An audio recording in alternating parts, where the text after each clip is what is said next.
Hello.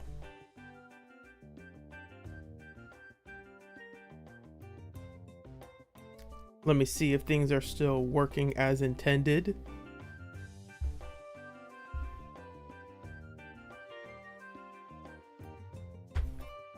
Howdy. We are going to be watching the live stream. Obviously, it already happened. So, there's that. But, I thought it'd just be fun. Relax and have a good time. If I watch through it, I'll probably pause through and talk about some things.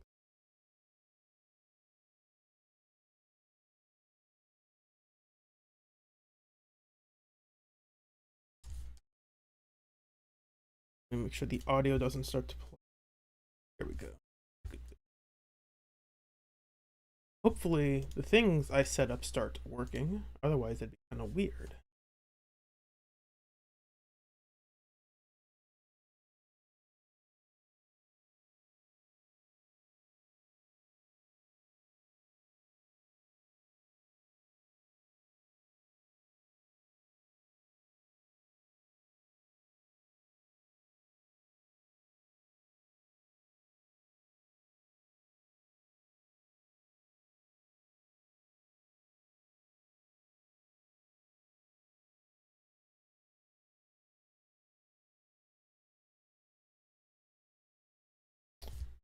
How are people doing?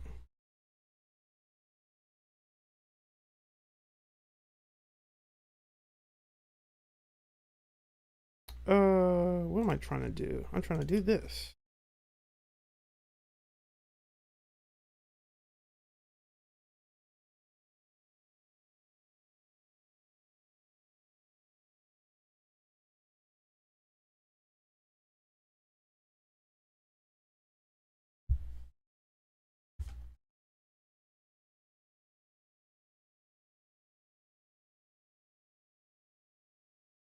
Hopefully that works as intended.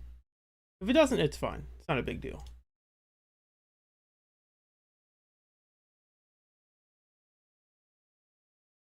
Whew. So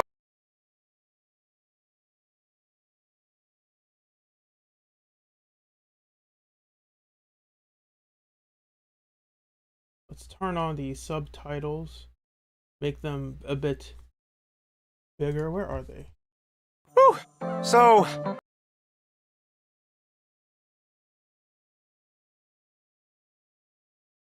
Put them at the top, and what are the options? At quality, they're not in quality. They're in CC. I want to. That's not it. Settings.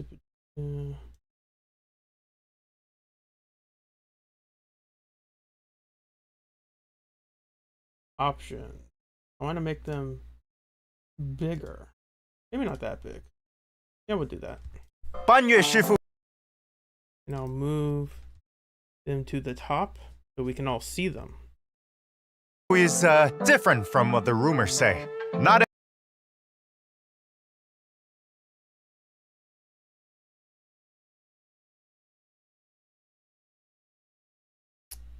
Let me double check to see if this sounds okay. different from what the rumors say. Not Bigger. Bigger. Yeah, we'll do that. 班岳师傅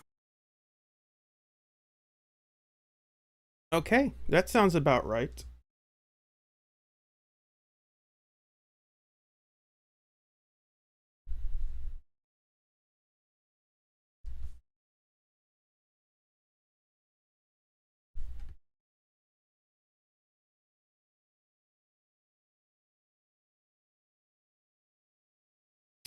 One more quick thing and I'll be right there.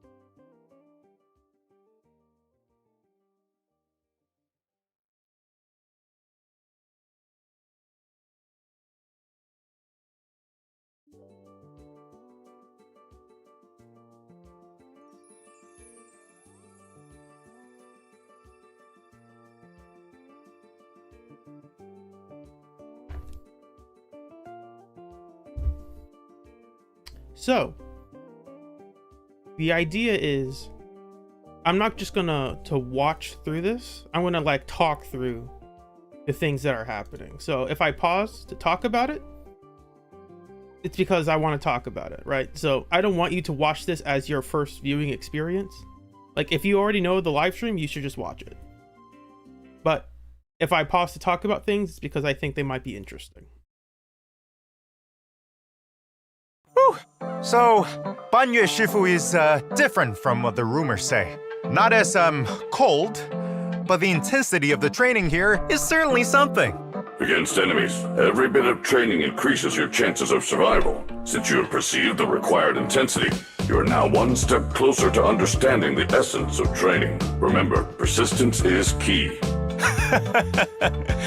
As the saying goes, a journey of 1,000 miles begins with a single step, and a strict and great mentor makes the best of students. I would not call myself a great mentor, but since I opened a martial arts school, I must do right by my students. Temporary pain during training is much preferred to being unable to protect yourself in a life-threatening situation. Sweating today may be the difference between life and death when the miasma comes creeping up in a future encounter. See, he talks about sweating, but he can't sweat because he's a robot. What is the robot equivalent of sweating? I guess Billy talks about something like that, but I can't remember exactly what it is. Hello, Jeffacito. Hi. Thanks for coming, hanging out. Oh, Banyue Shifu. You speak as if you know quite a bit about the miasma. Oh, let's not dwell on the past. Please, have some tea. Thanks. But, no thanks, Banyue Shifu. After all, I'm a bangbu. Tea would make me rust. No matter. Then I shall leave this tea to one who is fated, and I believe she's almost here. How considerate of you, Banyue Shifu. I'll give you a 5-star review. Hello, proxies. Mr. Z, I am a top employee of TOPS, Cross-Department Customer Service Center, Dylan. Hello, proxies. I am Banyue. See, I really like the voice actors for both of these. I don't want to spoil who they are because they'll announce them online later. But like, Dylan's VA is really good, and so is Banyue's. So a part of me wants to pull just for the voice actors. But I know that's like not a smart financial move, right? Like, if you just want to hear them, you can just watch other people play them. Or just play them in a Lost Void. If they're in Lost Void, of course. I'm pretty sure they are. Huh? Cross-Department Customer Service Center? From what we know, isn't Dial... Ooh. I should probably make myself a bit smaller. So you can see our happy little Bang Boo. How's that? I think that's a bit better. Miss Zhao's... Life is hard. Gotta have those side hustles to keep me from being eliminated. Welcome to the Zenless Zone Zero special program, everyone! Hold up. That intro is my signature line. Hello, proxies. I'm the best intel broker in all of New Eridu. Your intel buddy, Mr. Z. All right, let's cut to the chase. The program starts now. Sarah, my most faithful servant. It's coming. Thou hast come to the very brink of my advent. If you want to sever the connection between your sister and that sword, then the Creator is the only hope for you.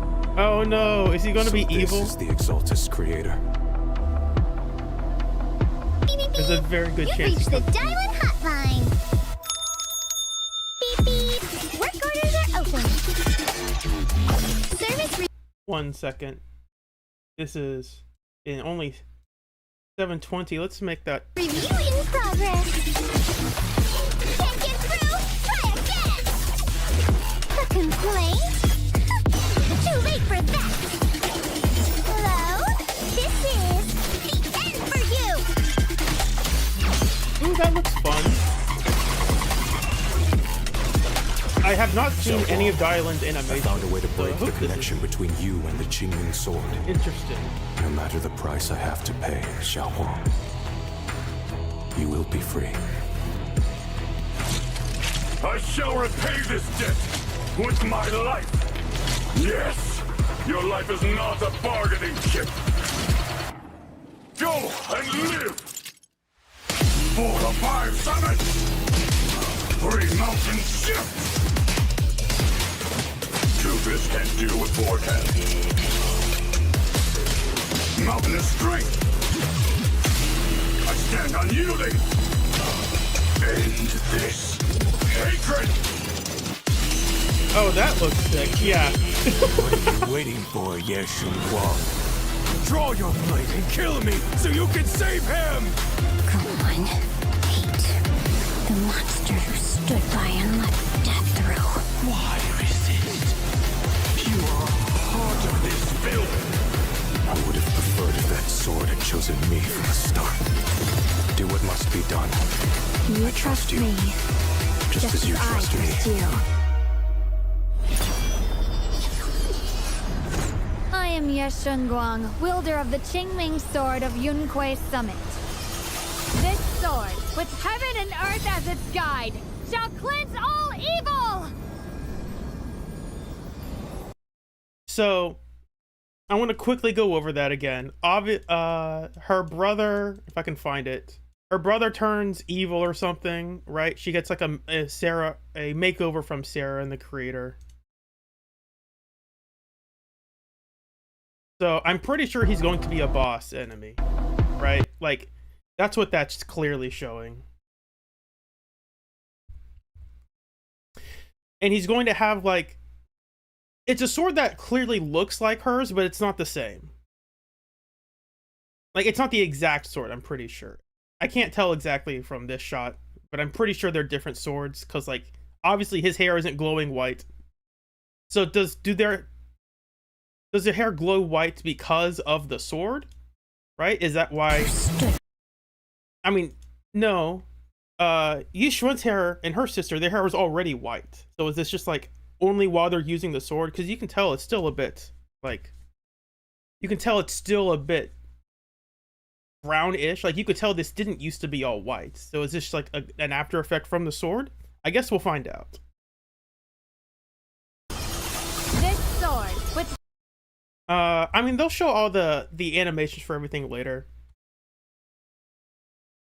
heaven So, and earth I can as review its that guide later. shall cleanse all evil. But yeah, this looks fun. I want to pull, I like both of them. I want to pull for Banyue, and I also want to pull for Dialin, but Dialin's the one I'm iffiest on the most. Not because I dislike her or anything, but we'll get there when we get there. I must never forget these memories. Never. Okay, so she's clearly there. She's talking about how the sword, it happened to Yishuan's sister. It takes away your memories. And so the trade-off for using this, the magical MacGuffin sword is that you'll forget everything. That's not a great trade-off. But to have like an instance of super magic powers, it's pretty cool. I think it's a neat storytelling thing. Like, would you use a magical item that gave you superhuman strength, but every time you use it, you would just slowly forget things? It's like, well, probably not. Back. To recap the previous story, with Krampus's help, the Phaethon siblings and their friends managed to resolve the mining crisis. Word on the street is, the Krampus Compliance Authority is a mysterious organization under TOPS with special authority. According to these rumors, the judges within Krampus march to their own beat, stand out from the crowd, and play by their own rules. And wherever they go, disaster tends to follow. Stop. What's with these second-hand rumors, dear? Did you pick up your intel broker license off the side of the street? You can doubt my height, but you can't doubt my professionalism. This salary gossip's totally outdated. Would you like the newest version with the most recent info? Though I don't know much either, being an insignificant little customer service worker. Huh? According to my exclusive They're clearly hinting that, like, she's making herself seem like she's less than she actually is. She's obviously important. She's like, you don't know, but not that I would know. intel, you're actually a Krampus You know, talking too much can stunt your growth. As you all know, Krampus is TOPS's internal auditing organization, bearing the responsibility of auditing, executing judgments, and maintaining order to keep the massive system known as TOPS moving forward on the correct path. And for those naughty kids who have done wrong, this strict cold mother will send judges to execute their judgment, like it did for Porcelumex with all its issues before. However, the nature of judgment isn't just punishment. Regulations and processes are our scalpel, but with how sharp this blade is, each judge operates with it in accordance with their own methods and standards. That is what ensures inflexible standards do not allow anyone to avoid judgment. Porcelumix conspired with the Exaltus, monopolized the Lumite ore, and provoked conflict amongst the miners, drawing the ire of the people. Banyue Shifu, you've woken up from your nap? Don't be angry. I'm sure with Miss Zhao's help, everything will get better soon. Miss Zhao's lightning-fast takeover of Porcelumex was really impressive. Senior Zhao is indeed skilled and efficient. All right, enough gossip. Back on track. Let's talk about my KPI. I'm actually... KPI. I'm not sure what that means. I think they'll explain it. But yeah, that was just a quick overview of like, hey, this is what Krampus is, in case you didn't pay attention to the story. I guess that makes sense for the live stream. They're basically just an overhead committee, essentially. Like, hey, like, don't do illegal stuff that makes us look bad. If you do illegal stuff, try to get away with it. Here today to deal with customer complaints. Anya Shifu, residents have complained that there have often been wailing sounds heard from your martial arts school, and it's topping the trending list of most popular urban legends on Internet. Since this martial arts school is within the bounds of Tops's real estate area, a poor little customer service employee, that is me, was sent to investigate. I can vouch for him. Even though Banyue Shifu's training is strict, keeping at it is great for your body and mind. There's absolutely nothing illegal going on here. Hold up. Let's hear what Banyue Shifu has to say about it. Well, the best way to train is to rise with the sun and rest when it sets. It's my responsibility to motivate those who lack diligence. And what's with the choir every day at dusk? One customer complained there was so much wailing, it was like some sort of twisted harmony. Stretching after training is a boon for the body. Those who shy away from it require a firm, guiding hand. Oh, is that so? You should know that no truth escapes a hard-working employee like me. Oh, we charge no fees. If you're interested, you're free to come and participate, Miss Dylan. Hold up, Banyue Shifu. Saying that just makes you seem even more suspicious. But Miss Dylan, sometimes what you hear at first isn't necessarily the truth. Thanks for the invitation. I already get my daily exercise from chasing down money-hungry idiots who make complaints, or going around being a model citizen. As for the complaints about the martial arts school, I'll investigate your special training and make my own judgment. For top-tier customer service employee, one must remember, all complaints are important, but KPI is the most important. Looks like you really value this customer service job of yours, but I can't help being curious.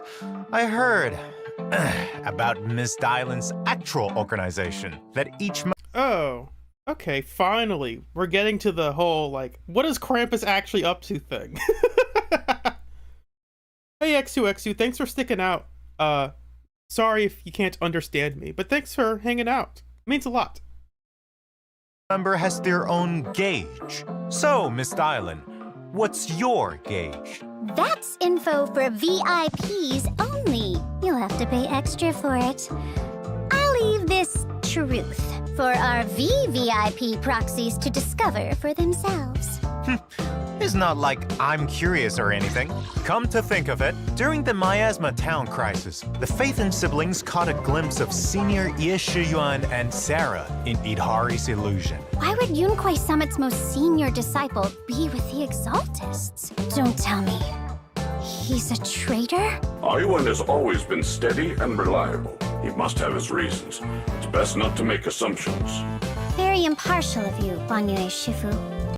So, obviously, like, we know the reason. Like, his sister has to use a sword that it's going to wipe her memories if she ever uses it, and he doesn't like that. So he's like, yeah, could I, like, not have my sister get early onset dementia, please?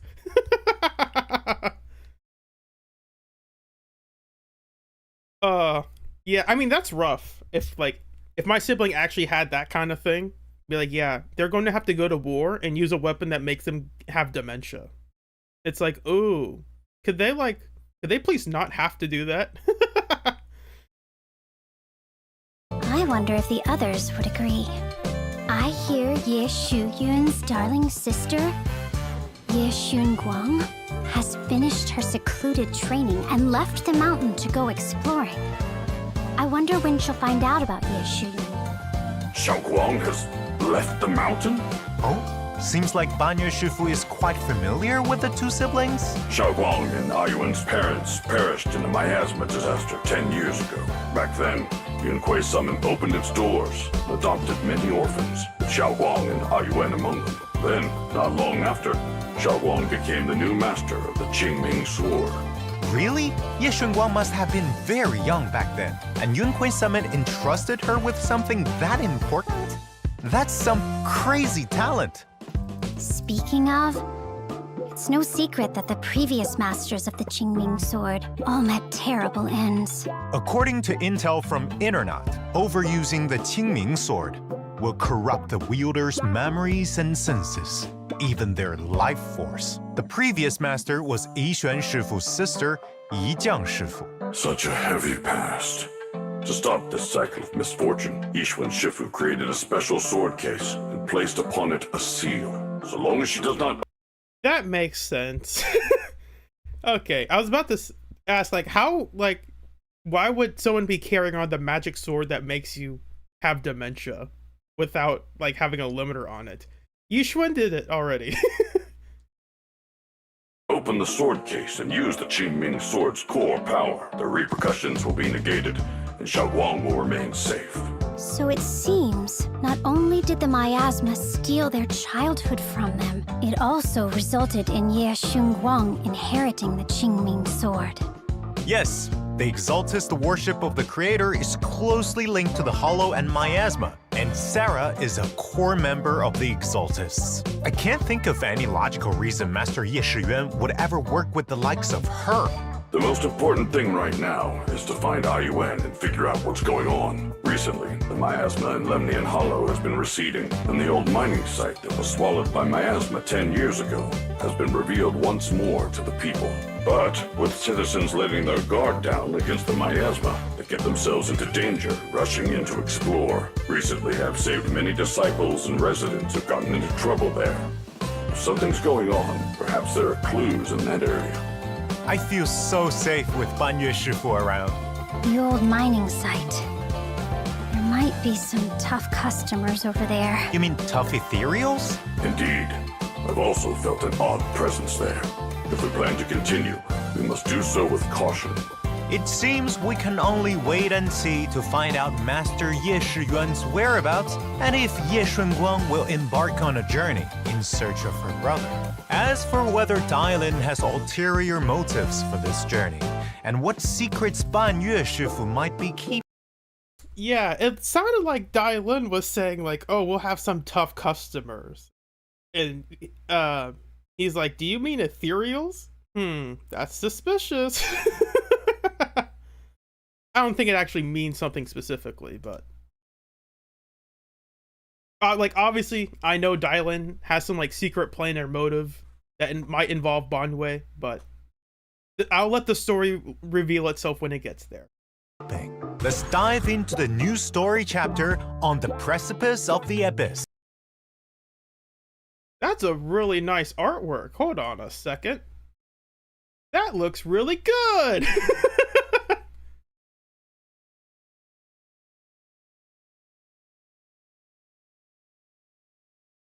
And find out together.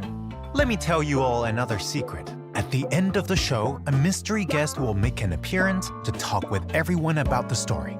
Don't miss out. So that's either Miss Zhao or Zhongguang. Unless they're doing something really weird and like, here's the Angel of Delusions that you won't see for another 3 months. Also, more information about Banyue and Dailin will be released on the official channel soon, so stay tuned to our official social media. As a supposed Krampus judge, Miss Dailin's combat prowess is not to be underestimated. Compared to facing enemies head-on, I prefer to call in some friends. Let's check out the frontline intel.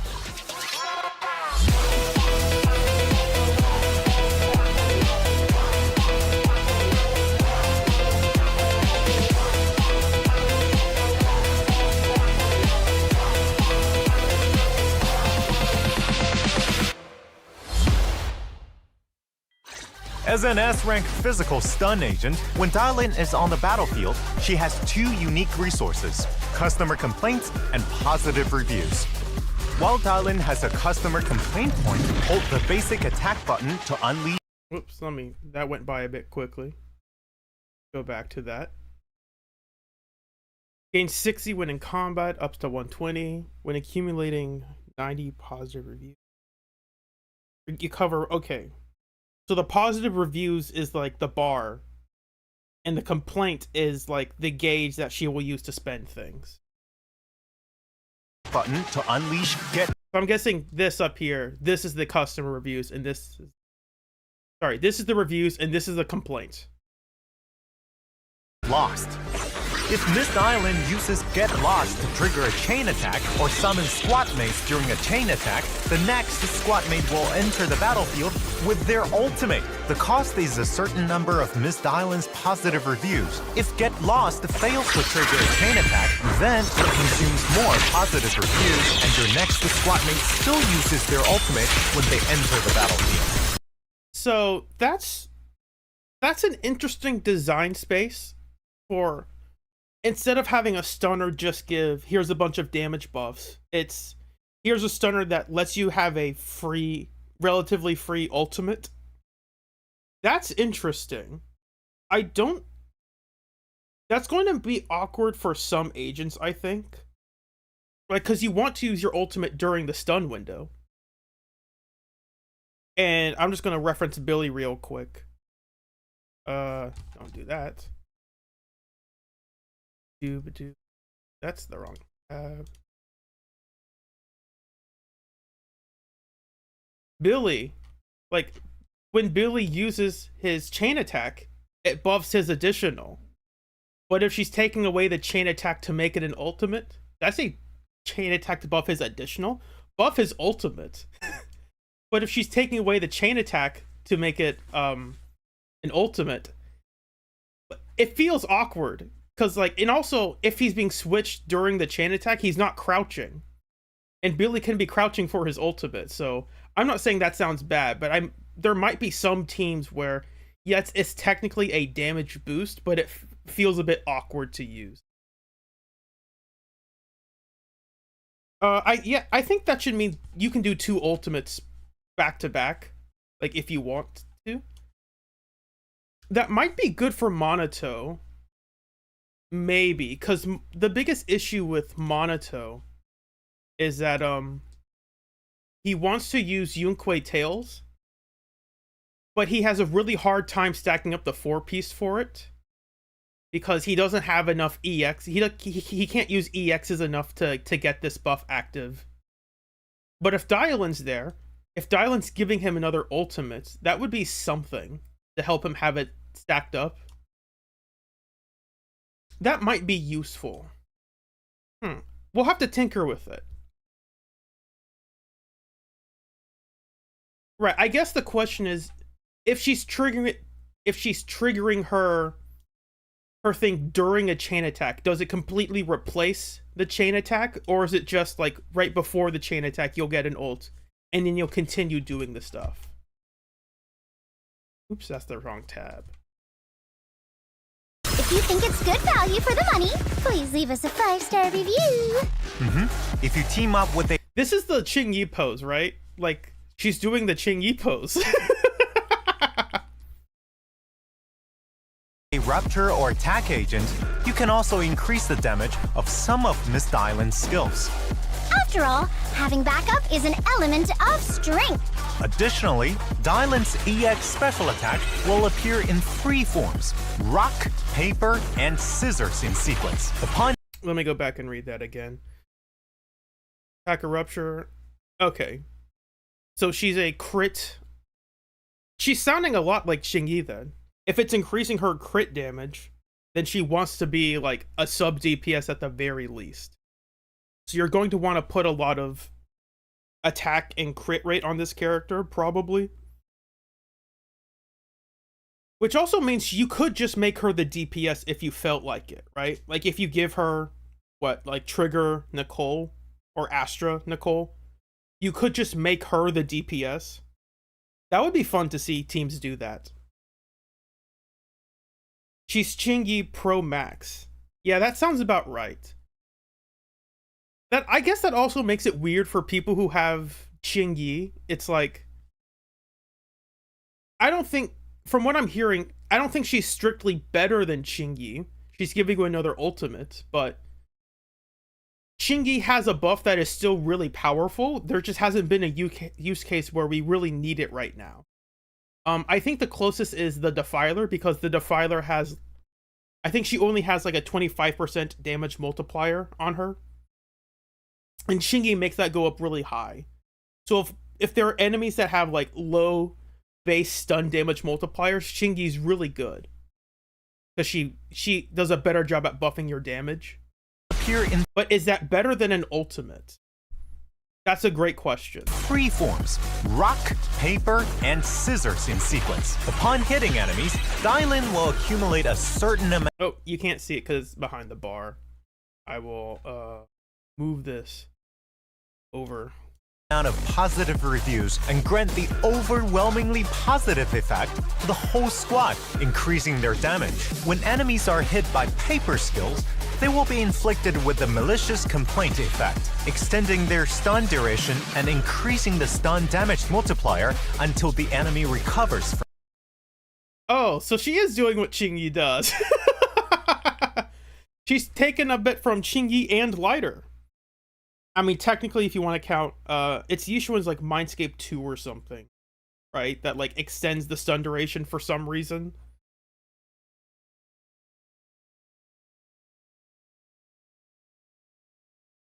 From stun. Also, the stance of attack and rapture teammates can provide additional damage boosts to Dylan's EX special attacks: rock, paper, and scissors. Check out how it looks in combat. In combat, use EX special attack first to quickly stun enemies while racking. Hold up. Is that the same? Oh, that's her additional. Okay. Yeah, that sounds about right. Up positive reviews and inflicting the malicious complaint status on enemies. Then call your teammates in to use their ultimates, doing burst damage. Overall, Miss Dylan not only has excellent stunning capabilities, but she's also skilled at summoning teammates to unleash their ultimates. With both stun and damage boost abilities, Miss Dylan's skills are as impressive as her second identity. Oh, what was that? Beep. Beep. You have disconnected from the call. Thank you for using our service. Remember to give a 5-star review. Taking in disciples to teach and purging evil. I bet Banye Shifu is also super strong, right? I've already experienced the Banye Shifu's fist firsthand. Let me show you all how he does it.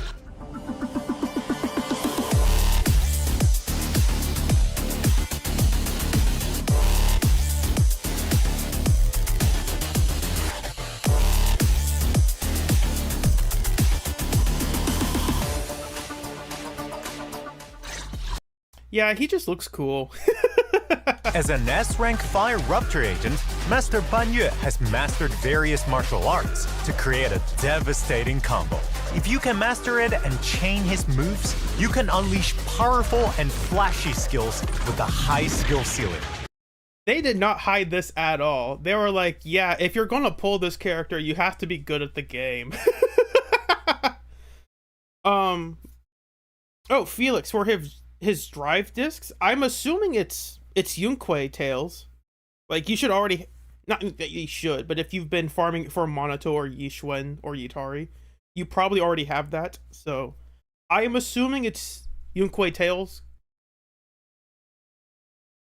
We will know more later, but like that's probably the best 4-piece to get. Banye Shifu has multiple sets of skills. With sufficient adrenaline, What was that? His core just says, oh, here's 60 adrenaline. That's, I mean, I'm assuming there's more to it than just that, because like that's not enough for a core. adrenaline, you can create different combinations by pressing the basic attack button for light attacks and the special attack button for heavy attacks. So he's going to be a combo character, right? Like they're clearly saying, like, he's a fighting game character. Exactly. We finally have a fighting game character. Lighter has some cool tricks he can use, but like they didn't implement it as like an attacker thing. They like if you're holding a direction, he'll start doing different attacks instead of his regular basics. But they're not really used because they're not important enough to use. chaining different skills freely during combat. In addition, each skill has its own special perfect cancel moment. If you can input the command for the next move precisely at this moment, then you can launch the next attack at a faster speed.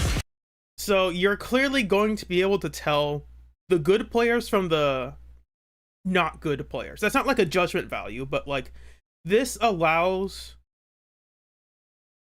great players to really showcase their skills.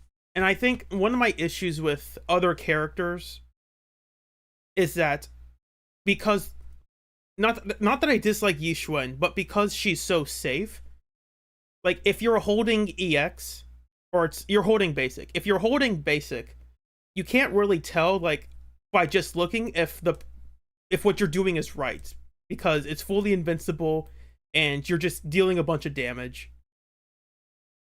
But for this character, you can very clearly tell, like, oh, did I do this move at the right time? No? Okay, then I know I should be able to do that faster or slower. There's going to be more feedback on if what you're doing is, not to say it's the right thing, but is the perfect thing, I guess. Not that it's perfect, but there is more feedback on if you are doing an optimal thing or not. So I think that I will really like that. If I get him, of course. I plan on getting him. If an enemy attacks during that, will it break the combo? Don't worry, steady as a mountain, Master Banyue enters an invulnerable state while performing his EX special attack. After a dodge counter or assist follow-up, you can hold the basic attack or special attack button to quickly unleash his next move. Even if you drop your combo, you can still use Immovable Mountain to perfectly block your opponent. Things come. Let me read that again. Combo, you can still dodged, which is parry if he attacked it. Well, okay, so he has iframes, but he doesn't have iframes on it. I mean, from this, it sounds like he doesn't have iframes on all of his moves. He needs to dodge or press EX. I mean, most EXs are already safe, so that makes sense. But like, no, you don't just... Banwei will have to pay attention to what enemies are doing if he wants to keep his combos going. Right, it almost seems like it could be a Yuzuha counter, but it doesn't really slow time. Yuzuha's counter also like slows time down a bit. Immovable Mountain to perfectly block your opponent. Things come as they do naturally. If one wishes. But it does seem like something he will have to time. Like, you can't just willy-nilly throw it out and hope it hits. Maybe they'll make it lenient, but from what they're saying, if you need a high skill ceiling, they're making it sound like he's not going to be easy to play. I mean, maybe he'll be easy to play at like a baseline level, right? Because I don't think they'll make him like impossible to play. That'd be silly. But they're definitely making a character that has a high skill ceiling. So I would be surprised if they made him like you hold one button and you do his best move. Like that would be a bit odd. To fight as the mind desires, they must practice diligently. When Wrathful Fire is fully charged, hold basic attack to activate Visage of Wrath, and Banyue Shifu will enter the four-armed Vajra form. Wrathful. That's what's his face from Overwatch. Wrath right? and let me see what that said. Core pat. That's the Wrathful points up. Wrathful Fires up there, I'm guessing. Enters the Visage of Wrath. With this, he cannot gain more. Okay, they're just saying he gets an empowered state. Okay, cool. Most agents get is fully charged, hold basic attack to activate Visage of Wrath, and Banyue Shifu will enter the four-armed Vajra form. Wrathful Fires? Yes, the consuming adrenaline, blocking or parrying enemies. Okay, so he can only get this form up. Yes? Let me read that again. Yes, the consuming adrenaline, blocking or parrying enemies. I recover Wrathful Fires. That's interesting, because Yixuan has a similar thing. Yixuan recovers a lot of adrenaline from her perfect dodge, and when she's tagged out with a perfect assist, she will also recover adrenaline. So that's really good for Yixuan when she doesn't have a lot of adrenaline, she just gets a bunch. But for Banwei, it sounds like he can only get this thing by, one, spending his adrenaline, which he can do, assuming if he's like Monato, then he won't be getting any that much, but I'm assuming he's not exactly like Monato. But he also gets it from parrying attacks, which heavily implies they want you to be really good with the character to parry things, because it makes it sound like his parry is not just like Yi Xuan's. Yi Xuan, you can just hold her EX and wait for enemies to hit you. Right. It sounds like it's a really it's a reactive kit. He has to react to what enemies are doing. Like if Banwei were a defense character, this is like the perfect defense, not perfect, but this is a great kit for a defense agent, right? Like if he were, instead of being Rupture, he were just defense. That would be great. In the Visage of Wrath state, Banyue Shifu's entire body will be engulfed in flames, and he'll become a four-armed Vagra. During this, by holding the special attack button, you can unleash 4 different skills with a single Let me see that one more time. We'll move the subtitles out of the way. Holding the special attack button. See, that looks cool. He summons a mountain? That's funny. You can unleash 4 different skills with a single tap and finish with Toppling Mountain. However, if you manage to manually execute the skill, I'll gain a stack of Figuraga, which boosts. Oh, see, there we go. They were saying like, oh, you can hold this button down to get the move out, but if you want to be really good, then you'll get a better payoff for it. I really like that. That's really good. You manage to manually execute the support or stun. That's a bit boring. EX. Okay. This buff, I don't know exactly what it does, but it gives more damage. Cool. Increases his fire damage. I mean, it says it right there. skill. I'll gain a stack of Figuraga, which boosts my damage. In this state, it also becomes easier for me to perform quick attacks compared to the normal state.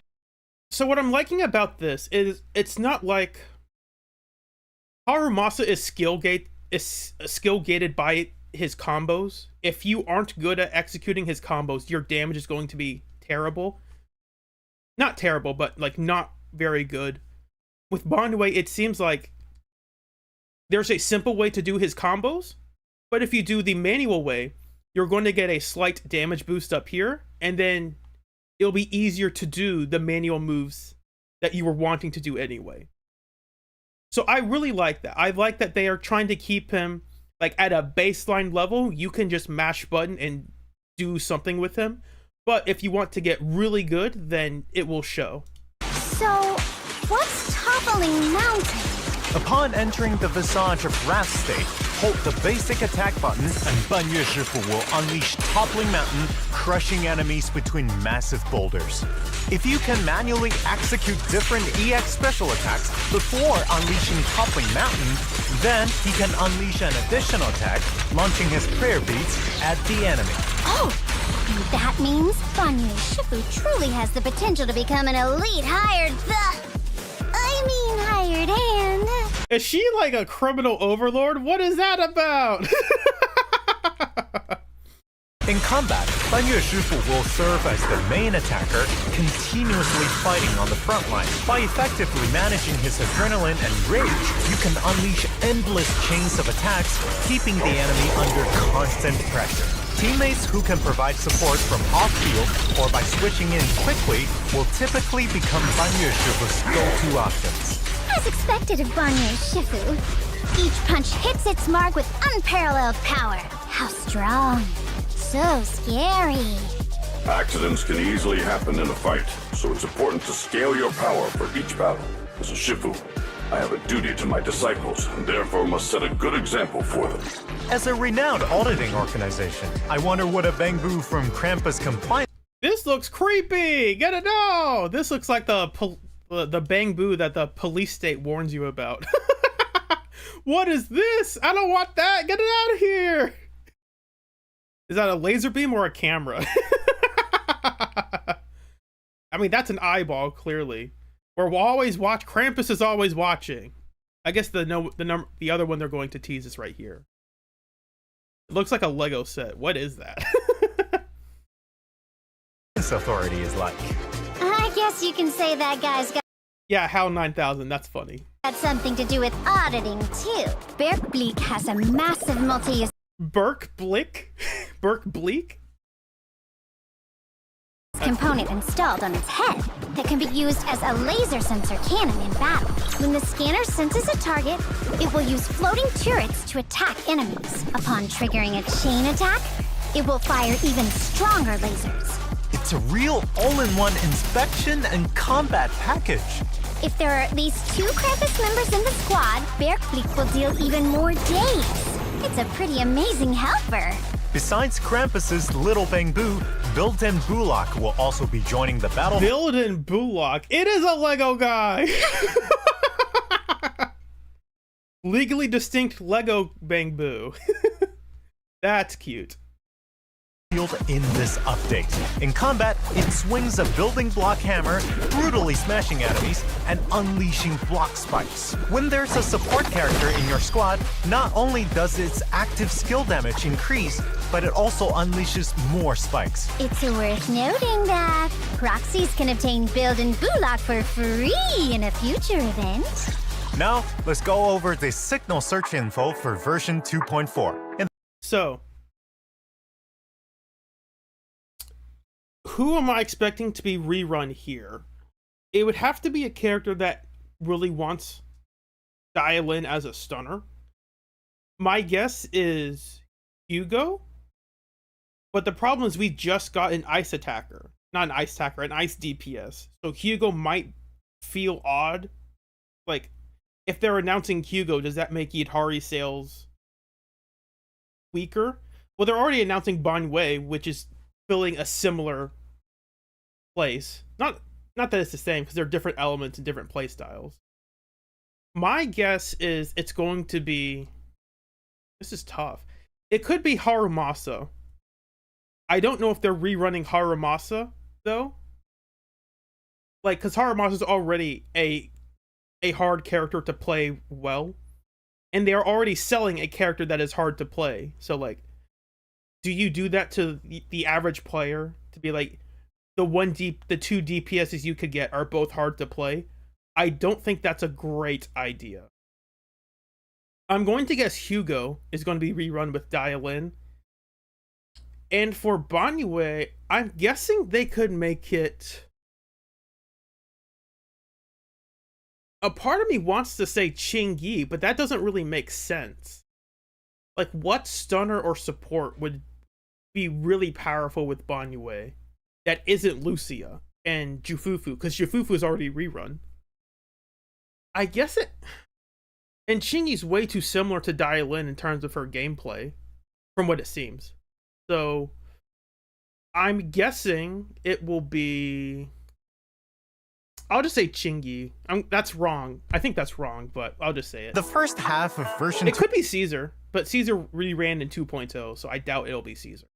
And she doesn't activate his additional specifically, but Caesar would make it easier to use Banwei, because now you don't have to perfectly parry everything. 2.4, proxies can obtain the limited S-Rank agent Dial-In and the S-Rank W engine. By the way, I really like the classic rotary phone aesthetics. She even has like the loopy cord that's really stretchy. These were always fun to play with. Like, you could stretch these forever and they would still work perfectly fine. Yesterday calls through the exclusive channel Voice of the Once Spoken and W engine channel Dissonant Sonata. Ring ring! Your top tier customer service is here. Meanwhile, S-Rank agent Hugo Hey, and it is Hugo! the S-Rank W I knew engine it. Myriad Eclipse will rerun. Available through the exclusive channel as Yesterday Dies and W engine channel Vibrant Resonance. In the latter half of the update, proxies can obtain S-Rank agent Banyue and S-Rank W engine Wrathful Vajra via the exclusive channel through Knight's Inferno and W engine channel Dazzling Choir. Whatever you seek, I will devote myself wholeheartedly. Also, Ellen from Victoria House. Ellen! Oh, that's a bit... That seems weird. What? What? They really said, no, we need to release all 3 ice DPSs back to back. It's Yidhari going into Hugo, going into Ellen. What? Zhao has to do something with ice then, because Zhao or Shunguang has to do something with ice. Like, that's the only way that makes any sense. Like, they really want to make sure you have an ice DPS on your account. That's what I'm reading from this. Like, why else would they back to back to back release ice DPSs? Miss Zhao has to do something with ice. Okay. Either Miss Zhao or Shunguang, but I think it'll be Zhao, because I think Shunguang's going to be physical. From what I've seen from enemies so far in the game. Housekeeping will be making another appearance in the latter half of the update. Proxies can obtain her through the exclusive channel Mellow Wave Ride, along with her signature W engine via the W engine channel Dazzling Melody. Berkblick, the elite observer from the... They pause a lot on that. They're like, we need to make sure you don't say Berk Blick, it's Birk Bleak. All the VAs have been like, okay, how do we say this? Birk Bleak. They're really enunciating the k on those. Let me hear that again. W engine channel Dazzling Melody. Berkblick, the elite observer from the cramp... Berk. It's Berk Bleak. Don't say Berk Blick. It's Berk Bleak. Campus Compliance Authority will be joining us too. Proxies can select Berkblick as the Raid Up Bangbu in the Bangbu channel. If he doesn't behave, we also provide a free maintenance service. New agent avatars and trust events will unlock after proxies have contracted the corresponding agents. What interesting daily encounters await with these two agents? Proxies can invite them and see. After building trust, you also unlock the corresponding agent's dynamic wallpaper. If you invite me, I can get... She is short. She is like, why are all the stunners short? The girl stunners are like tiny, except Trigger. Trigger's like the anomaly. But like Kaleda, Qingyi, Dailin, why are they all the same height? And Jafufu, of course. I guess it's like, it's funny to see like, oh, short character do big days, right? Like there's a funny dichotomy there.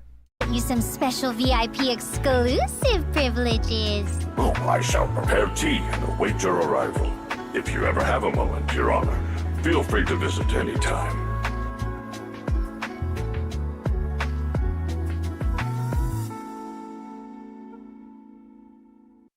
Who's she calling? Girl, hang up!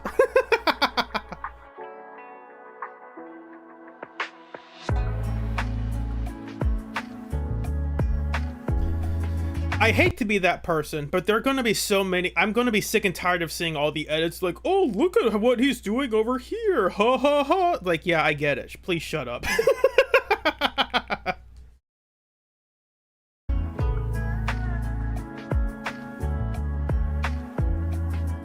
In version 2.4, proxies can, as always, log into the game to obtain a total of 10 encrypted master tapes and 10 boopons. Then let's take a break. Let's get the redemption code up here. Okay.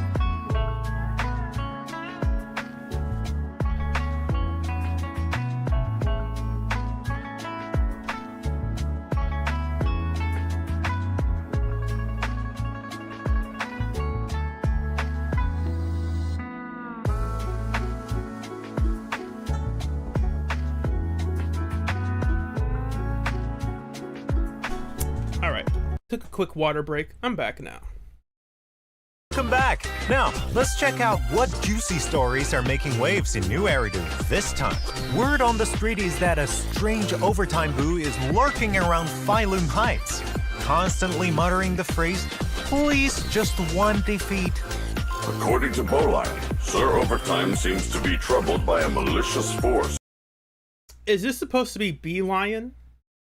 I think that was a mistake in the editing. And only by being defeated in a chess match can his inner demons be dispelled. Malicious force? They are not hiding the fact that she's going to be the next character. Like, oh, wow, she seems to be hanging out a lot. I wonder if she'll be the next character. It's like, yes. You're not subtle with it. We see it. I guess, boss, tell me. Oh, hello, I love my PC. You should watch it. I like to pause through and talk about things as they come up. Out unless he loses a round? Looks like we'll need to track down the Overtime Warrior to crack this mystery. In the new Chess Legend event, proxies can obtain base coins at the start of each turn. Recruit your squad, set up your formation, and get ready to counter your opponent's attacks. If you wish to come out victorious, you must also take note of the bond effects between different Bangbu. For example, when deploying Bangbu of the same category. I might skip through some of this because this seems to be just a repeat of the chess battler they had previously.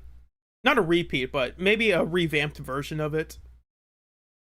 Bonds are activated, which enhance their combat prowess. In addition, with 3 Bangbu of the same name, they can upgrade, gaining improved stats. Upgrading the store is also vital. Once upgraded, there are increased chances of higher grade Bangbu appearing, and your Bangbu deployment limit will also increase. With this, you can improve your bond lineup, and therefore your chances of victory. So what's different about this new Chess Legend event compared to the previous one? In this event, there should be new Bangbu bonds and combat skills, alongside added recruitable Bangbu. The upper limit for deployable Bangbu has also been increased to 6. You can also choose an agent buff before the match, with an increased chance of spawning related buffs to better your strategy in the 4th and 8th rounds. That's right. We've also prepared some special stages with powerful buff effects for this event. For example, in the special stage, Power of Bonds, we can get a +2 boost to all bond effects, making bonds that were harder to gather now come together with ease. Experience multiple bonds at once. I get it. We usually call this a sweet win. After completing a certain number of matches, you unlock competitive mode, where proxies can face off against each other and prove who's the best. After completing the event, you can also obtain rewards like built-in bullock, polychromes, and a hamster cage pass. Chess and martial arts both rely on adapting in the moment and accumulating experience. The strongest lineups will be recorded in the game logs for your reference. Looks like Ban Yue Shifu knows a lot about this game. Oh, you're too kind. I merely know a thing or two about chess. It's nothing special, really. Let's switch gears. Do you all remember Grace from Balabog Heavy Industries? She recently accepted a contract for designing the props and set for a new film titled Neo Golden Mecha. EOS and the manager will take on the roles of lead actor and camera operator respectively. Can't believe they managed to rope the proxy into it. Could this be some big shot director's blockbuster of the year? Actually, it's the director's debut film. After all, someone who genuinely 10 years after the prototype Golden Mecha fled, a crisis creeps up silently. Unbeknownst to the people, this movie is set to shake the foundations of New Eridu. Right? That definitely sounds like a movie poster. loves the Golden Or like a review of like the right was added after the poster. Mecha can't possibly be a Get in the Mecha event bag. Hey, you liked playing Seed? Here's Seed again. bad person. At least that's what Grace said. Ah, I see. Then here's to a successful filming and box office hit. In this story, Eels plays the protagonist, Ikaro, apprenticing under 4 legendary mech pilots and learning from them how to pilot the prototype Golden Mecha. Every pilot has their own unique tuning setup for their mech, so once you've mastered it, you can make some tweaks. Now, modifying core components and upgrading the mech. Combining the best of different parts, refining the core, and reforging the machine. A method that combines the essence of inheritance and overcoming limits. Truly worthy of respect. Additionally, while exploring the base, Ikaro, facing danger along, will draw his mighty hammer to fight his enemies. After being forged through combat and I totally just realized they're actually having combat in this. Yes! Finally, we have a reason to use the hammer other than just break blocks. Inheriting the legacy of the mech pilot, Ikaro will transform into the ultimate warrior. Shouldering the responsibility of protecting the human frontline, it will challenge the traitors who dare try and build their own civilization. And what was the result of this battle? As for who comes out on top, that will be revealed during the event. Like they say, stay tuned to find out what happens next. Right, Z. Very well. Also, completing the event challenges will earn you awesome polychrome and name card rewards. Word is, Miss Zhao from Krampus has arranged a special assessment for the Proxy siblings. Oh, an assessment from Senior Zhao? This is gonna be good. So what's it about? Tell me, tell me! Proxies need to assist Senior Zhao in conducting on-site inspections of businesses with investment potential. After completing the assessment, proxies will receive rewards such as polychromes and boupons. After all, passing the test means your skills have earned Krampus's seal of approval. Wow, the approval of strict Senior Zhao is certainly a priceless prize. I feel like Master Xiaoguang has been much happier since becoming a senior.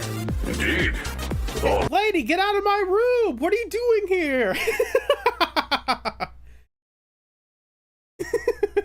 her intense training and seclusion, she rarely had the chance to explore the world away from the mountain. And during this event, proxies can take Oh, that's cute. They are not hiding the fact that, hey, don't you like this character? Don't you want to pull for her? If only she could be like, I don't know, the next character. They are not subtle about it at all. They're like, we have to do marketing for her.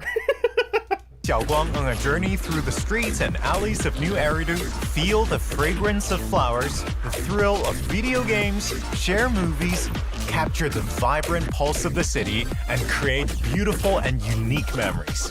All these precious moments will be recorded by Xiaoguang in her diary. Oh, I'm so Oh, they're bringing back the flower stuff. That's cute. Precious moments will be I always like this part of the... I really like this this event quest. That was really fun. recorded by Xiaoguang in her diary. Oh, I'm certain Zhao Huang will love the chance to explore the outside world with a well-traveled proxy at her side. During the event, besides earning polychrome and boupon rewards, Xiaoguang will also share with you all the thoughts and sights she's recorded in her diary. The HIA Club has just dropped a brand new challenge for Simulated Sequence Showdown. Huh. Some score-obsessed maniac came out of nowhere, grinding the rankings day and night, messing up a whole bunch of my commissions. He must be cheating. Easy there, Miss Dylan. Speaking of VR combat experts, the Little Master at Yunhui Summit might be able to help. You mean the proxy? Exactly. In this event, in addition to the Alliance and Okay. Frontline stages, I thought there was like going to be a new battle tower thing. It's not. proxies are familiar with, new martial practice stages where proxies can hone and perfect their combat skills have also been added. Proxies can still experience Hey, wait. I'm reading the chat. Hey, here in the book, what do you mean? Lucy didn't appear out of nowhere. She appeared in the bottle of it.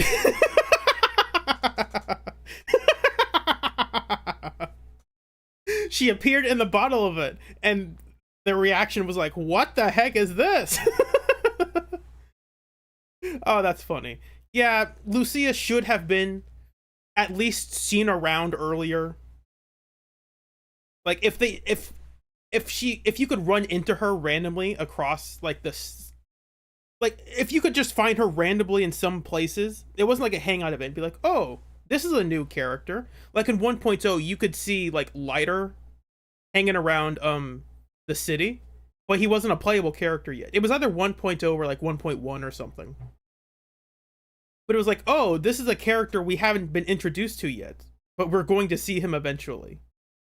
I think that would have been cool to bring that sort of aspect back, where it's like, oh, we see Lucia hanging around the city and whatnot, but we can't really like talk to her that much.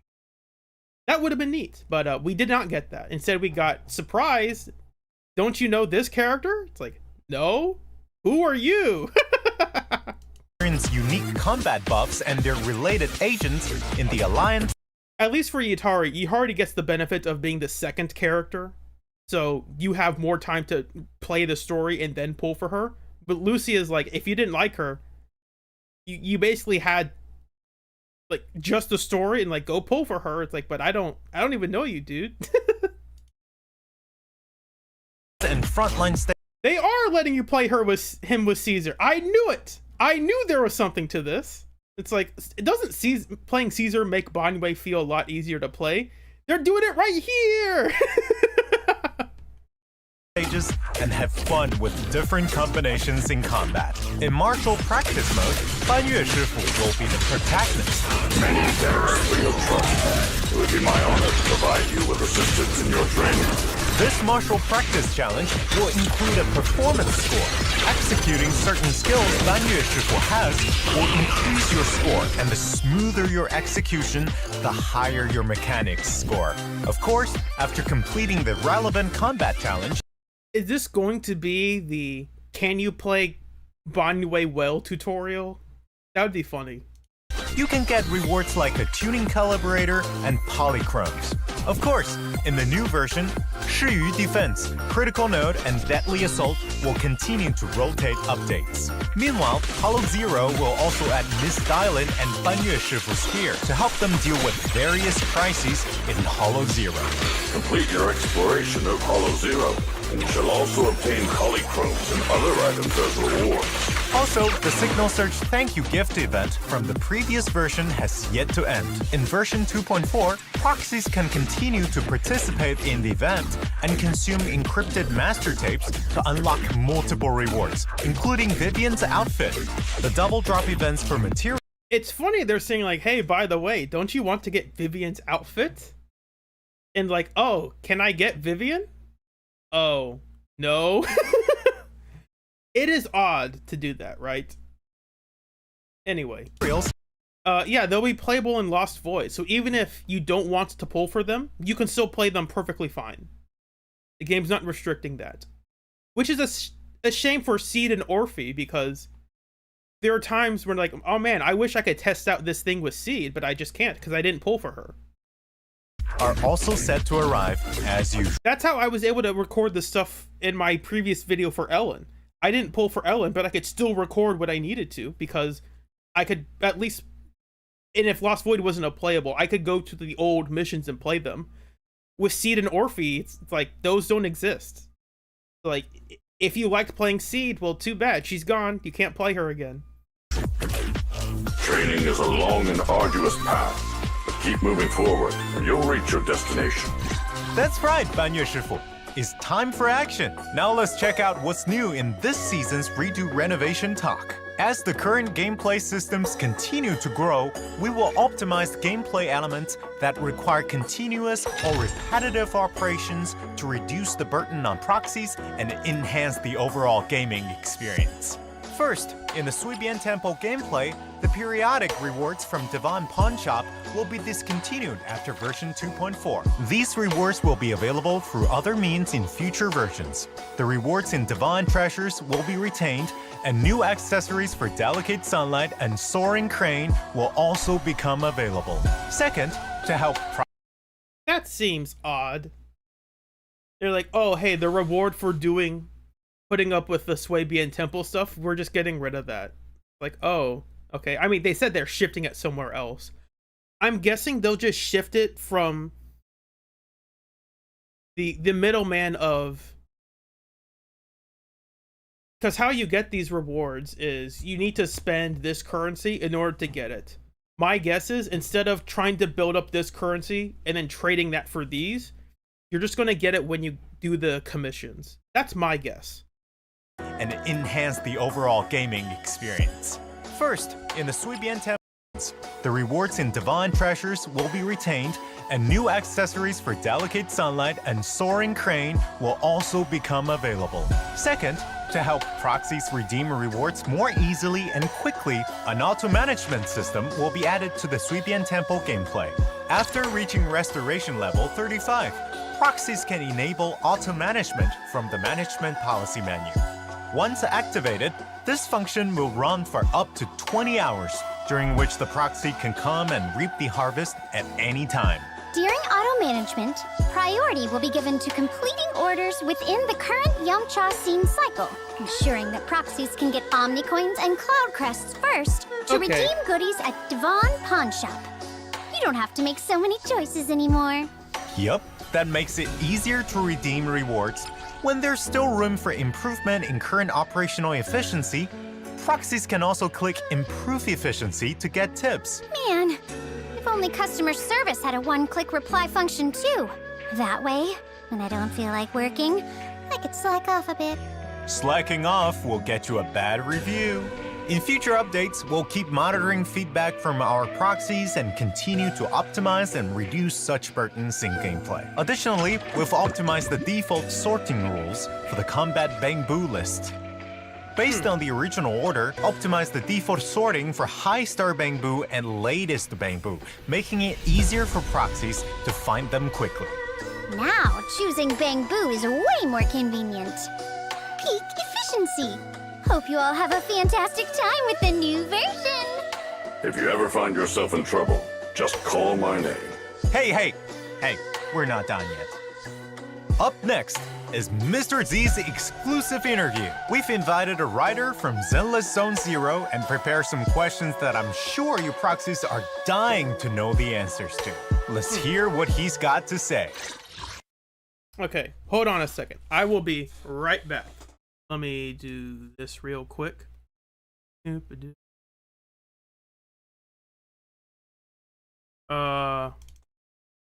that's the wrong thing.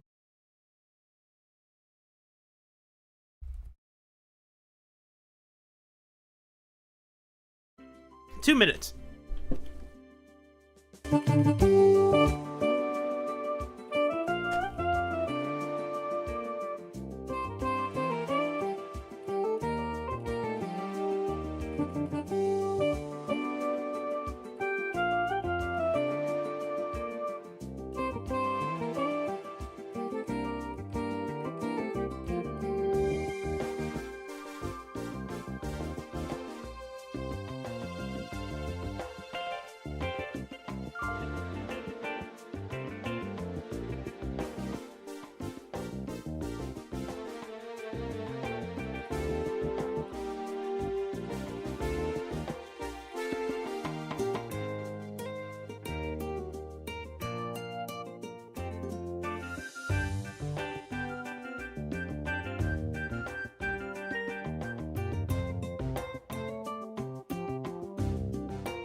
I'm back. Sorry about that.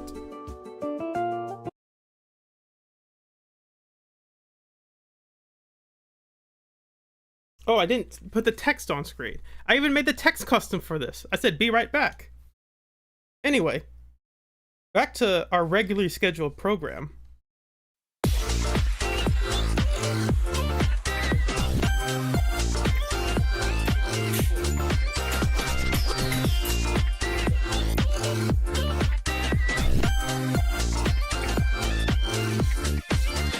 《在绝群英》第二季的故事中，我们从不同阵营的视角逐步推进，讲述了陈辉平这个鱼龙混杂的地方，各方势力如何因利益。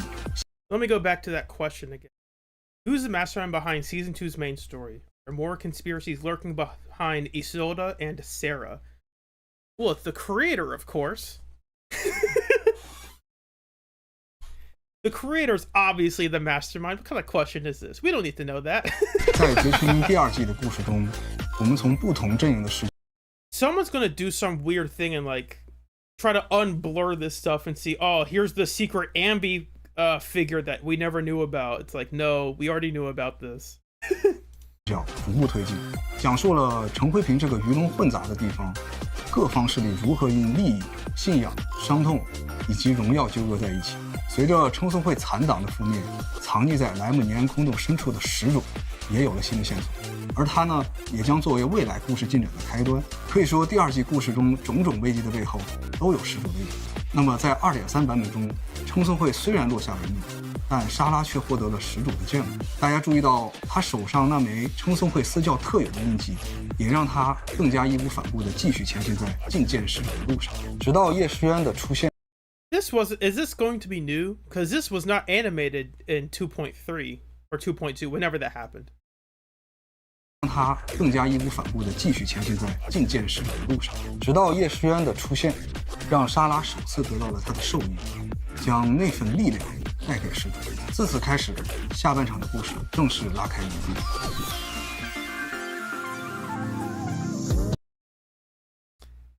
Is the creator going to be teacher? Is that the reveal? It's like the teacher took on the role of the creator or something. 称颂会实质上的组织架构已经随着伊瑟尔德的逝去而瓦解，目前几乎仅剩莎拉还在追寻着始祖的踪迹。至于始祖，从创作角度上来说，这是一个具有深远意义的故事标记。Right. Like, I was thinking, like, they don't want to reveal who the creator is because the creator serves as a narrative tool. Be like, ooh, big ominous threat. So it's probably not in their best interest to just say, oh, here's the creator, it's just a guy. Like, that doesn't make sense. 从赋予其始祖之名的称颂会处可知端倪，始祖在他们看来犹如原初之神。这些残余的称颂会在断裂的历史层面中仍然不断地追寻着他，即便不停地诵念着对始祖的赞词和誓言，但仍然未寻得始祖的真容。与其说始祖是一个误神，不如将其称为万千逻辑的交割点。Okay, see, this makes a lot more sense. Like, as a writer, you don't want to make your big bad guy, like, unless, of course, that's the point, to make them a big... you don't want to make your, ooh, who's this evil, terrifying presence? Oh, it's just a guy. Like, part of the reveal, like in horror stories, part of the writing is if you reveal the monster, that you lose a part of what makes that monster scary because now you can identify it. By not showing us what the creator is, it helps give the player, it helps keeps that sense of dread around what the creator is without spoiling, oh, this is what it looks like. Like, we can identify it.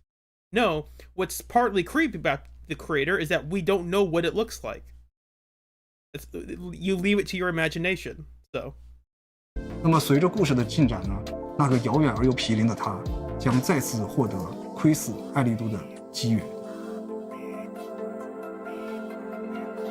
Is Topps friend or foe? Topps is your friend if you are a company making money, and they are your foe if you're a company who stops making money. 其实就如大家所看到的那样，除了以称颂会为主的敌人呢，我们还遭遇了不少中立或者友方的组织，浩布斯财团联合组织，世俗。Are they ever gonna show her again?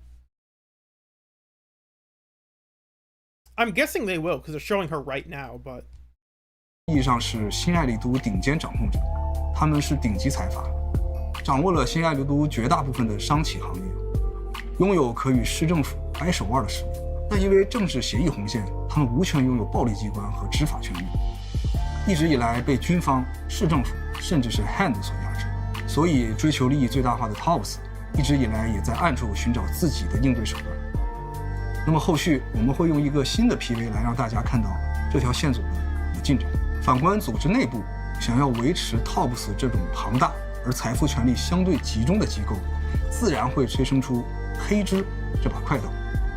坎普斯黑支是 Topps 企业内部具有特殊权能的审查组织，他们权威、严格、行事乖张，令各大企业敬而远之。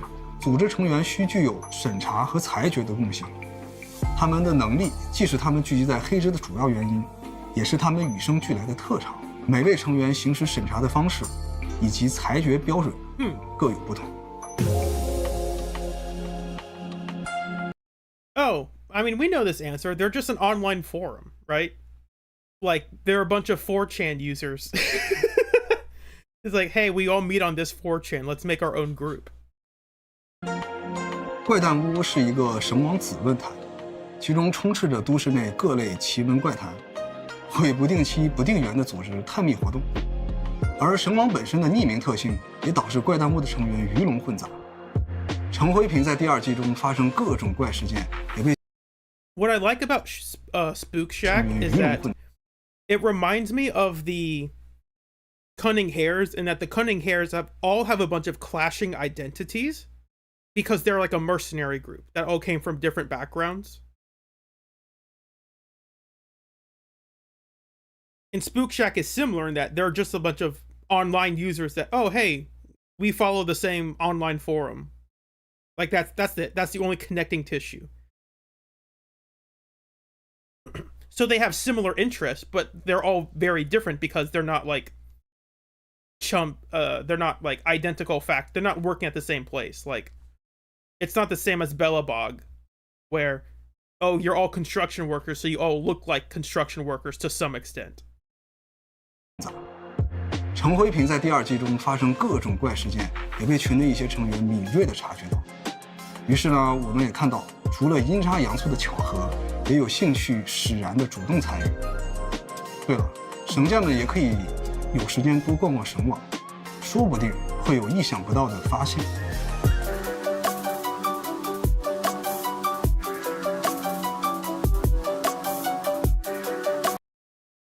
Among the 4 great AIs, what's this current? Yes, this is kind of important because this was like a big selling point of the prologue. It's like, oh, this magical, all-powerful AI, what could it do? And then season 2 happened, and nothing happened. Fairy's like, I am like a Deus Ex Machina. I am a god in the machine. And certainly this story will be unraveled in season 2. No, it was not. The opposite happened. We benched Fairy to give ourselves magic powers.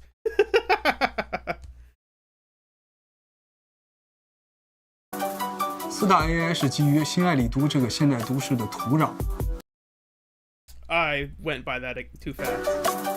4大 AI 是基于 Yeah, so I'm not saying it's bad to like ditch the AI story to go on a different one. I'm just saying, like, man, they really sidelined like the whole setup for what we were as proxies. Because the whole thing about us being proxies is that we could go into Hollows without having to be there in person. And all of season 2 was us going into Hollows in person.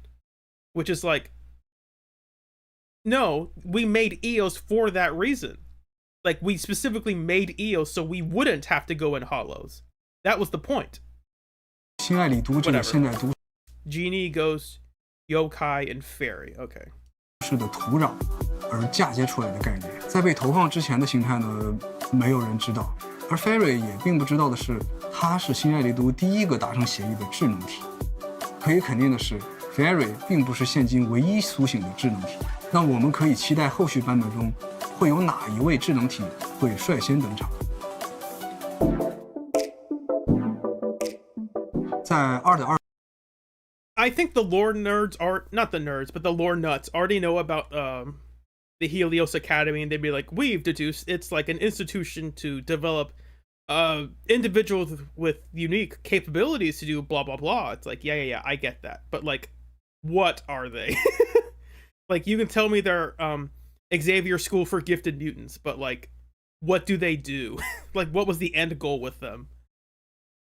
版本中，伊瑟尔德被击败以后呢？哲灵兄妹因为会吸的特殊机制，意外地触发了老师的记忆。那这个意外 I say lore nerd as if I don't know everything about the Sons of Caledon. That wasn't an insult. It was just like, yeah, I know a bit too much. 对于哲灵来说，其实是一种必然。这份力量源自于他们的神秘身世。在早先的版本中，我们看到主角曾经在外部以太能量的冲击下，伴随着瞳孔的亮起而产生了强大的以太共鸣。I know Azrael Vanity is actually like, yes, they're finally addressing the lore. Yes, the eyes, the glowing eyes, they mean something. 在那之后，哲和灵也意识到自己存在某种特殊性，后续哲灵兄妹将会面临意想不到的危险，而这份特殊性也会在后续的版本中有更进一步的展开。另外，我们之前在习德个人线的故事中曾提到，它是赫里俄斯机关的遗产。准确的说，它是当年赫里俄斯机关某个计划中。This was not revealed unless it was in like a side, like a trust event, an incomplete test subject. That seems interesting. 未成型。If this was in like one of her like trust events or conversations, I didn't pull for her, so I wouldn't know off the top of my head. But that seems like important lore information. I should have looked that up. 的实验体。至于他提到与哲和灵是同类，除了他们都有特殊的以太适应体之外，也是因为他们在那个计划中承担的作用比较相近。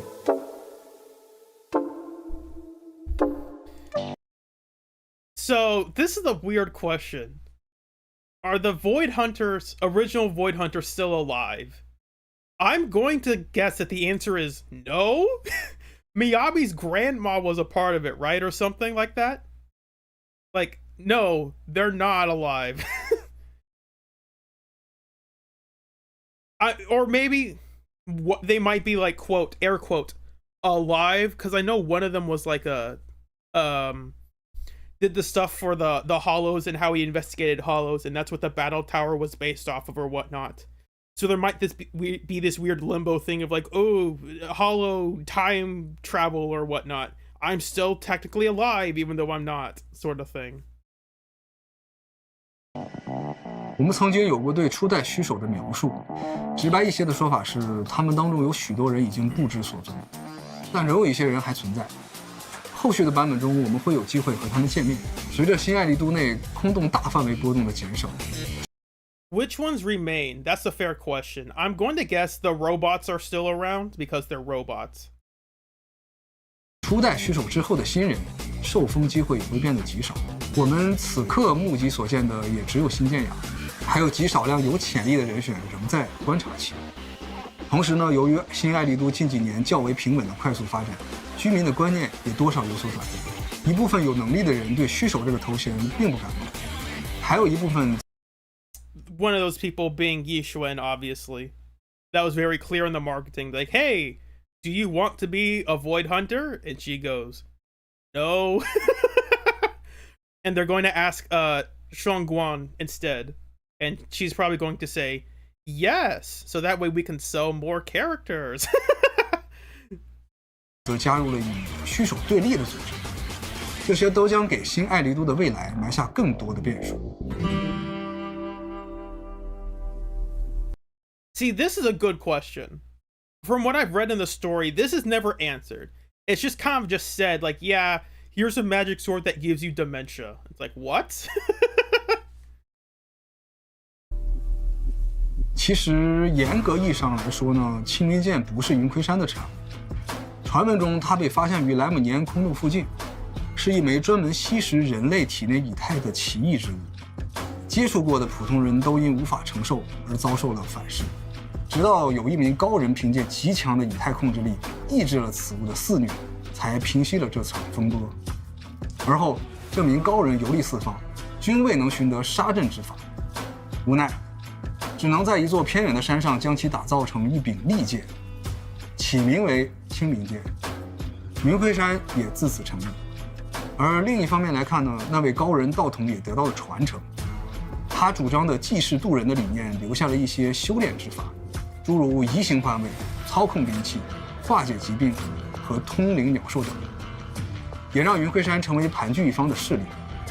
提到青灵剑这把有十足个性的武器，不难联想到另外一位更有个性的角色——星剑雅的刀。没错，星剑雅的刀曾经侵蚀过雅的意志，若不是雅最终抵抗住了妖刀的侵蚀，后果则不堪设想。可能大家已经注意到了，这两把武器都对使用者有着强大的负面影响，这就是力量的代价。而代价的源头与空洞有着极其紧密的联系。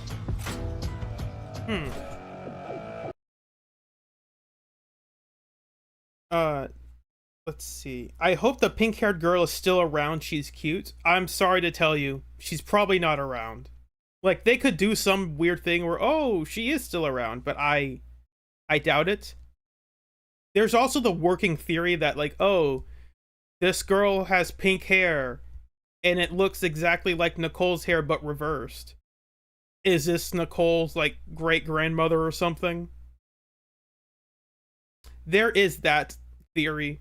I think it's fair for that to be like what it is. It's like, oh, they're way too visually similar for it to be a coincidence. 小光是天赋不输怡玄的云魁山弟子，他也是青冥剑的新主人。但青冥剑并不是一把可以被人随意使用的兵器。与其说小光能使用青冥剑，不如说青冥剑选择了小光。当怡玄得知这个消息后，姐姐一将因青冥剑而殒命的伤痛再次袭来。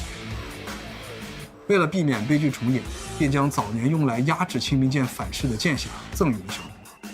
并且以修炼为由将小光排除在危险任务之外，即便这样会导致小光有挫败感，即便这样会使用小小的谎言，怡玄和随便官的一众同门仍然尽力保护了小光，直到怡玄可以找到万全解法的那一天。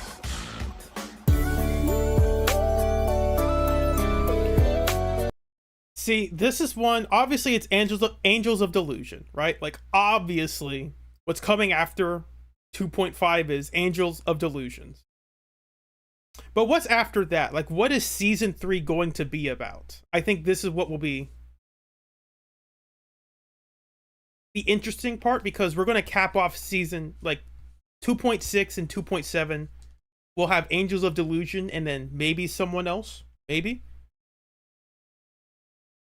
I don't think it's going to be like S rank Billy, just because we've gotten too many robot characters already. Like, we already have Banyue, and then we have like the robot that is a part of the Angels of Delusion. He has like a hologram or whatnot. And then we have Seed Senior, who is technically playable. So I just think there are too many like robot characters for them to say, oh yeah, we need another robot character. I don't think they'll do that.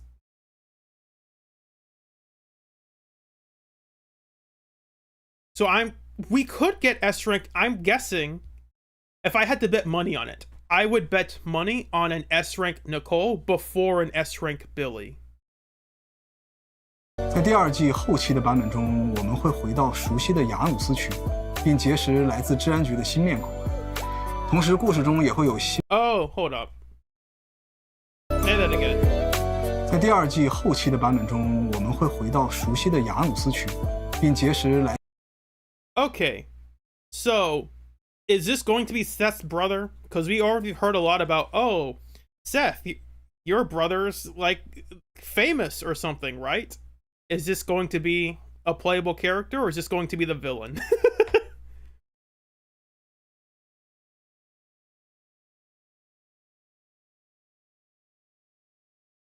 来自治安局的新面孔，同时故事中也会有新的黑之成员登场。 New Krampus members. Okay. Interesting to know. 主角产生更多的羁绊。另外，我个人比较期待的是一位老朋友的新 A brand new story regarding an old acquaintance. Who could that be? 故事，以及第三季神秘 Mysterious friend. Okay. This could be like, it's very easy. Oh, S rank Billy, S rank Billy. But it's like, I don't know. I really don't think it's going to be an S rank Billy. I really don't. 朋友的亮相，大家都会被同一项事物。Also, the other reason I don't think it's going to be an S rank Billy, we've gotten too many guys already. I know that sounds dumb, but it's like we've had Pan, we've had Monato, we're getting Banyue, and I think for them it's like, nope, that's too many guys. We can't do another guy. Sorry.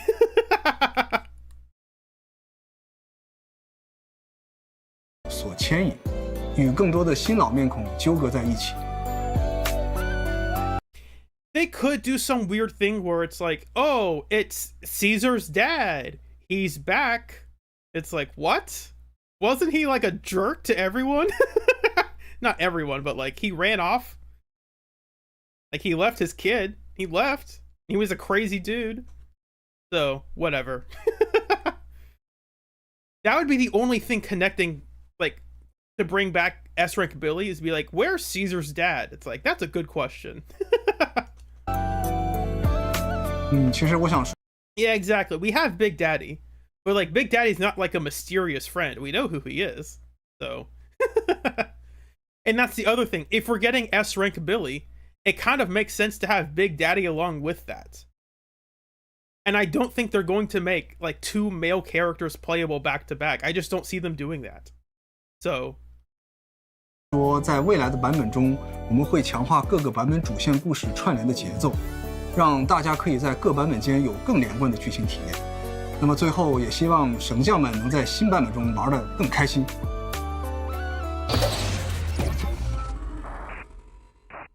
all right, that's it. That's the live stream.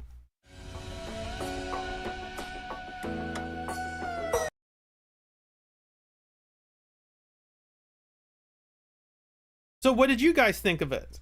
I thought that was pretty interesting. Obviously, they didn't talk about some of the stuff. I mean, they talked about a lot of stuff, but they didn't talk specifically about like 2.5 for reasons, because they want to keep that stuff a surprise.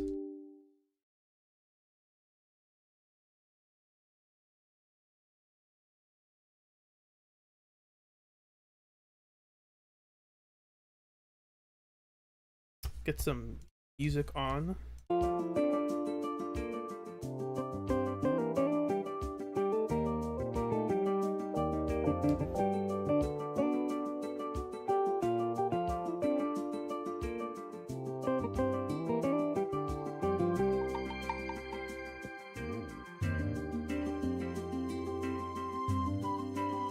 And now I am going to set up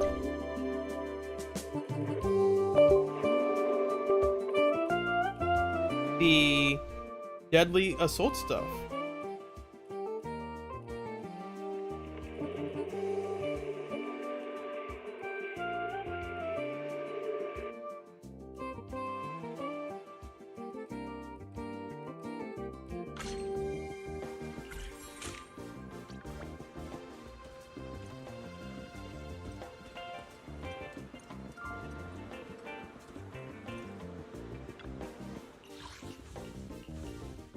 So here's what it's gonna be. I'm gonna make this a pinned comment real quick.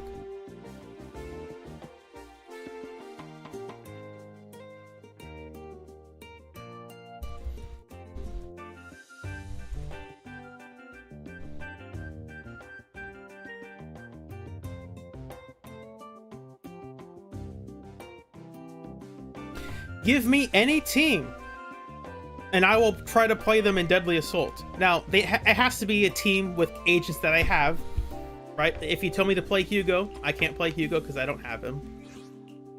I can become even stronger. Man, wanna see? Do you take your time, man? You can't see who I don't have on that screen. So, the characters I don't have Touch my tail, and now. are Ellen, Yahoo! See that your service. Z, Want to test my hammer? Aleda, Sukashiro Yanagi, awaiting orders. Yanagi, Be my research subject. A Jane, new case to solve? Jingyi, 148, Juyuan, ready.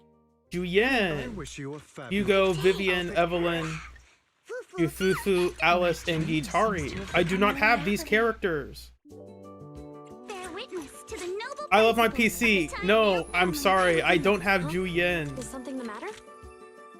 Asset I can still play an Ether DPS. She's right here. My services are expensive. It's been a while since you've seen a good Haru. Well, you're gonna have to keep waiting, because that's definitely not me. I can try Haru. If someone gives me a dumb Harumasa team, I'm willing to try Harumasa. It's always so funny to play Harumasa with bad teams. Because you're just like, this is all so painful.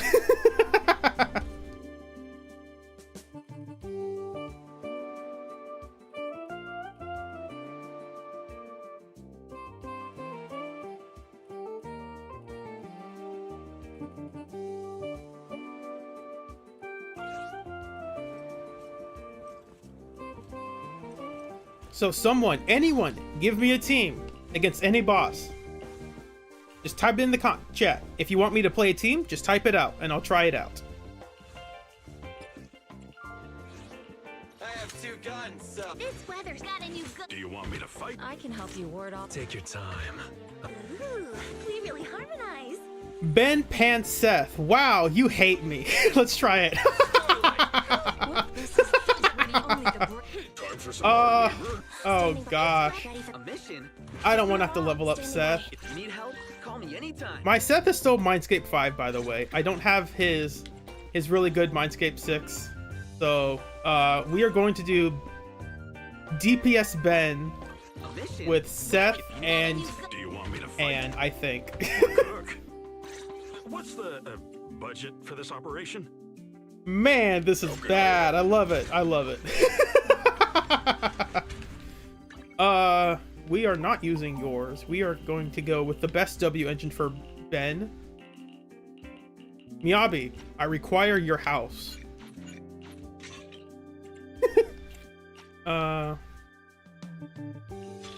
We'll get rid of all of these.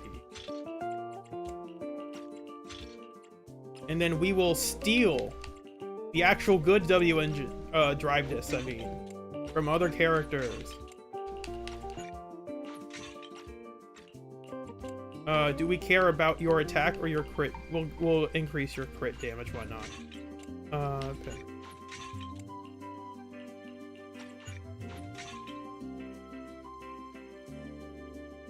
DPS Lucia? That sounds fun. We could do that next. But we need to suffer first.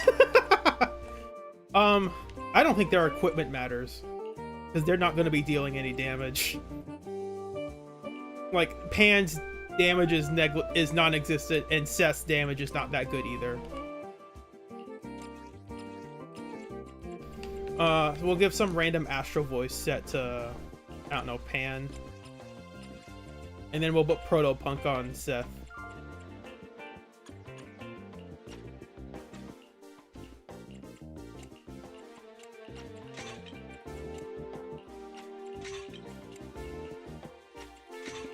Yeah, that's good enough. And for Seth, Proto-Punk.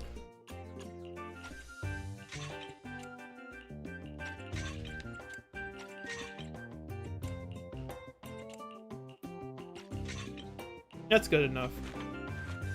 Wow, that's bad. Mission ready when you are. We are doing DPS Ben. We are not caring about these other agents. That's pretty good for Ben. Of course, he doesn't have his core F. So that's actually a pretty good increase for him, but I just don't have it. Time for some hard labor? Okay, time to get a little ferocious.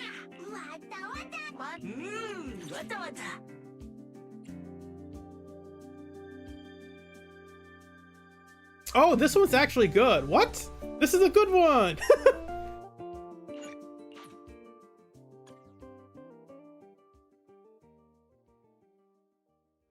Would Yuzuha, Astra, Lucia be too meme? No, that's a good idea.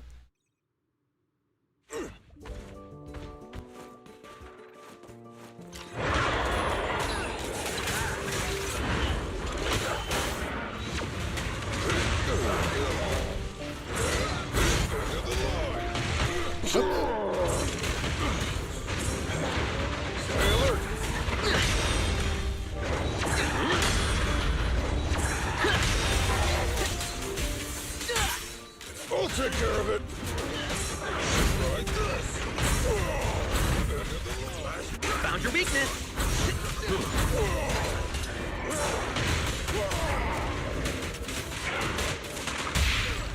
Try my killer. We'll just do everyone's, why not? You had your chance. My killer is unstoppable. Safety first, team. Prepare the fate judgment. We are not getting a good score with this team.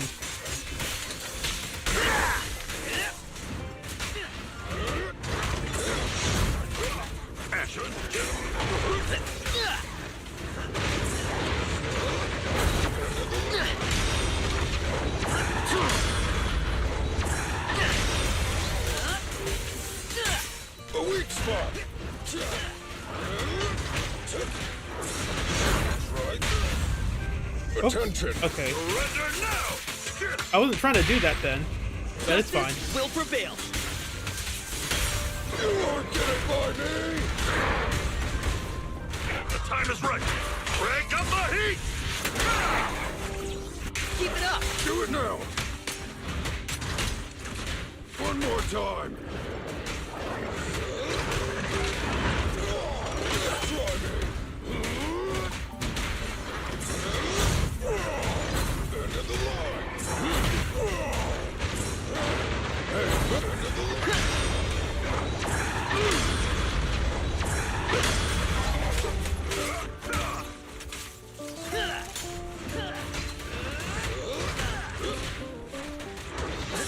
Your crime won't be forgiven. That was not a smart idea. Move along. Just try me. Try my pillar. You should have worn a hard hat.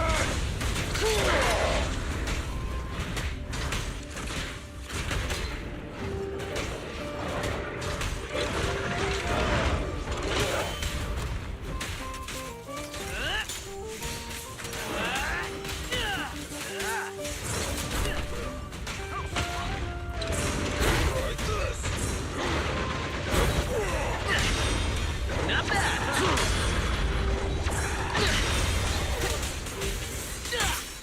Try this. Backup's here. Exclusive recipe made just for you! Hey! Just try me. Move along. Try my pillar. That's about right. Hey, 1 star is 1 star. What can I say?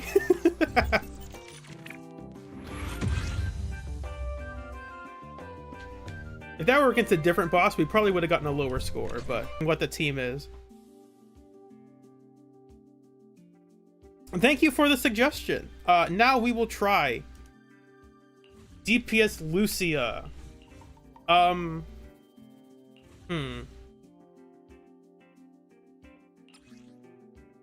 Wheelchair of Yuzuha. We'll do Yuzuha. That sounds fun. I'll try Miasma Priest. Why not?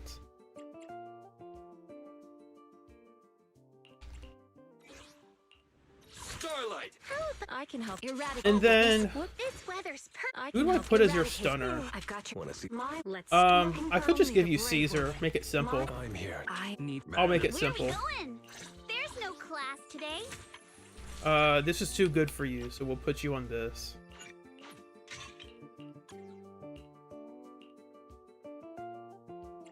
And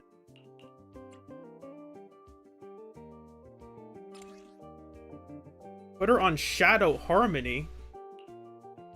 I don't know about that, dude. Does she use her dash attack? Okay, here's what we can do. We can do... Yeah, we can do Shadow Harmony and then make Caesar the main DPS. I think that's doable.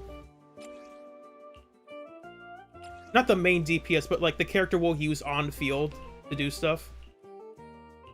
I don't have good Shadow Harmony disc with HP though, so we're not going to be benefiting from that. But I think that's fine.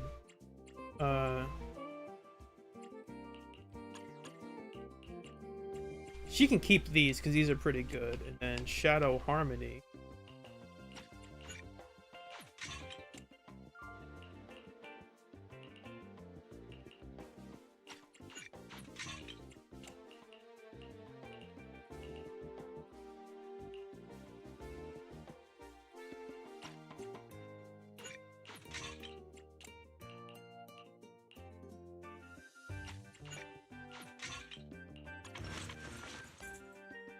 That seems about right.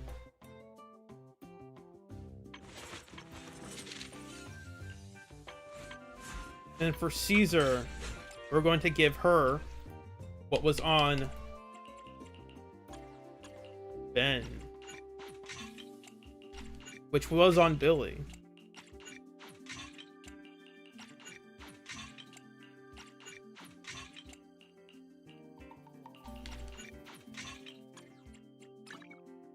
I think, does this really matter? Not really.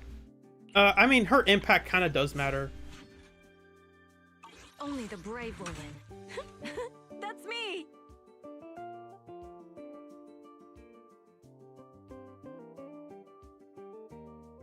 HP is too high, make her scale with attack. Okay. Standing by.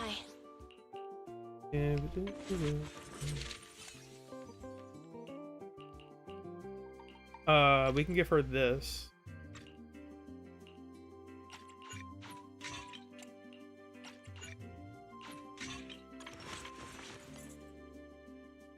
This what the Night Emissary's Hollow Adventure is a go!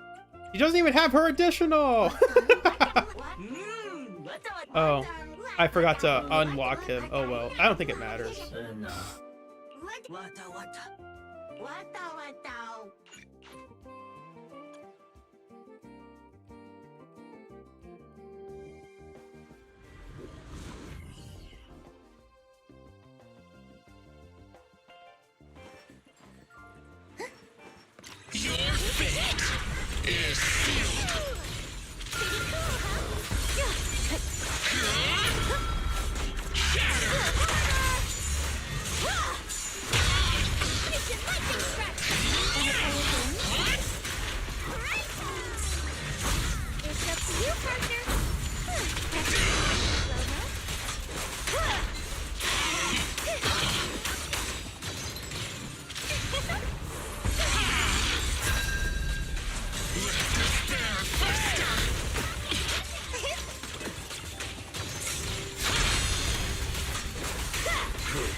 Oh, that's annoying. And one step!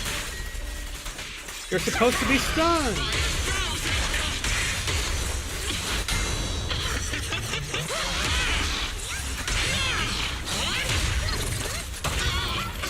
Victory's mine. Return to the Sea of Dreams! Now let down! Drawn from countless legends, melodies, and dreams!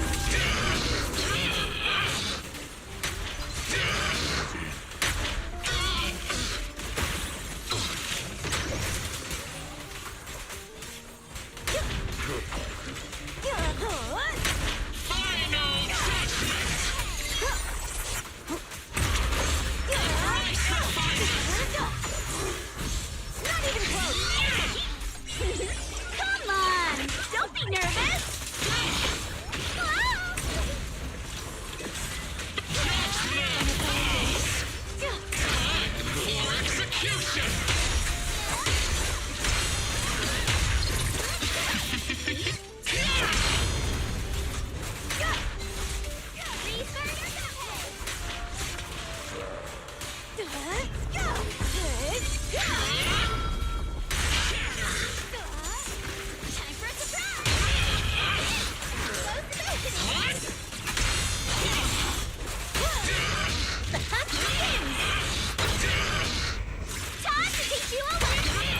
Okay. That's all you've got. I have not paid attention to the score that much. Halt! Not one step further. The name of the Night Emissary!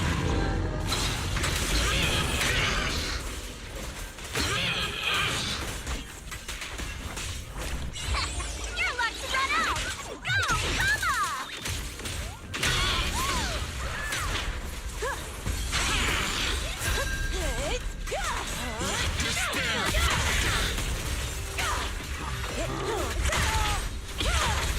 Pretty, right?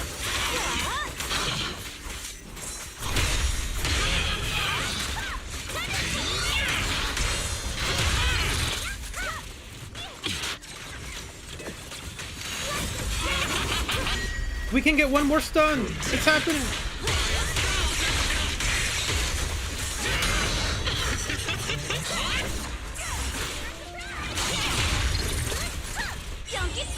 We're so close. We can get one more stun. No! It's fine. Hey, we got 2 stars! I don't even think that's the right buff to use.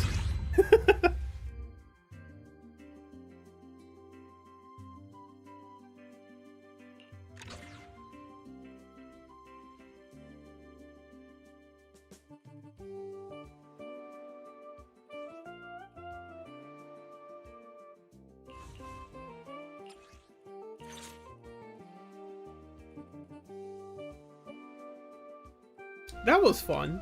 I don't think that team was good, but I think that was funny.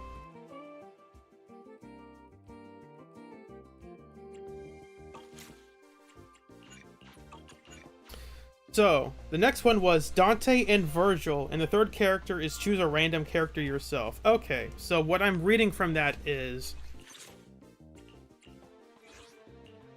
Starlight, it's time to shine! Dante, Is the this is the path I follow. Virgil, Take your time. I'm listening. Nero. This is obviously not going to be a good team, but it's going to be a funny team, and that's what matters. We will steal some discs. We are not having any supports on this team. That's for weaklings. Only weak characters need supports. That's not even remotely true. You keep that one.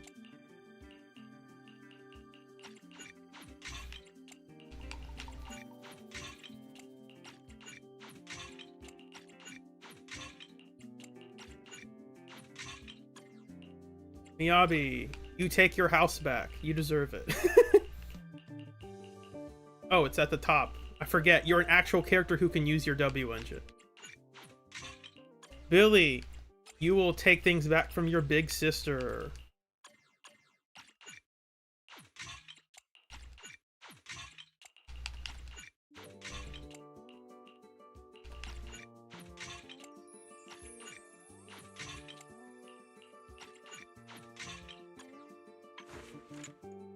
That seems right. Yeah, this all seems pretty right. Except for the fact that they're being used together. I'm listening. If talking won't work, then fists will. This team is trash!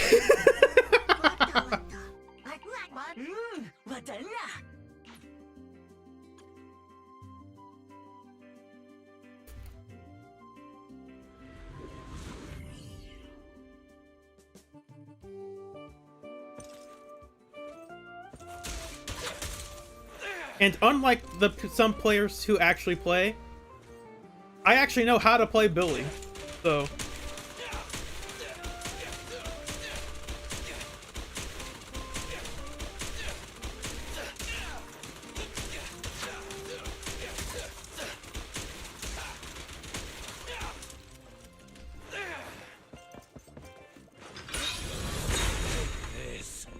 I don't think doing this actually really matters.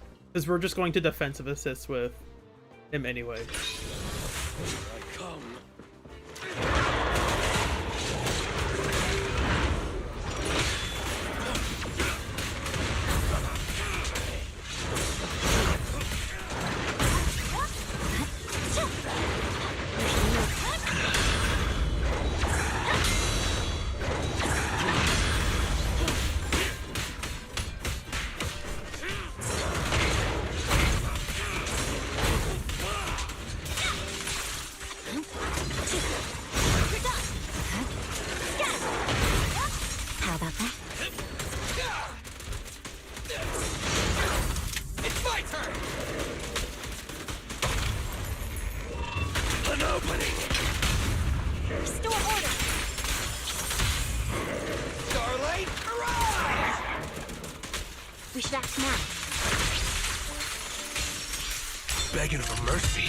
He's not even in his burning state. That was a mistake. We're gonna start that again. Yes, I am fighting Typhoon because he's easy mode. Exactly. Give me a break here, the milk. I'm taking 3 DPSs. There are no supports on this team. 3 on-field DPSs that want to be the one doing all the damage. Give me some credit.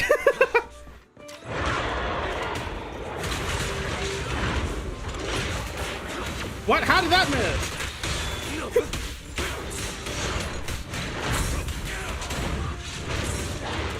Not good.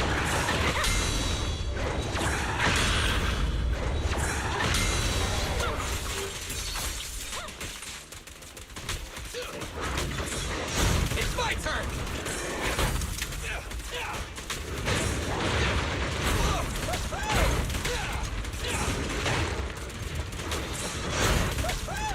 It's my turn.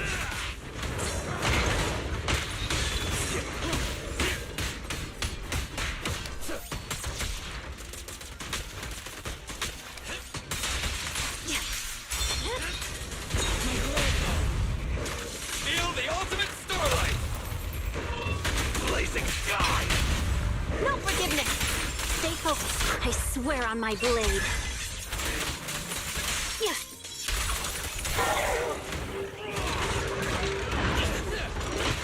Oops. I say I know how to play Billy, not if I get hit like that.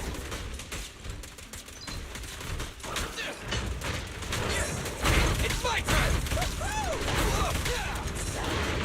Careful. It's my turn.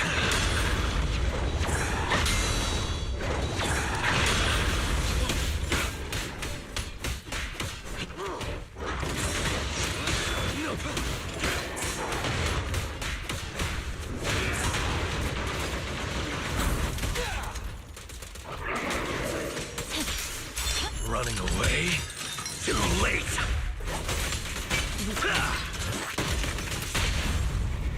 Now we will go Miyabi and then Monato and then back to Billy. Starlight, hurrah! Starlight, shine bright! Ah!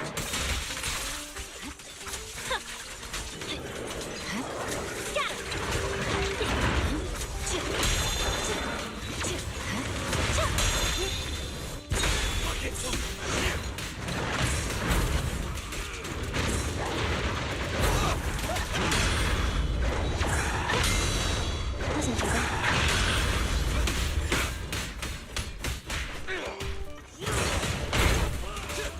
It's my turn! It's my turn! It's my turn! In my sight!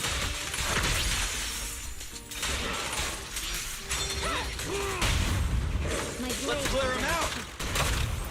Cut your path.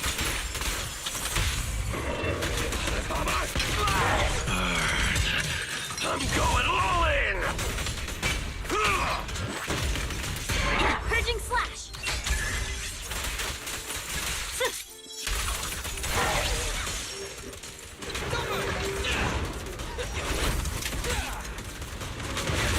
It's my turn! I can get 2 stars. Let's go.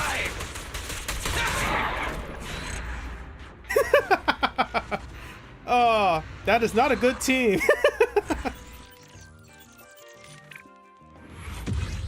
And yes, I picked the easy boss. Sue me.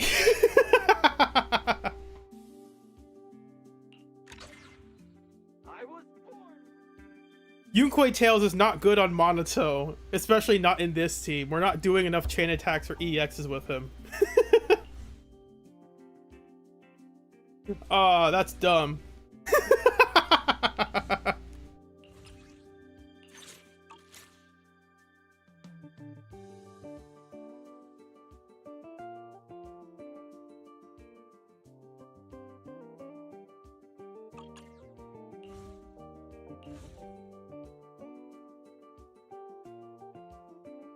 I love my PC. Yes, everyone had their W engine. So, It's ready for I can eradicate all evil.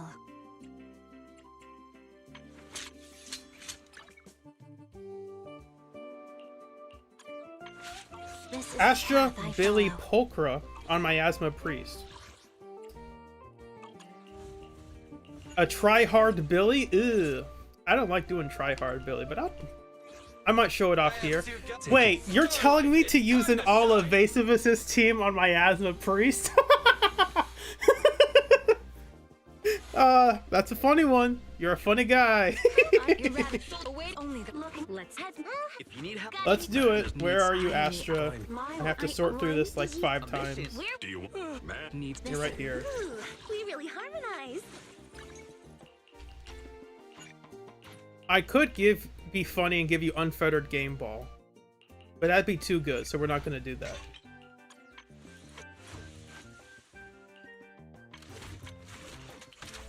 This right? Yeah, seems right. This seems good enough.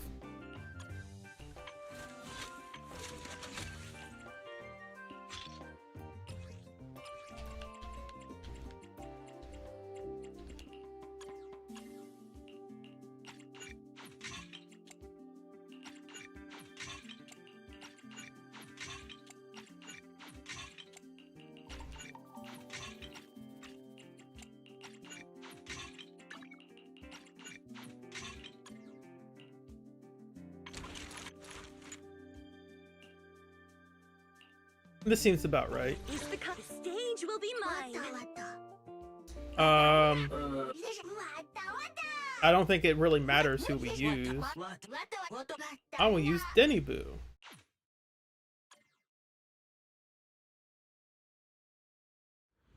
Yeah, I love my PC. That's because my fourth disc on Miyabi is attack percent, because she doesn't need more crit rate or crit damage.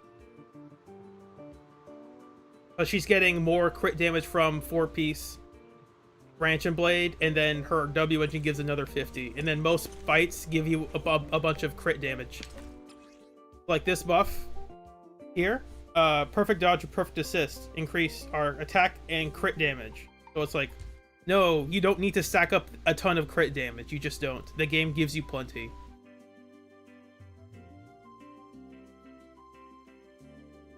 And this boss, again, it's like, hey, here's more crit damage. Honestly, I might swap... yeah, I'm going to do that. Hold up. I'm going to swap out my crit damage on Billy for crit rate. Just because we don't need this much crit damage. I have 2 guns. I can be...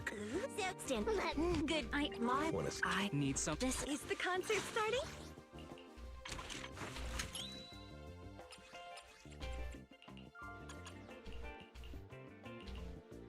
This one or this one? I'll go with this one.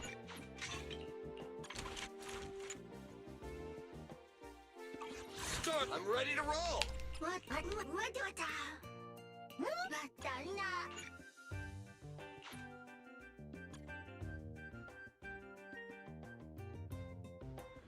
So, let's try to calculate real quickly. How much crit damage is Billy actually going to have?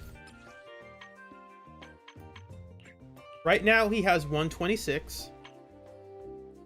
Looking for info? Or hiring me for a job? Ulkra's King of the Summit is going to give another 30. Okay. My loyalty Is the concert starting? Astra, she's one of the few agents I have a level 12 skill on. She's going to give 25, so 30 and 25. That's 55 crit damage. Okay. Ooh, we really harmonize. Not too bad.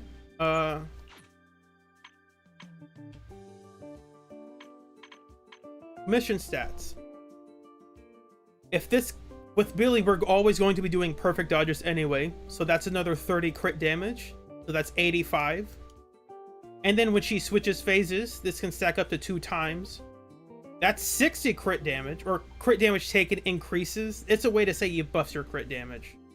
So add 60 to 85, that's 145. We're getting 145 crit damage just by doing nothing. Like, just through supports and stage buffs, that's what we're getting.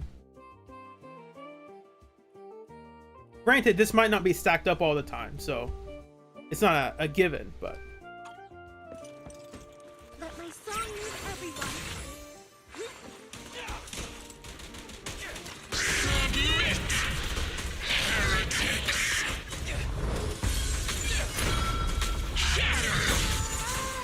It's my turn. I messed that up. Hold on.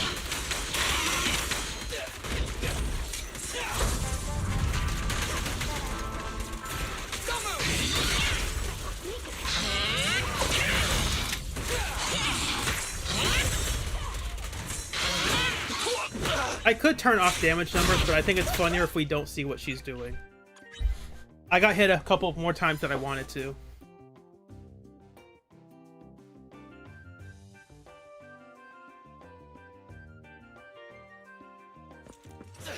All right, I'll take the mic.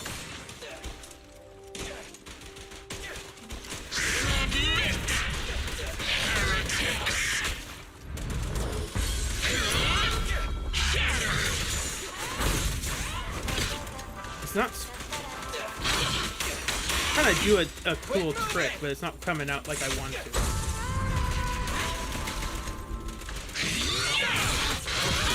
It's my turn. Yes, I can't see her. That's what I want to see from my damage numbers.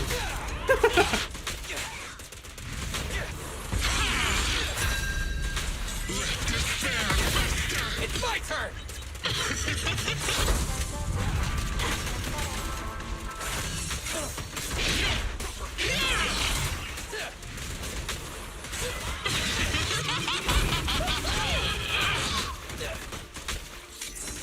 It's my turn.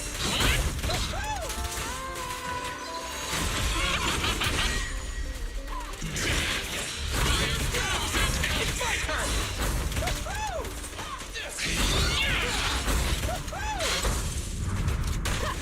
It's over now. Weakling, you're nothing but prey. Feel the ultimate starlight. Let's clear him out. Don't worry, everyone will get their share. My song is with you. Feel the ultimate starlight. Judgment, annihilation, embrace refinement. It's my turn. Let's clear him out. Judgment, time for execution. It's my turn. It's my turn. It's my turn.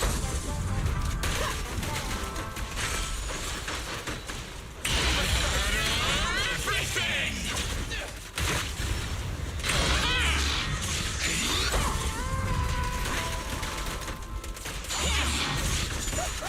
It's my turn.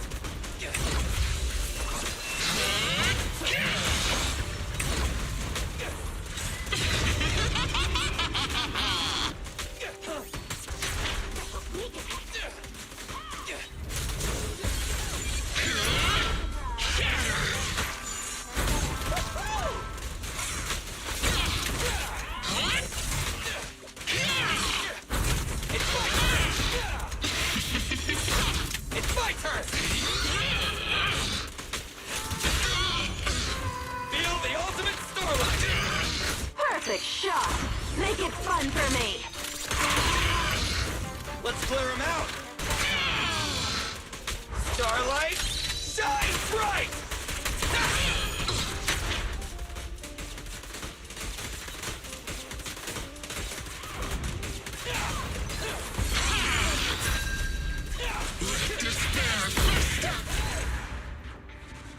Not too bad. Not too bad for our first try.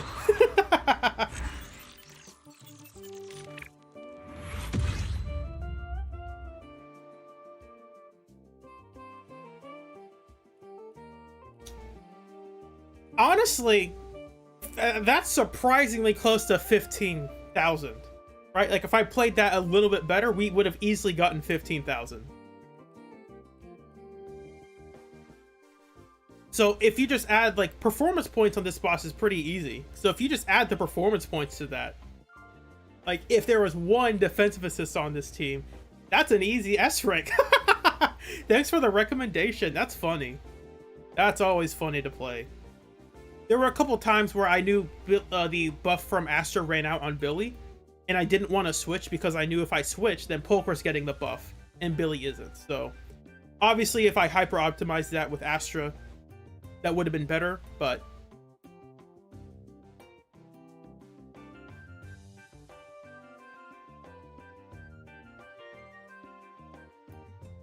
granted, my Billy is hyper built, so this is not like a free-to-play Billy.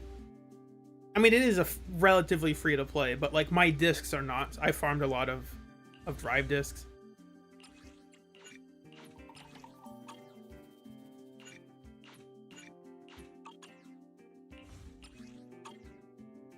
What time is it? I might... How much time do I have? I have a bit more time. Chatters, I require more teams, please.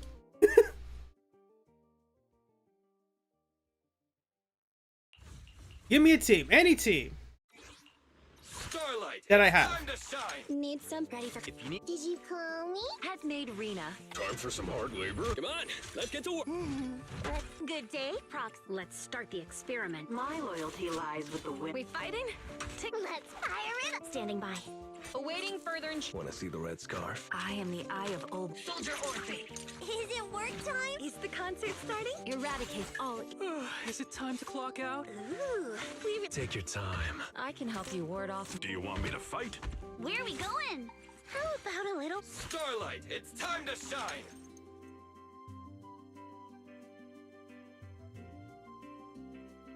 And be Seth Astra. That sounds like a fun one.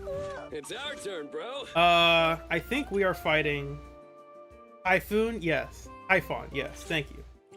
Thank you for being generous. I have Take your... Standing. This should not be that bad because Astra's on the team, but Seth is also on the team, and Seth is not going to do anything. Do you want... if you need. I'll help you with. Where is Astra?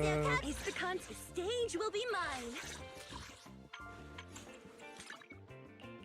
So in this team, we want to give you Miyabi. I require your W engine once more.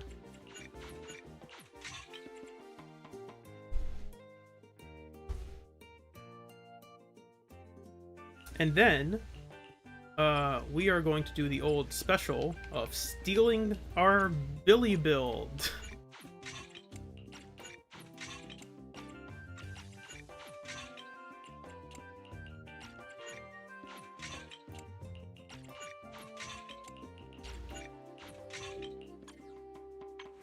Correct. Our Seth is not Mindscape 6. Wow, we are going to overcap that crit rate.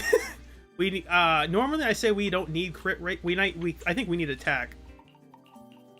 Miyabi, I'm also taking your disc. Sorry.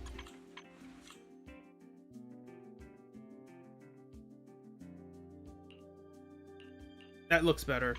Seth, we are going to switch you from 4-piece Protopunk to 4-piece Astral Voice, and then not do anything with you.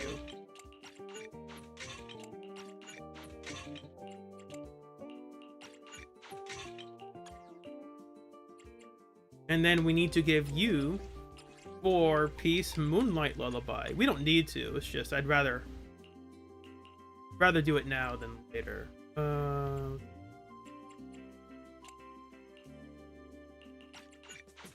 That's fine.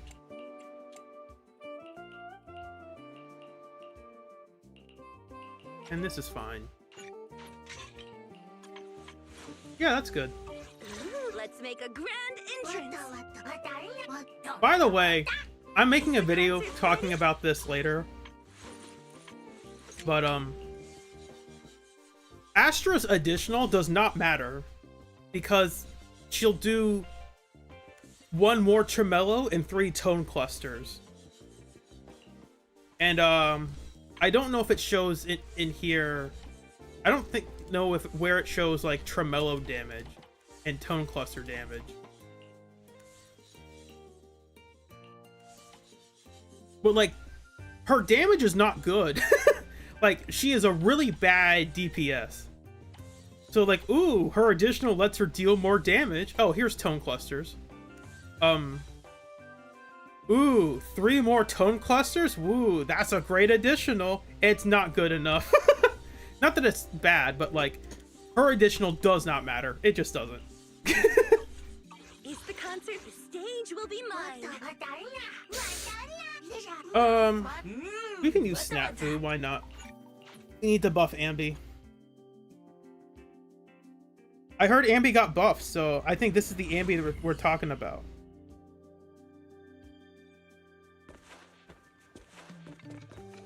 Right? Let's see the Ambi buffs in action.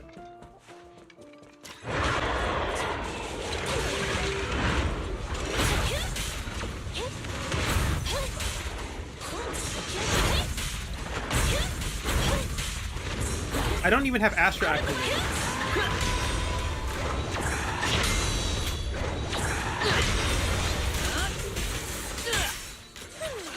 They're exposed.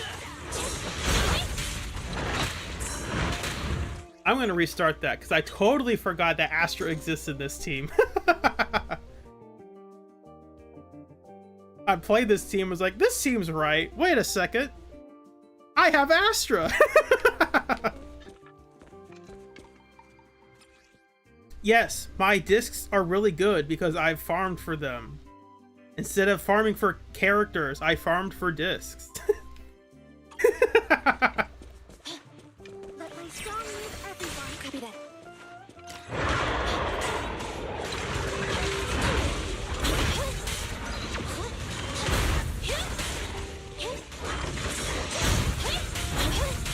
You're looking good. Not that Astra does anything right now.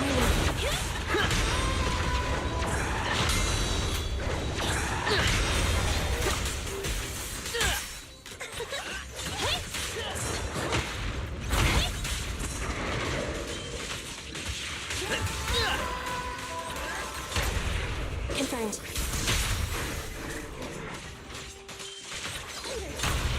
Intermaneuver. Neutralize.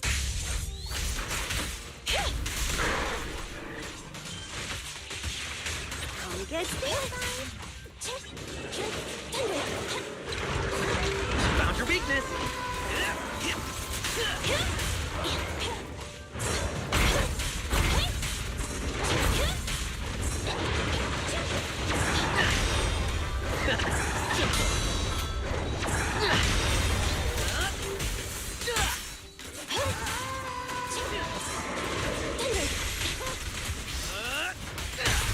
Confirmed. Let our souls resonate. Intermaneuver.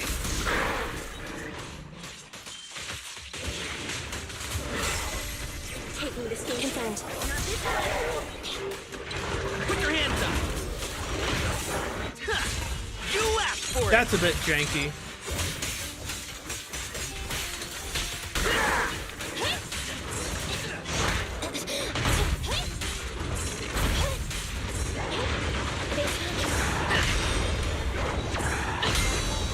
Keep the pace.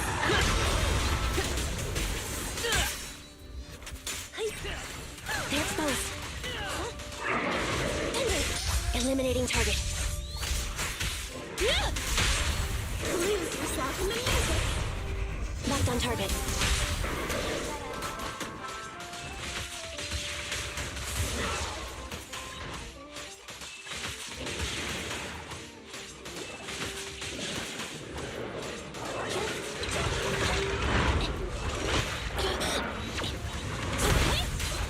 Keep it up.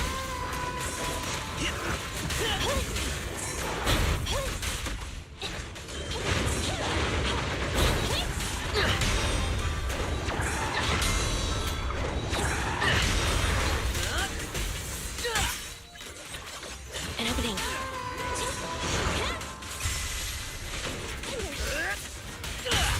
Intermaneuver. Confirmed. My song is with you. Intermaneuver. Fracture.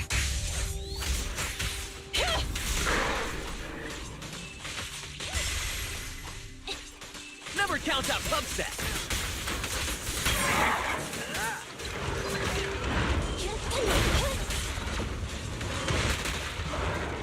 Back and dear, your crime. That was pretty won't be close forgiven. to, not pretty close, but like surprisingly not a bad score. I mean, it's against Typhon, right?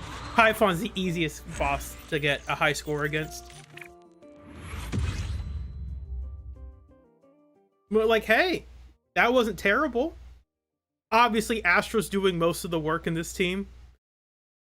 Ignore this number over here. This number is not indicative of her contribution. It should be higher than Seth's. Someone actually made a breakdown of what this score, what contributes to these scores and how they're shared. So you can find it. Someone on Reddit did it. I know. So you can find that if you look it up.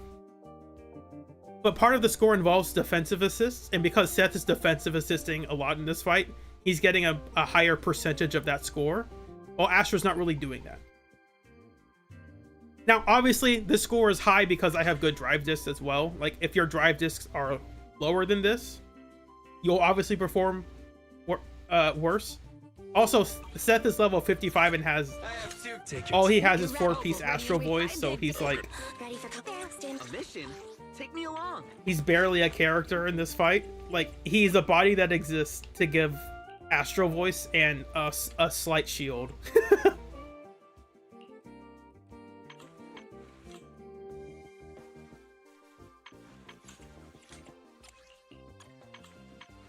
Ready for combat. The only problem I have with the this stage buff is that this buff runs out pretty quickly because each stack is calculated separately. So there's a very good chance that you can't have all 3 stacks available when you want them. Because I noticed that a lot in the fight where it's like, oh, I'm just running out of these stacks and there's not much I can do about it. Just because of the nature of how the fight went.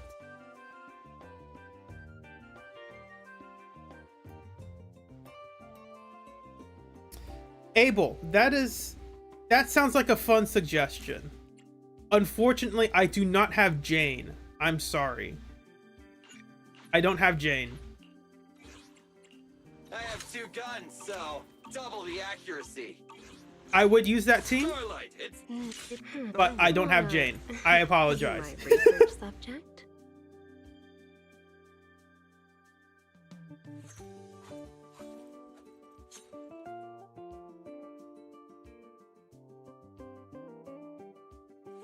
This is one cool thing about Jane's idle pose, that she will just keep twirling this around, whereas other characters will just kind of like stand there awkwardly. guns, so double the accuracy. Not awkwardly, but it's like you can tell they have like an animation cycle they go through. Where it's like, are you gonna do anything, Billy? No? Okay, you're just gonna farm with like the wind blowing from off screen? Okay. But at least Jane will keep twirling her rat-shaped knife.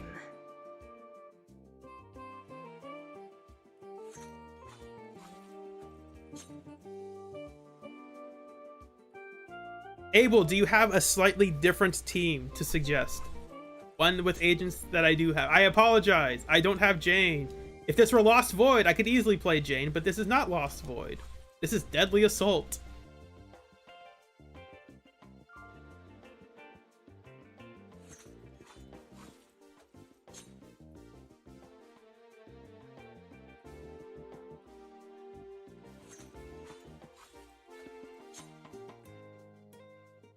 I can become even stronger.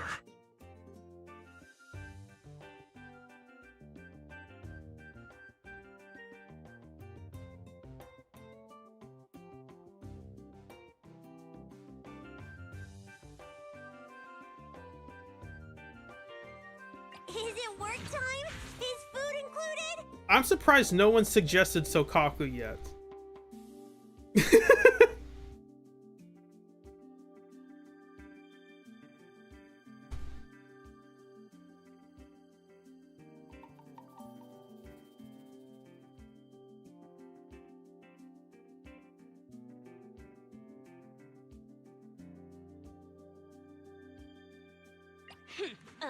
To what do I owe the pleasure? Is Sokaku Mindscape 6? Yes, Sokaku is Mindscape 6. Ready.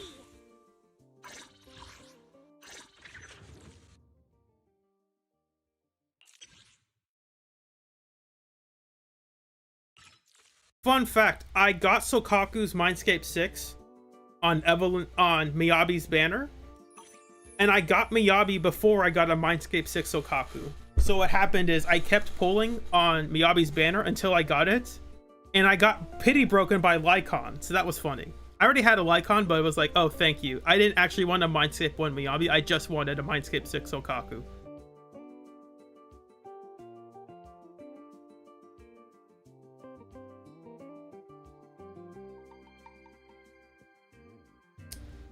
Trying to read this. Sokaku, Lighter, Lucy, and then Sokaku, Lucy, Sanbi. Or the AFK team, Trigger, Orphe, and Yuzuha. I have tried it. I mean, I haven't tried it, but like... Yuzuha doesn't really do anything in that team because, Is it time to clock I'll out? try the joke team first.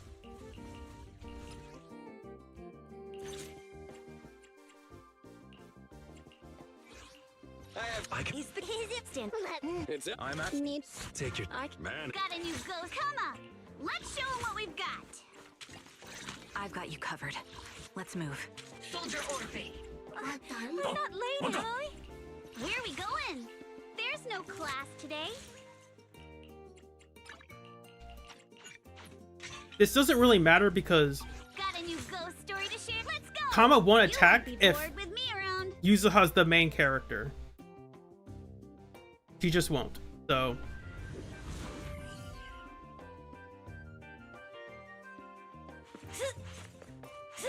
I'll take point. Recalibrating.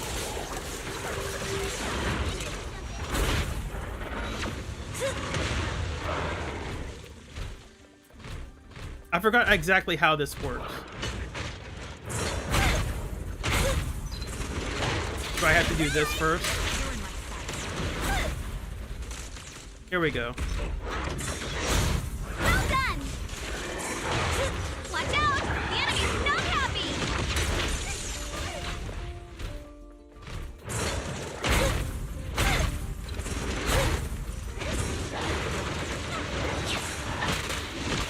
I'm trying to do the weird thing with Yuzuha. Hold on.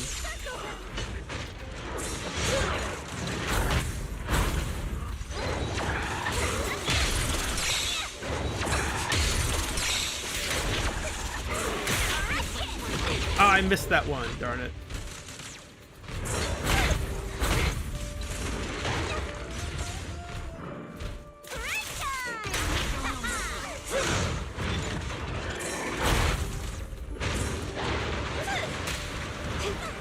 Oh, he's not doing it now. I broke him.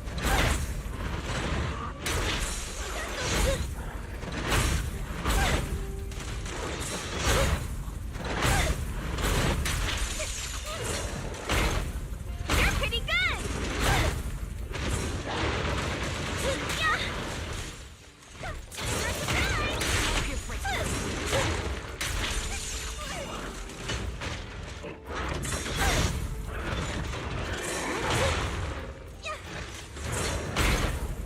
Okay, I don't think we're going to get a high score on this fight. So, it's funny, haha. Yeah, I get it. We will actually try a Sokaku team.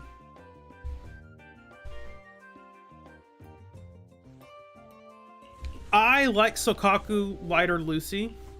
We can try that.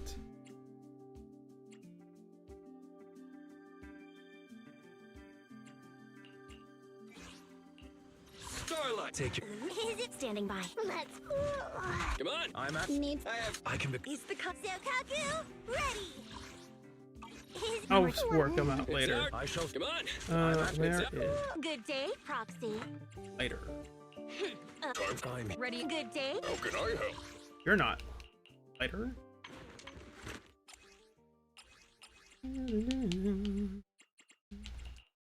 I have a fun lighter video I made. Not a video, but a run I have ready to go for my next video.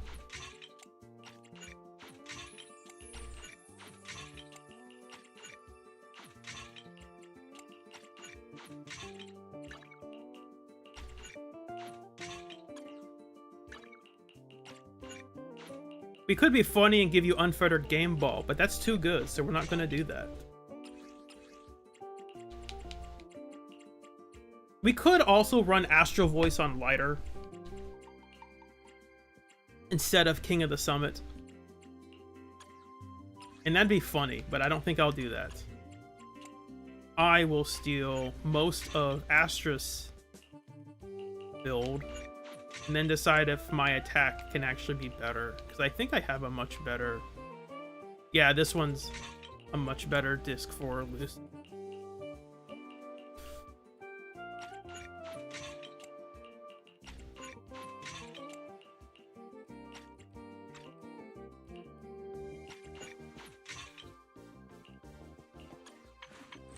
Still not high crit damage, but that should be fine.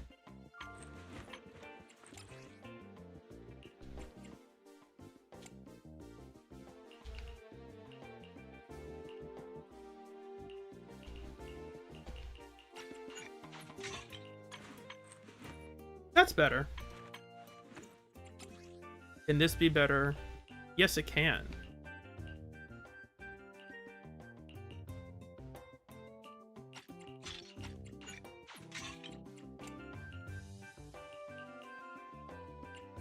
And that should be good enough, right? Yeah, that's good enough.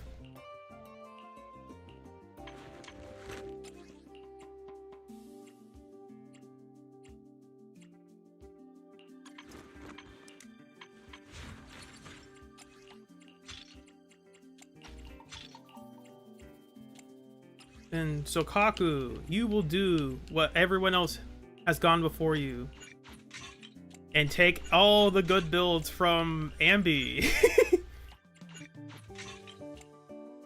Now, do I want attack percent or crit damage? Let me look at my build and then I'll just... Probably attack.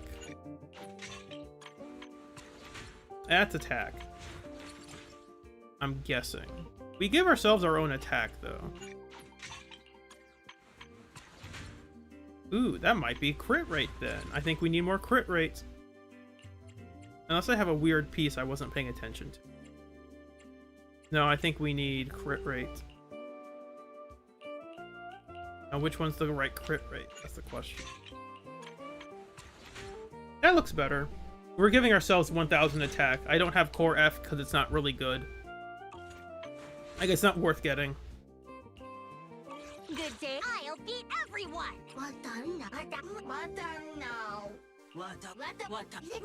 Rocket Boo, let's go.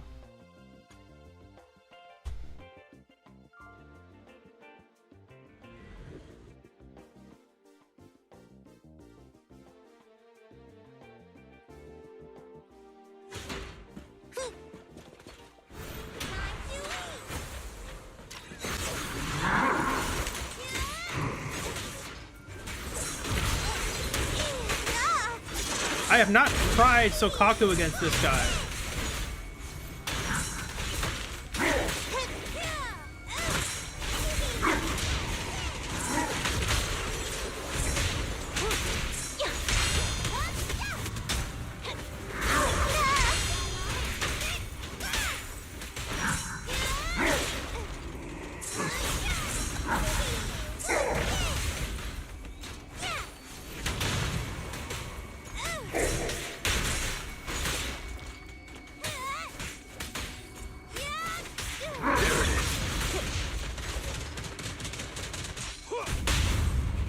Go.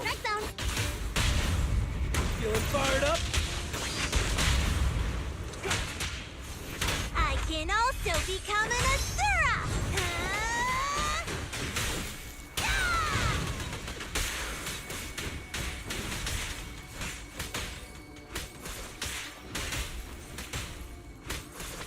They're back up!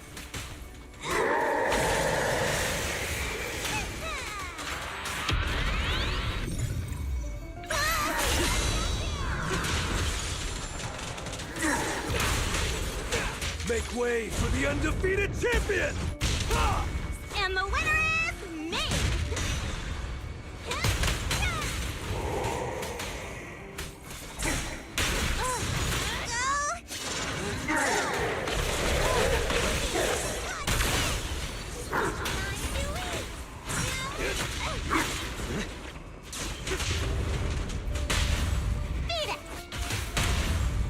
champions make history.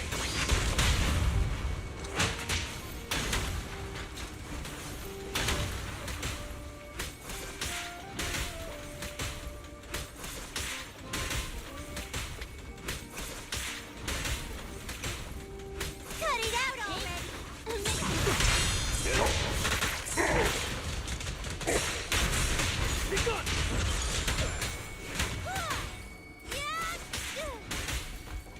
Time to eat!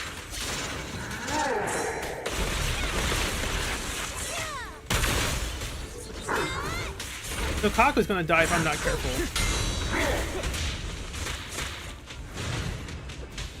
Look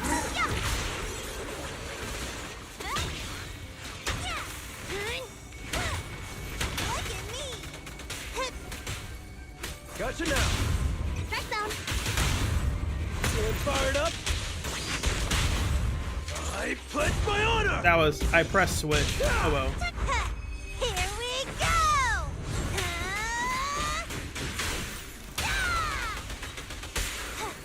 Oh, I pressed the wrong button there. That's fine. Oh, so Kaku died. That's fine. I'll save you. Home run!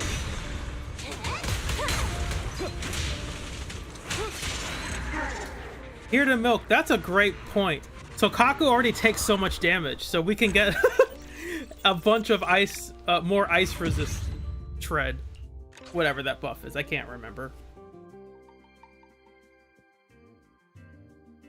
I will try that one more time, because that was not a great showing.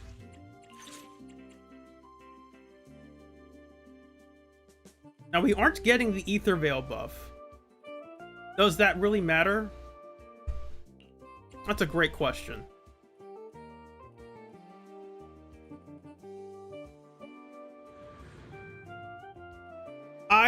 I might be pulling for Dial-In. I might. It really depends on how she feels to play. Because I really like her the voice actress, and I think she has a really funny aesthetic.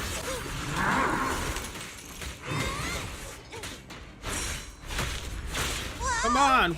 I totally dodged. See, that's annoying. His attacks are so weird. Because when the red flash comes up, sometimes the attack has already happened.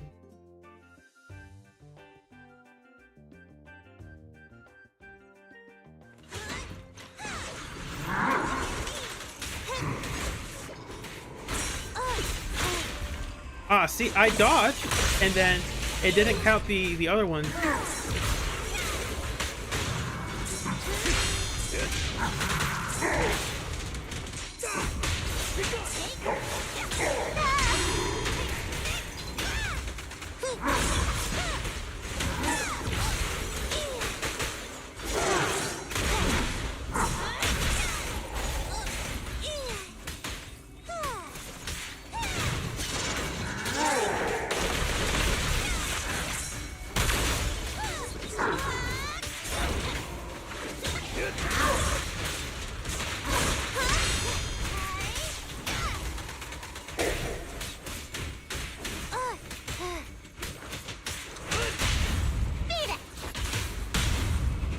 Fired up?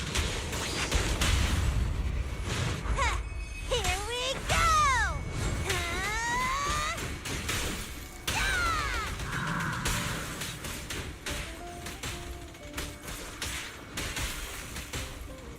Another round then.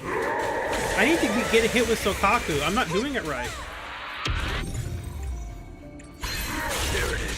What? Whatever.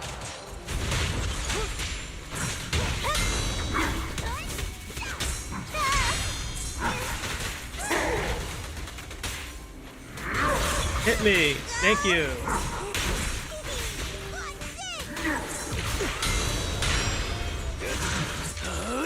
I'm unstoppable!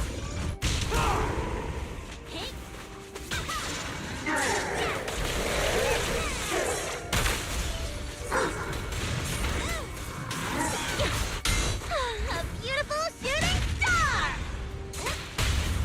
We're just getting started.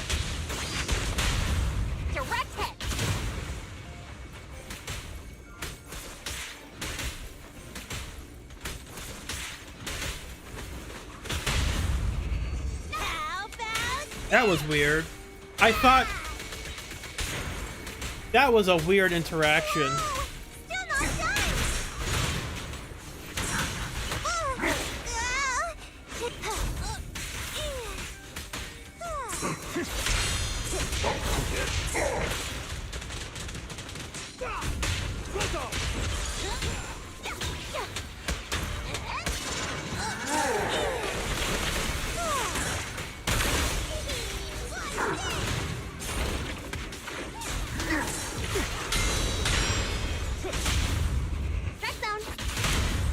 Only champions make history. Just don't blink. I don't think this was a better score, unfortunately. This was definitely not a better score. Make way for the undefeated champion! Ah! That does not hit either, because you start too far away. I will settle for the almost A rank score on the previous buff. Yeah, I don't think the ice resistance really matters in this fight here to Milk, because Lighter's already giving 15%, and so Kaku's giving another 8 or 10, I can't remember. I have two. What this is the Kaku ready. It's in her Mindscape 4. Yeah, we're already getting 10. We already have 25 minus 25% ice resistance.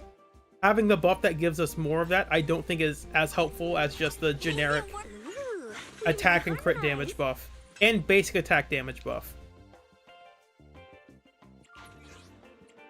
That's the other thing. Is the concert okay? Here we go. This is buffing all the attack that Sokaku kind of wants to do except ult. So like basic attack, dodge counter, EX, and dash attack. That's pretty nice.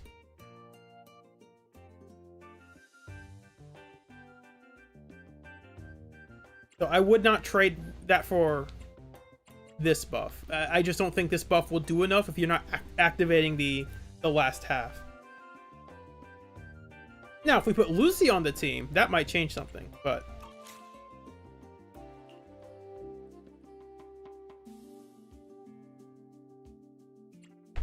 Oh, thinks I pressed my mouse, which I kind of did.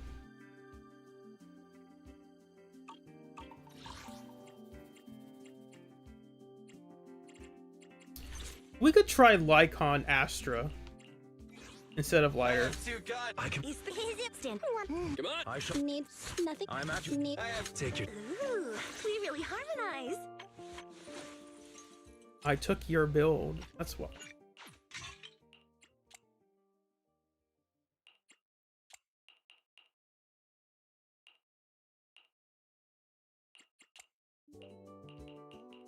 There was a +3. I'm not crazy. Alright. There we go.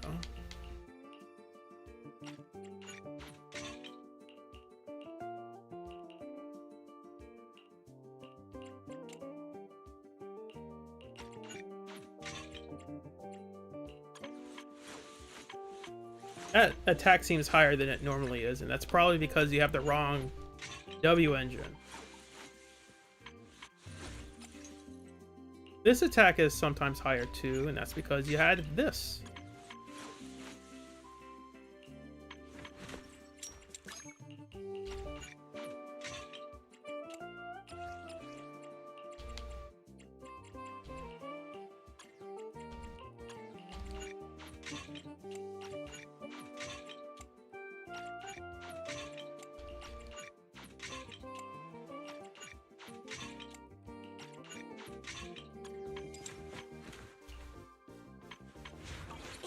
Let's hurry! I want to be back by dinner!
magic of music.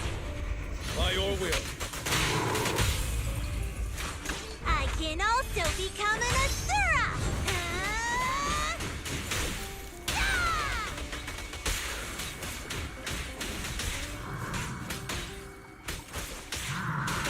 Another round then.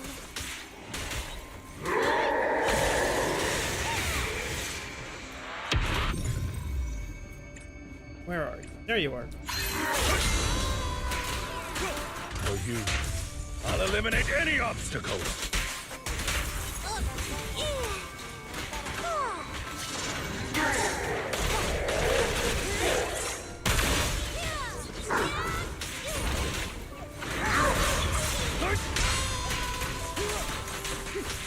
Let me try. This song is dedicated to the world.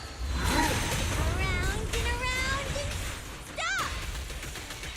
Yes, master.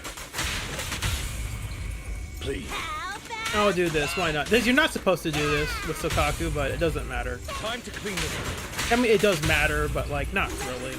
watch your soul?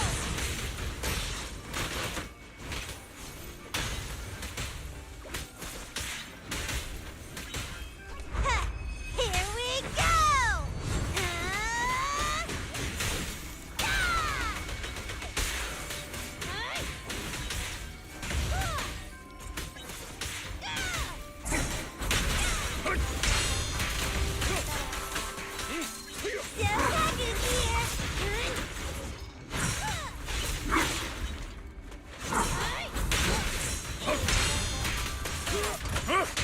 With this power,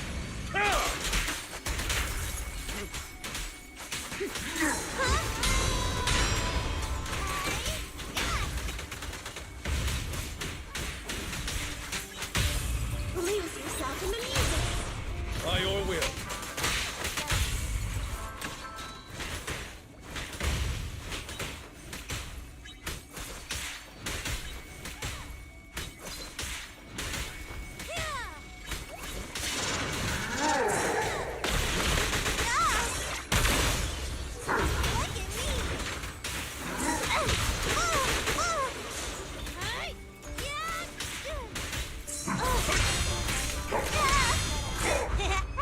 Just don't blink.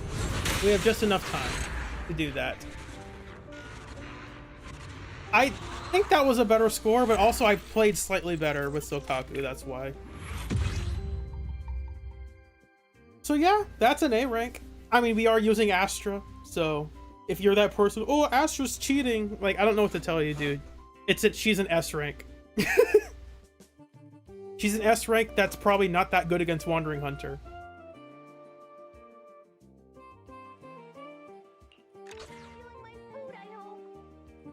Yeah, the other issue is that Sokaku also gives herself a lot of damage percent already, so Lighter is probably not better than Lycon and Astra. The DPS Nicole, Orphe, Trigger. See, that's a team I can play. Do you care which boss I fight? Because obviously the easiest one is Typhon, but the funny one is Wandering Hunter because he has a lot more defense. I have 2 guns, so double the accuracy. How about a little late night adventure? I promise you'll love it. Need something? My services are expensive. Nothing to fear. I am the Eye of Obel. Stand away, Soldier Orphe. I'm not late, am I? Your piece was stolen by Lucia.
I don't think there's a big difference. I don't think there's any difference. Well, there is a difference, but like, I don't think there's a good difference. Let's get that a bit higher. There we go. Then the coal can be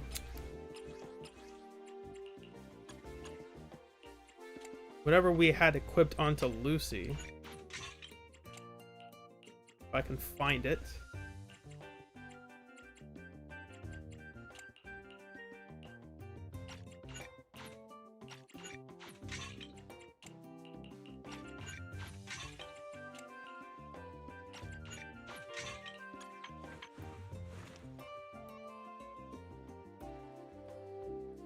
Need some time to make some money.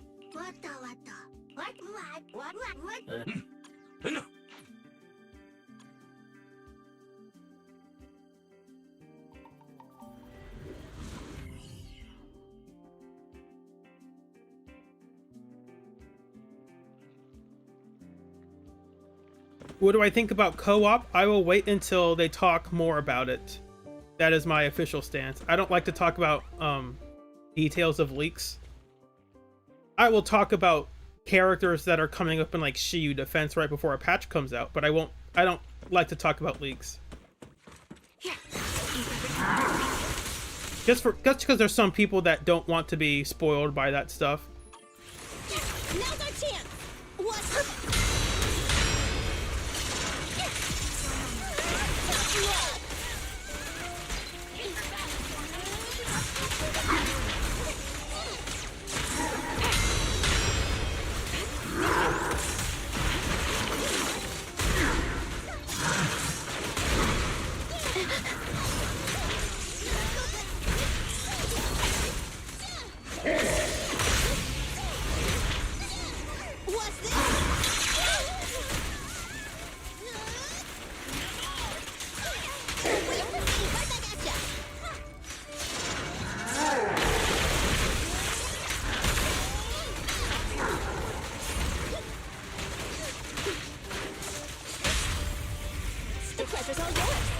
Wipe them out. Tactical strategy. Delay combat. Tactical strategy. Scorch that! Another chance.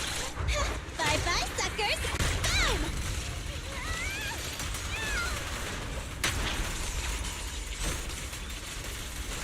Back at it again. What's this? Adjusting for wind.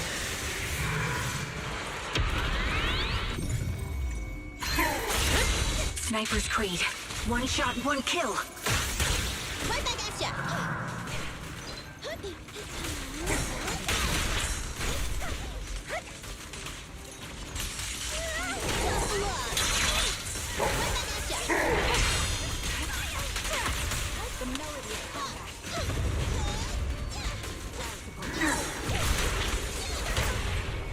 Hey, hey!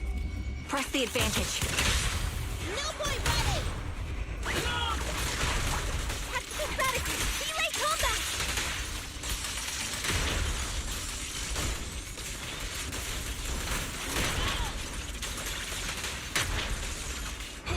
Wanna run? Get it! Suppressing fire. Get away from me!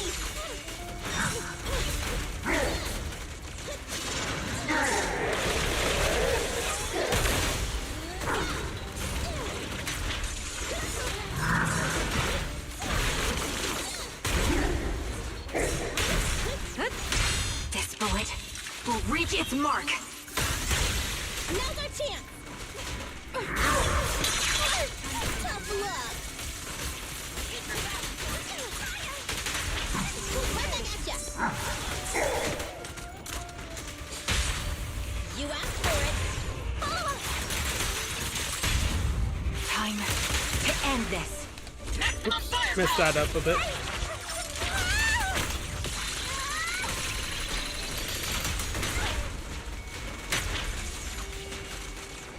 Enemy is suppressed! Now's our chance! Get away from me!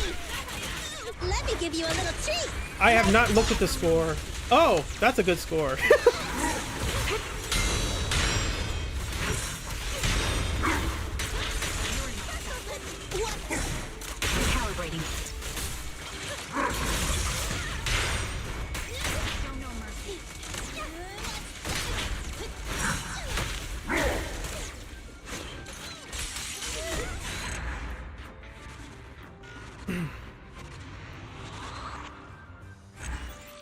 Yeah, I mean, that's a good score because Nicole's really good and Trigger has her W engine.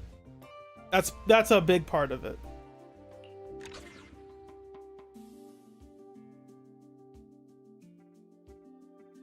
Exactly. It's a ruptured team. There's also an argument to put Nicole on 4-piece Woodpecker because it increases her damage. It doesn't buff the team, but it increases her damage output.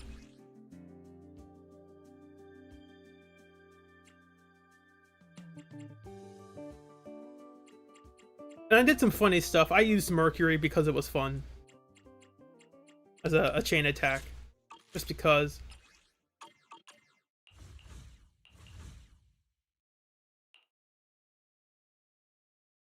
Oh yeah, this was this one I said I refused to get 6 stars. This is the teams I used for that. I used Monato, Lighter, Yuzuha against Notorious Dead End Butcher. That's obviously not a good team, but it was a fun team.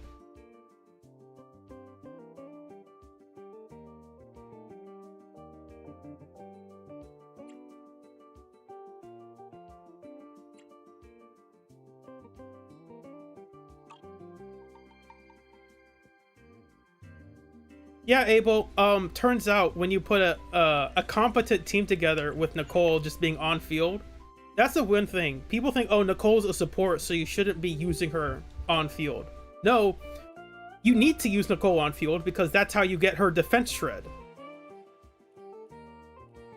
I will talk about this. If there is a co-op with multiple players, Nicole is going to be one of the best supports because Nicole is already...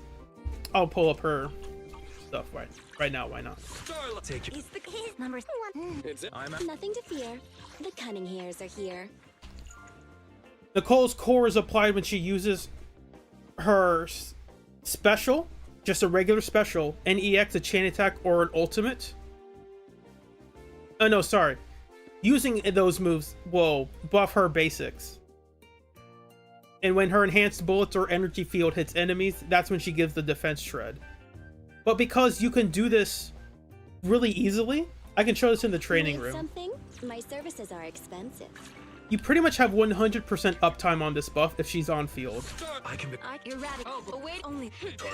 Stand nothing to fear. The cunning hairs are here.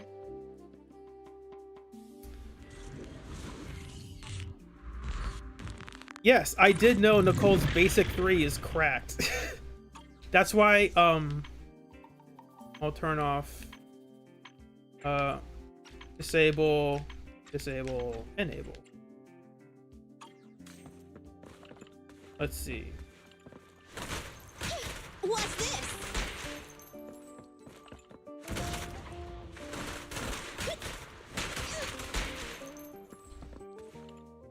Now, as you might see, oh hey, in the top left, I'm out of bullets, and you can see that I'm also dealing less damage because of it.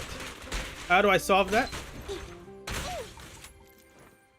If you hold basic, during any time in your basic, you will automatically do her regular special. Get away from me! And that reloads your bullets. And it also reloads after it dodge counters, so I'm gonna do this real quick. And then have him attack me.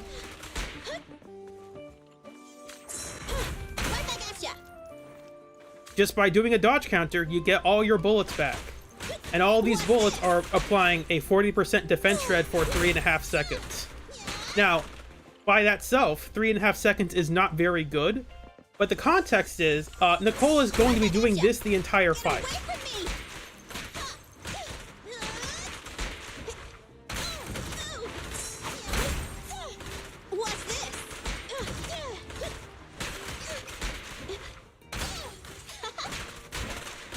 So, while the debuff only lasts for 3.5 seconds, we are not attacking for more than 3.5 seconds. And this is not even talking about her EX or her chain attack or her ultimate.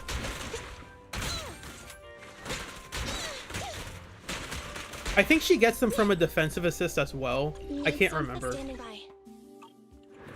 We'll spend some of them so she has a... Take a break. Yeah, she gets them after defensive assist. So in case you didn't know, now you know.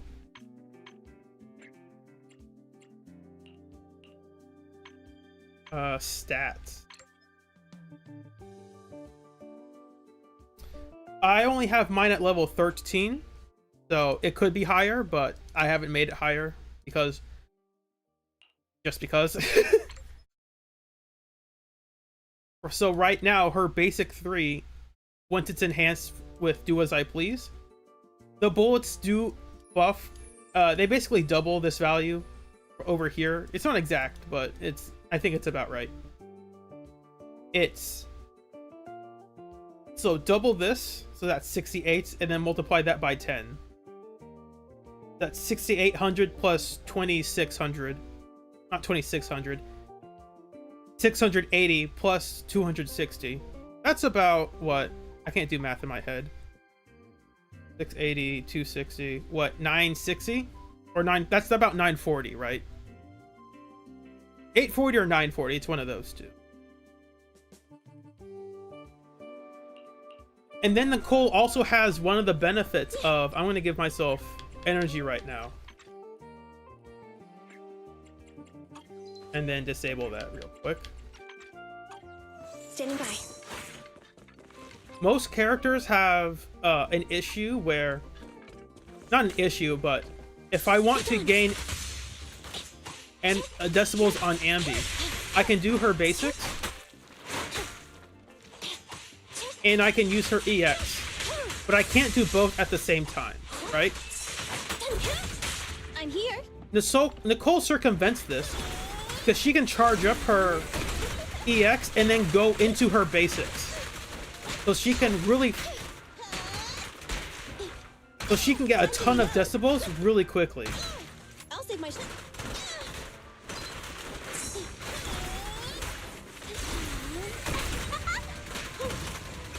away from me! So like the damage she can get from her... let's see, it's 213 right now. Okay. I'll try to...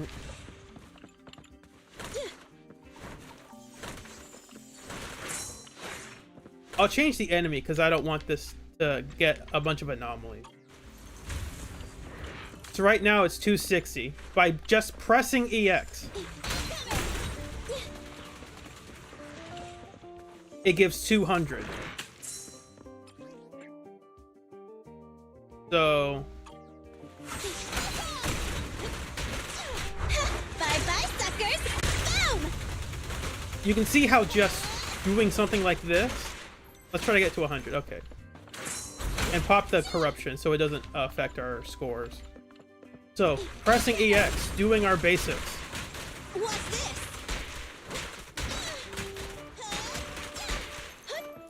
Doing that, we already went from like 180 to 530. That's about 450... is it 350 decibels really quickly for not having to do that much. And that's including like anomaly attributes and perfect dodges, and because perfect dodge gives 20.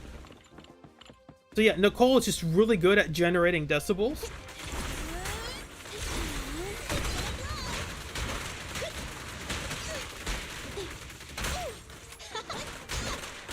Get away from me! So if there is a co-op, Nicole is going to be really good. If it's going to be everyone's playing at the same time, then Nicole has to be one of the best ones to pick, because her buff will be up pretty much the entire fight.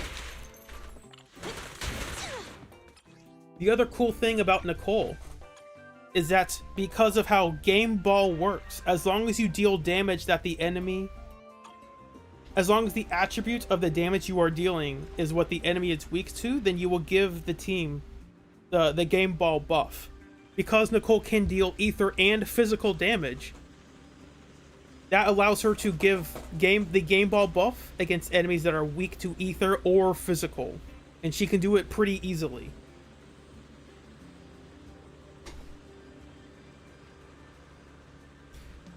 Unfortunately, no, I do not have Vivian. I have Bernice. and I decided, you know what, Bernice is fine enough. I don't need Vivian. And I still stand by that. Obviously, Vivian is better than Bernice, but I don't like regret not getting Vivian. They're going to make another anomaly, off-field anomaly agent, and I will probably, if they're fun to play, I will probably pull for them. But like, with the agents I have, I just didn't need I just don't need Vivian, right? Like, need is a strong word, right? I have Piper, so obviously if I pulled Vivian, Piper would be good with her. But who are my anomaly agents? I have Miyabi, I have Bernice, I have Piper, and I have Grace. I didn't have Grace until 2.0, so Grace was like an eh. To the noble principles of the time. If I had more anomaly agents, then yeah, I would say, of course, pull for Vivian. She's buffing the teams I already have. But like, by the time she released in 1.7, sorry, I only had these three. It's like, do I get a character to that will support Hyper when she already has a team she likes to play with Bernice? I decided against that, and I mean, obviously, if I had her for free, if I could get her for free, of course I'd use her. But I decided, you know what, I'm just not a huge fan. Also, I don't really care for her character. She's kind of creepy. Like, she's a stalker in the game's like, ooh, but it's funny because she's cute. Like, no, she's kind of a creepy stalker. I think we should address that as like normal human beings. She can get away with it because she's a cute chick. If it were an ugly guy, there's absolutely no way they would get away with being like, oh, made a comment online that prevented me from committing suicide. That's why I follow you around. It's like, oh, I mean, that's still not a healthy relationship.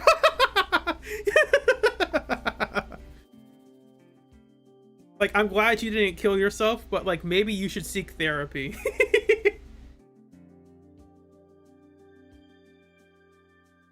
Are there any agents I would like to pull on a rerun?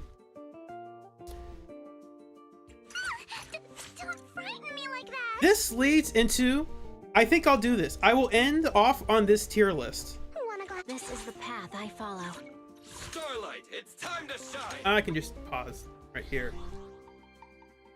Let's see. There is... Yes, okay. I will end on the tier list. As I said, this wasn't clickbait. I'm actually going to do a tier list. This is going to be... I need to reset this. Reset.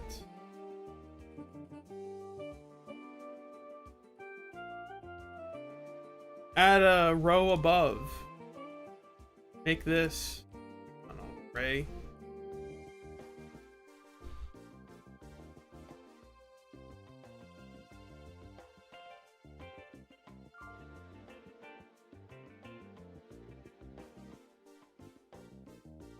Oh, you have to do shift. This is the enjoyability tier list. These are characters that I really enjoy playing.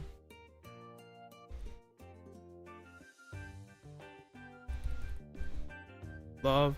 Love. Really like.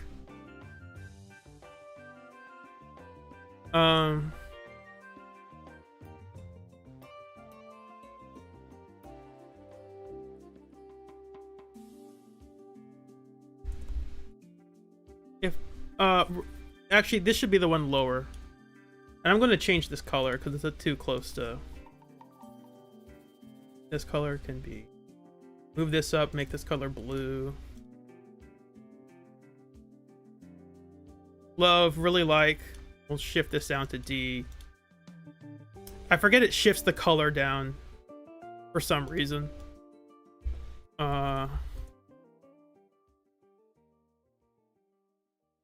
can't do italics in this.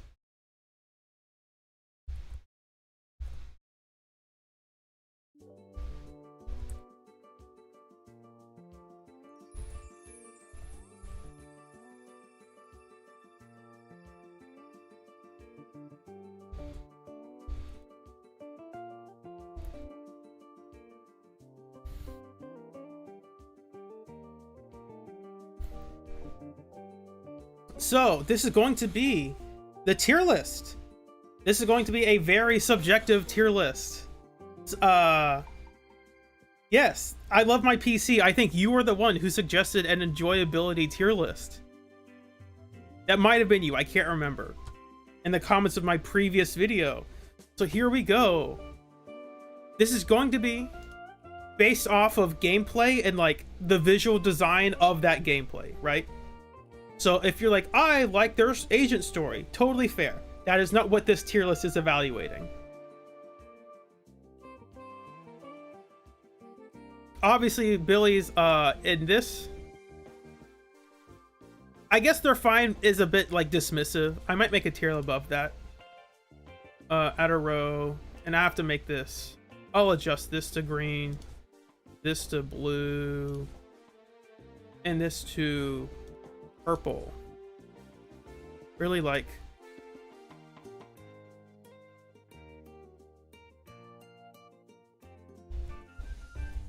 I like them.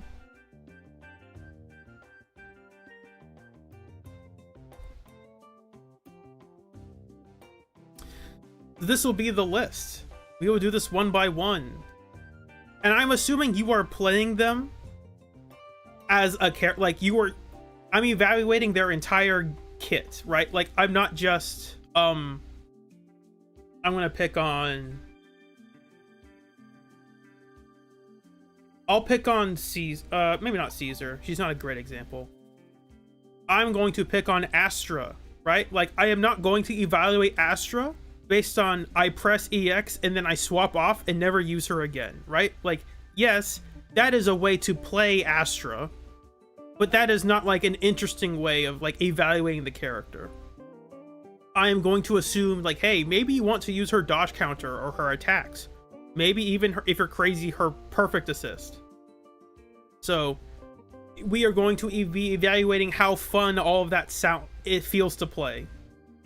And B is up here if she has a way to keep her basic combo and if she had better iframes on the moves that she likes to do. Like if her dodge counter had more iframes attached to it, because it really doesn't have that many. If her dodge counter were actually good, it's not good. It's okay, but like you don't want your dodge counter for your on-field DPS to be okay.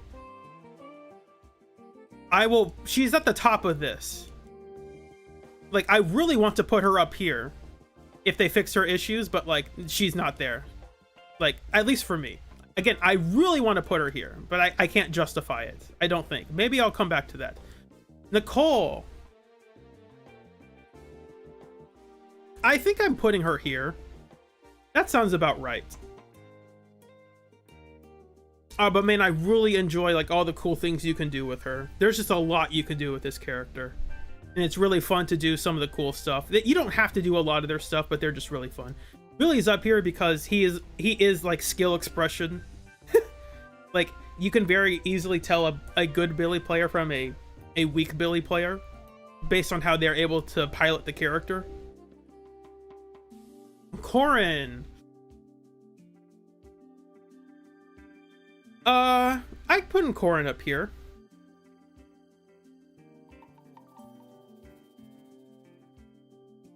Ben, oh man, Ben is rough. I want to put Ben up here because I really like the counter DPS playstyle, but Ben is not particularly good.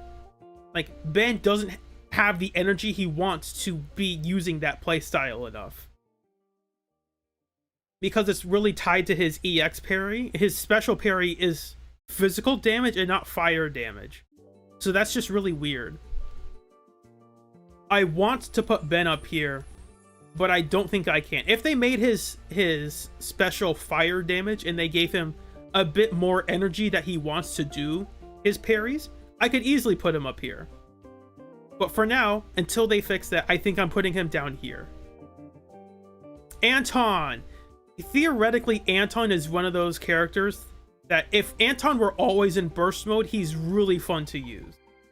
But because there are just a lot of downtimes where he's not in burst mode and doesn't deal that much damage, it's really hard to justify putting him highly. And it also doesn't help that like the best way to play Anton is to, where is Astra? Spam Astra's quick assists in that team. So it's just quick assist, quick assist, quick assist. That's not really like, I don't find that very enjoyable. So like, if I get Grace's Mindscape 1, or maybe I'll say better, if I get Grace's Mindscape 2, I will definitely go back to trying out Anton, because Anton used to be the character I mained, but like he just has issues of not being in the mode that he wants to be in.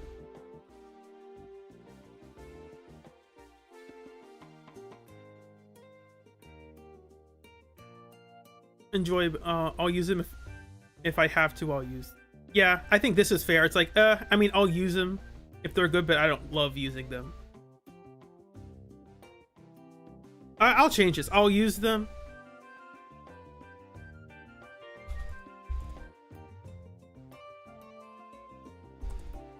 I'll use them, but I don't enjoy. But I don't.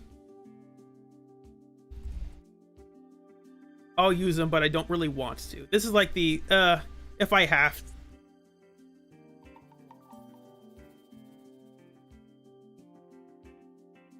I think that's fair.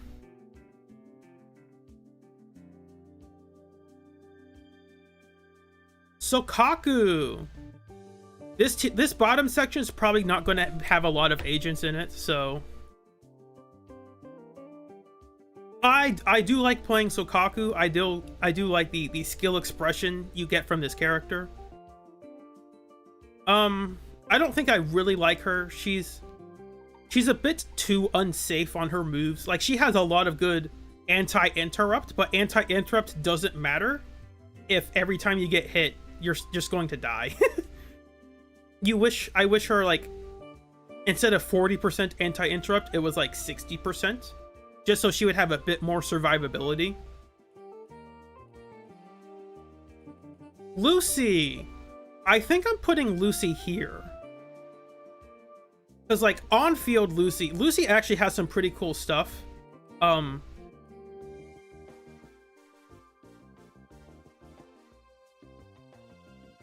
Her dodge counter is actually really good.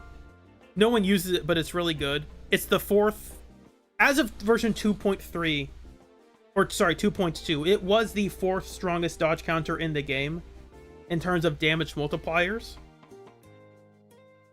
It's fourth or fifth, I can't remember. I want to say fourth. I made a tier list video for it, and I can't remember it off the top of my head.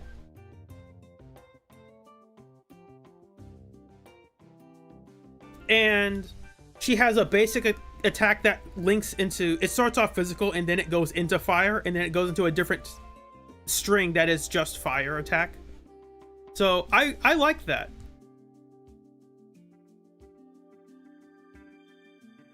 I want to put her up here. I like the annoying thing about her is how her boars interact. Like, sometimes you'll get the chain attacks and sometimes your EXs will miss. But I think that's part of the fun. It's like it's spinning the wheel. It gets that visceral engagement of, what? You missed? Kete's reaction to Lucy missing is always funny to watch. So I really like that. Hyper. Hyper.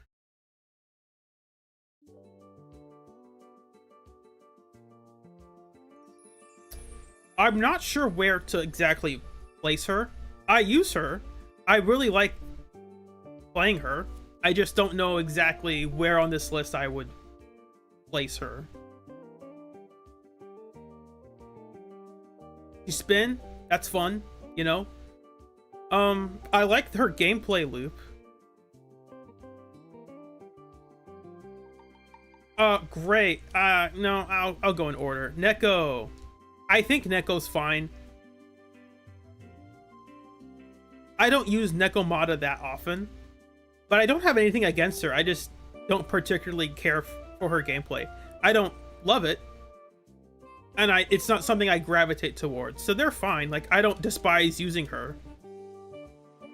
I just don't really use her. So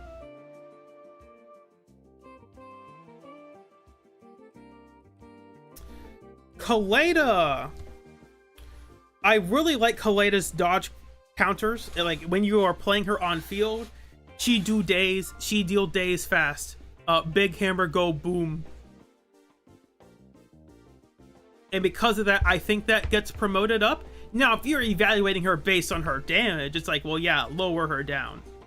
But I think just the play style of small girl, go boom, it's like, yeah, that's pretty fun.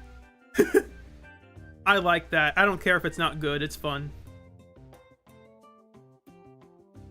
Grace. This is a tough one for me. I really want to put Grace up here because I think her gameplay is really fun. Like, there are a lot of really cool things you can do with her movement options, and how, because like none of what she does cancels her basic combo, you can really do a lot of cool stuff with her, and it doesn't matter because her damage multipliers are awful.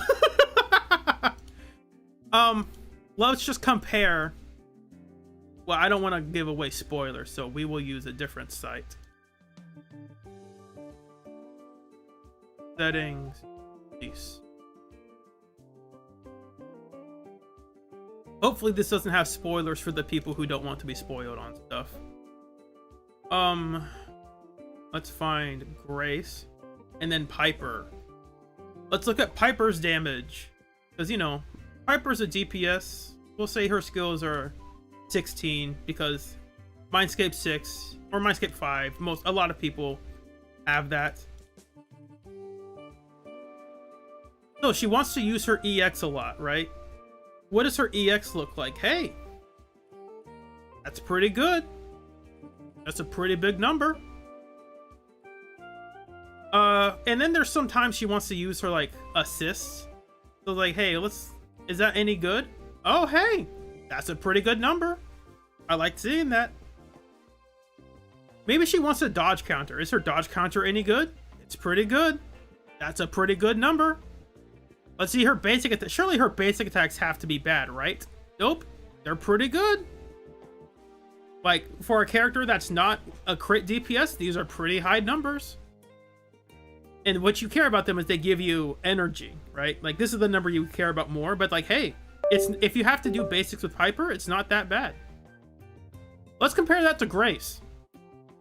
Hers are level 12 because we're assuming less than or equal to Mindscape 2.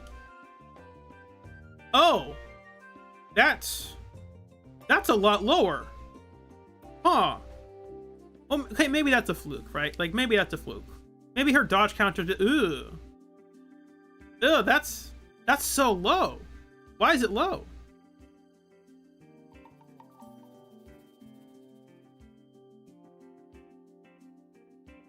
Yeah, obviously because they're anomaly characters, you care more about like their anomaly buildup than you do their actual like damage behind it. But like Piper has both. Like, that's the thing. Look at their dodge counter. This is Grace's damage and anomaly buildup, and this is Piper's. It's twice the damage and 3 times the anomaly buildup. Now, granted, Grace's dodge counter is slightly more useful because it lets her keep doing her basics, but like, this is just annoying. Why is Grace's damage so low? And I'm not even gonna bother going over assist. Yeah, her assist follow-up, it's whatever. It has good anomaly buildup, I guess. Yeah, its anomaly buildup is fine. Her special, this is ×2, so you know that's slightly better, but like, okay, it's 670-ish, you know, that's respectable. What was Piper's EX again? Oh, right, it's this big stupid numbers. It's these 2 things. It's just annoying, man. Like, it's just sad that, man, Grace is really fun to use, and then you use her and you realize she has basically no damage behind it. So for that reason, I can't find the page I was on. I really want to put her here, but like, man, her damage is just not good enough. And I usually don't lament about damage, but like for Grace, it's really obvious that like, man, you wish she had some sort of damage. Maybe they'll buff her in the future. Nudge, nudge, wink, wink. Yeah, Bernice does have good multipliers. Lycon. I think Lycon's fine. I wish his basics were better because Hugo's Lycon's basics are good, but because he doesn't have iframes until the last one, against most bosses, you're only doing like basics 1 charge and basic 2 charge. You're rarely getting the basic 3 charged.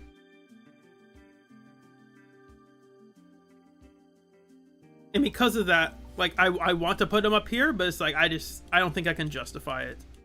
I could put him up here. Like, I can try to order this. Something like this.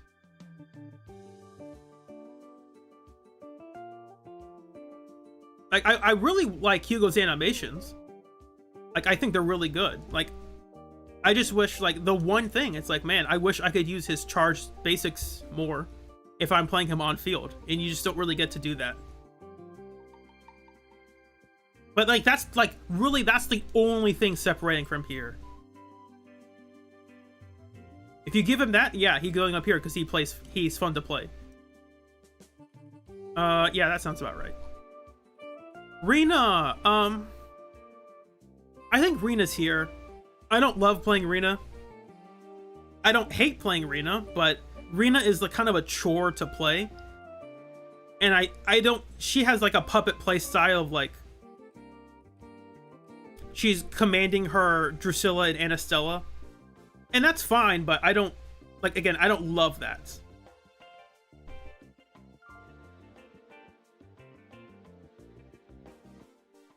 So, I mean, I can play Rita, not very well, but yeah, I think I'm putting her here. I'm just not a huge fan of her gameplay. Her design, it's like, yeah, I'm a fan of her design. Why not? But if I'm using her, I'm not, then it's like, oh, okay, I have to use Rena. Soldier 11. Boy, she was my first S rank. She's really fun to play, but like, the fact that she can rarely do her basic 4 is really annoying, right? Like, you have to build a team around her being able to do her basic 4, and it's just sad. I think I have to drop her down because of that. Yeah, I don't even have Kaleda, by the way. I just really like the effects of her dodge counter and whatnot. And all the, like, she has a team up attack with Ben. I didn't even say that. It doesn't change the rating, but like, she has a team up attack. It doesn't matter because Ben's not good. But she has it. Soldier 11, just like, if she could do her basic 4, I don't know, just some more safety on like wanting to do the move she wants to do, then yeah, I could bump her up because she'd be more enjoyable to play. Because that basic 4 is really fun, but it's like half the time I have to do a dodge counter, and it stinks that I played correctly and used a dodge counter, and now I'm punished by not being able to do the attack I want to do. If only they were going, if they, I don't know, I just wish they would have a, I don't know, a way to buff her so she could use her basic 4, nudge, nudge, wink, wink. Ellen! I don't have Ellen, for the record. I have not ever played buffed Ellen. I think I would, if I had Ellen, I would really like playing her. I really like the skill expression you can have with this character, all the cool little stuff, all the neat little interactions she has. Before, like 1.0 Ellen, yeah, drop her down here, right? It's like, it's just frustrating to use. Like, she has a cool kit, but like, it's frustrating because it's not safe. Now that it's safe with some extra damage behind it and some more options too, it's not just here's damage and here's everything you did safer. It's here are new moves that also require more flash freeze charges but deal more damage. It's like, oh, it makes you want to rethink, how do I do damage with this character?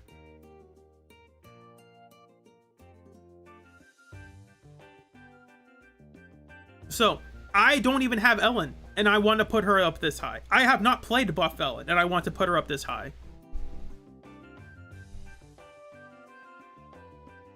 So it's like, oh, you're only rating the agents you have highly. It's like, nope, I'm rating an agent I don't even have, and I haven't even played the buff version of higher than the rest of them. Juyen, I've played you enough times to know that, yeah, I like Juyen. Why not? Juyen's fun. She has a lot of different ways she can get her enhanced bullets. Her shot shells, they're called. You can play her as the burst DPS, but you can also just play her on field because she gets them from dodge counters. So you can use her more on field more than people realize. So, and yeah, it's just a satisfying payoff. You just hold down basic and a hot lady go shoot, shoot, shoot, right? Like, I think that's I think her play style is fun. And she also moves around a lot. Like, her animations are pretty funny. Ching Yi. I like Ching Yi. This is going to be the list with the most of them, by the way.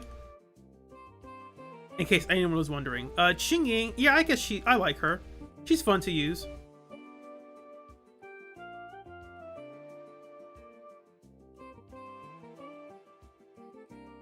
I don't have much to say about her because, again, I don't have Ching Yi, but I've used her enough to know that's like, yeah, she's fun. I like that. Not much more to say about it, though. It's fun to play her. That's about all I got. Jane. I don't have Jane. I want to put Jane up in here, but my biggest issue with Jane, all her animations are cool, her attacks are cool, but her is it Shaoko? That jump thing is just not a great move. Like, you spin around a bit and then you dash down.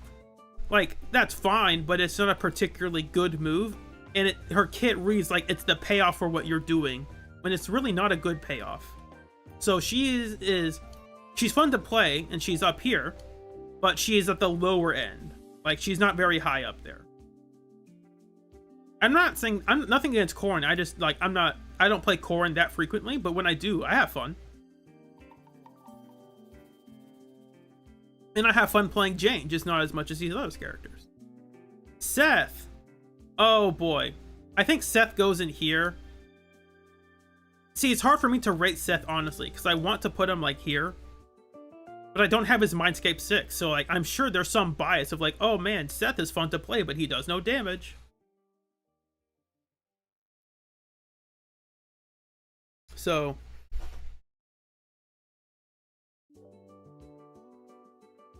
Oh, yeah, that's a fair complaint about Ching Yi. It's enemy dependent, though, so... It depends.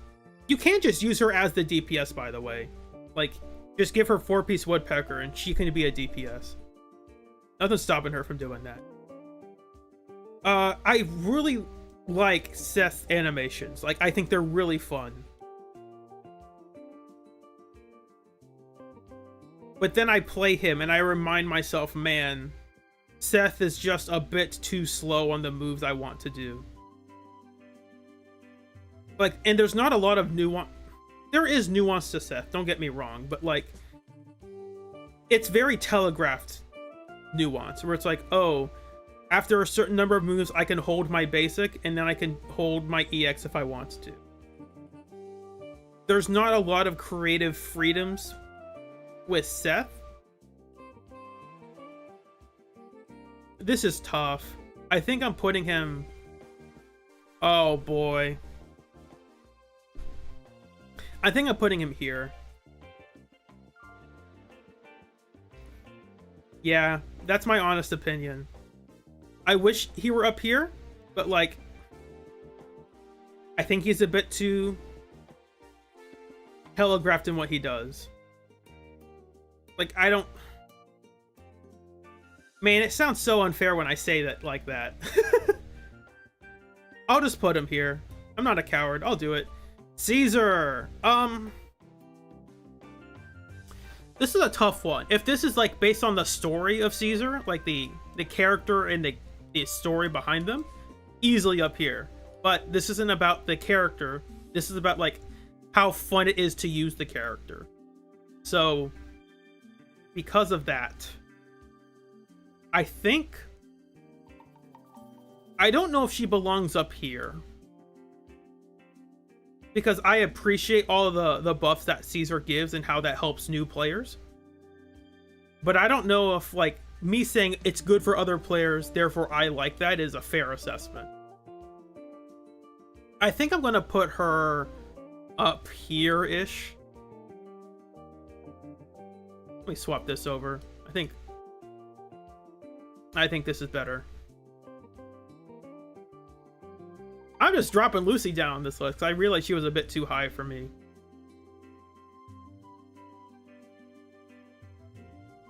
I think this is right. Yeah, I like the instance of the parries from Caesar. Yeah, the parries feel great, but she's reliant on her EX, and sometimes she won't have enough energy for that. So, yeah, I really like, if she had infinite energy, I could easily make her up higher, but she doesn't. So, Bernice is funny. She's a funny girl. Funny girl just want to do funny things. She just wants to get drunk and have fun. Yeah, I like her. I just don't know where exactly I put her in like her.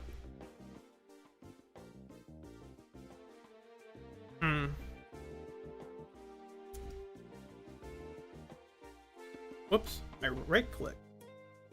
I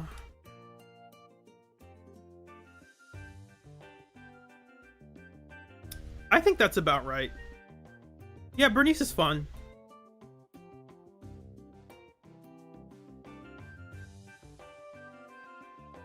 She has some interesting stuff you can do with her. Like, you can make her a crit DPS. I think that's really funny. Yeah. Does the design, her personality does shine through her gameplay. So that really helps a lot. Billy too, like, you can, these two characters have really, like, obvious personalities in their gameplay. Like, Billy's on the floor, like, rolling around, spinning in a circle, shooting guns. It's like, you can tell he's enjoying himself. You can tell Bernice is enjoying herself. Corin doesn't look like she's enjoying herself, and that's kind of funny. She's like, oh, I'm so sorry, as she's like chopping your head off with a buzzsaw. It's not a chainsaw, despite what the game tells you. It's not a chainsaw. There are no chains. It's a buzzsaw. Whatever. Yixuan. Is this Yixuan? No. This is Yanagi. I got the wrong Y's. It's, okay, Yanagi, Yuzuha, Yixuan. There's one more Y somewhere here. Yao, after Yao. I don't think that counts. Yanagi. I really like her gameplay, and I don't have her, so that's kind of annoying. Man, there's just a lot of cool stuff you can do with her, and like, I really like the combo playstyle she has of like wanting to switch stances every now and then, but also like when you use her, she doesn't have to be on field the whole time. You can switch through your team.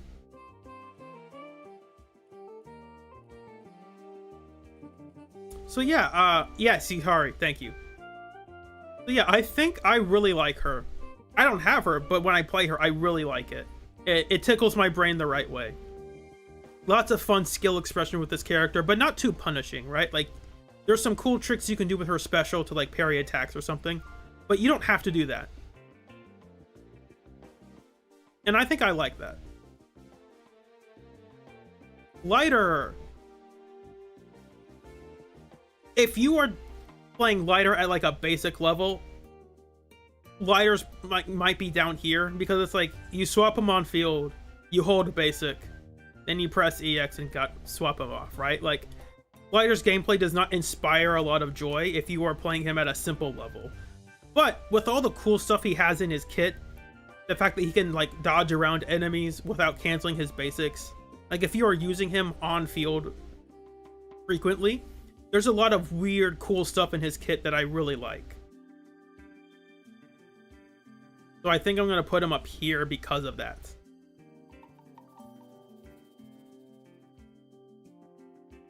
Harumasa. See, Harumasa's a tough one to love, because if you don't have... It's hard to love the character if you can't do all the combos with them, right? Like, if you're a character who's just playing on auto mode for your chain attacks, and you're not timing his dash attacks with like anomalies, Haramasa kind of feels hard to like, because like you want to get to his cool dash attacks, but you just can't because you just don't have the skill to back it up, or you don't have the skill to see that part of his gameplay be enjoyable.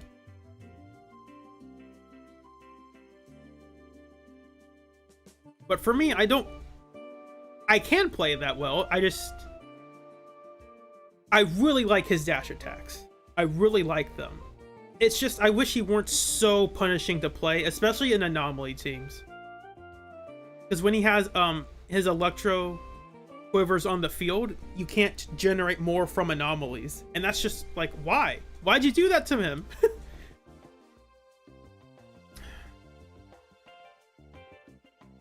I think for me, it goes to up here.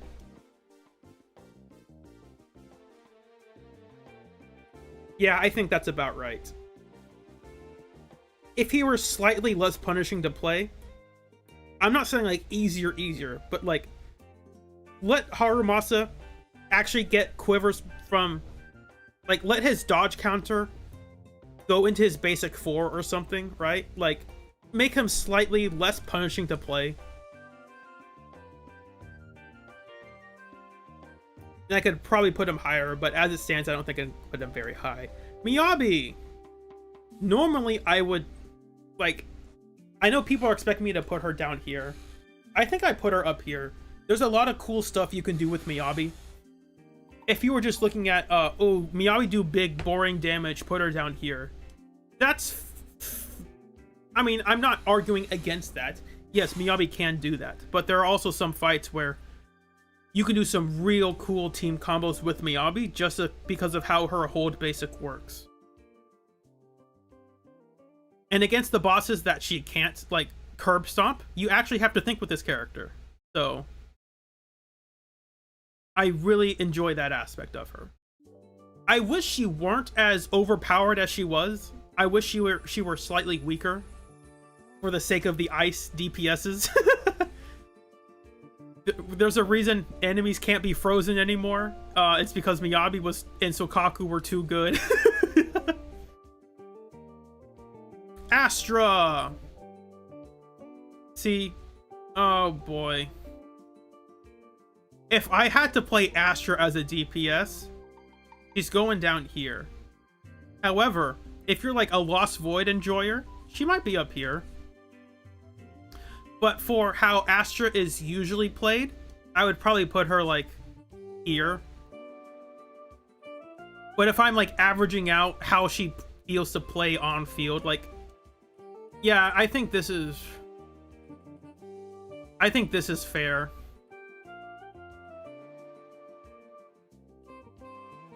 It's hard to really love Astra's gameplay because in regular gameplay, you're not really playing her that often. When I hear that complaint, I totally understand what they mean. Now, you still have to play around her, right? You really want to manage her buff and the buff on which agents the buff is given to, right? Like, that's fun, but is that part of like Astra's moveset? Well, it's a buff she's giving that you have to play around, and I like that, but is that something I give to the character? Is that like, do I give Lighter a buff because of how King of the Summit works? It's like, no, I don't think that's fair. But this isn't King of the Summit. This is like Astra's base kit. So, man, it's tough. That's tough. I think I'm more comfortable putting her here than up here. Because I'm also thinking, if someone asked me to play DPS Astra, I would just be sad. Be like, oh no. No, thank you, please. Not DPS Astra, no! Using Astra on field is painful. Except outside of Lost Void. Lost Void Astra, hey, that's fun. But other than that, no thank you. Evelyn, I really like Evelyn. I don't have her. She has fun chain attacks. What can I say? I think it's a pretty fun playstyle. My only issue was that I wish you had to interact with enemies a bit more. Like her chain attacks can just let her ignore what enemies are doing. You can still get hit while doing them because the manual ones are not invincible. But yeah, I think I'm putting her up here. I really enjoy playing Evelyn when I use her. It's a combo character that, oh, here's the big combo I do now. But I don't like her. I like her with the jacket on. I don't like her with the jacket off because it makes her look silly, right? Like, when she takes her jacket off, you can see her body proportions more, and they just look absurd. Like, they just look goofy. So I think because of she takes the jacket off, like, if she can keep the jacket on, I'd want to put her up here, but because, like, she takes the jacket off and then she looks goofy. Like,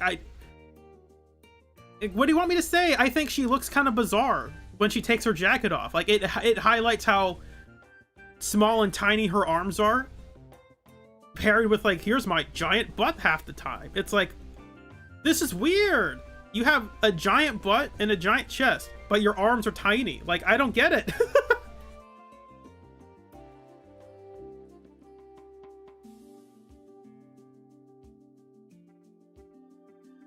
Defin, I started off, for Ellen, I'm assuming this is 2.0 Ellen. In 1.0, I did rate her, like, down here, but now she's up here because I really like that playstyle, even though I've never played it.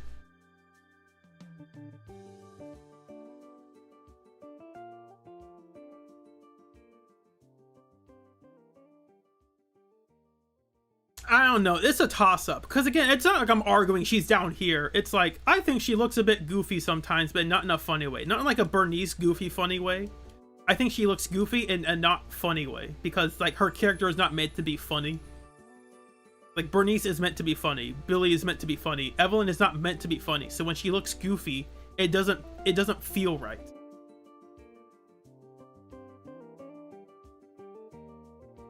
Yeah, so, I don't have these 3 characters on my account, but I've still played them, and they're fun to play.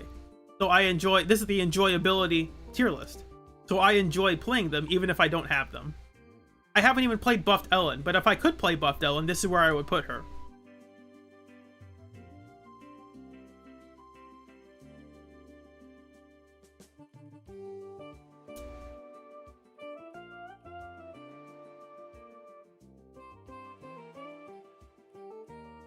I think, now that I'm looking at this, I think Ambi and Grace are a bit too high. But then it's like, I'm looking at them below. It's like, would I rather play Grace in the training room than these other characters? Like, probably. Maybe not lighter. Nah, I'll just keep him where he was. Soldier Zero Ambi. Yeah, I like her. This isn't really a hard and fast order. It's kind of like a You can shift them across to the left or right a bit. It's not a big deal. Where do I place her? At launch, I could probably place her around here. Not at launch, but when she released, she was probably around here for me. Now with her buffs, make it so her playstyle is a bit better. This is not like rating her damage. This is just about rating how it feels to play the character and do I enjoy that. I'd probably put her up here.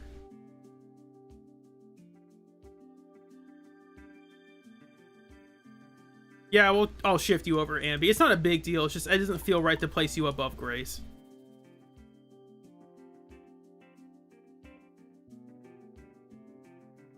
Yeah, I think this feels right. My only issue is that she's a bit too simple to play. Like, with Ambi, you can just mash basic attack and you're doing the right thing.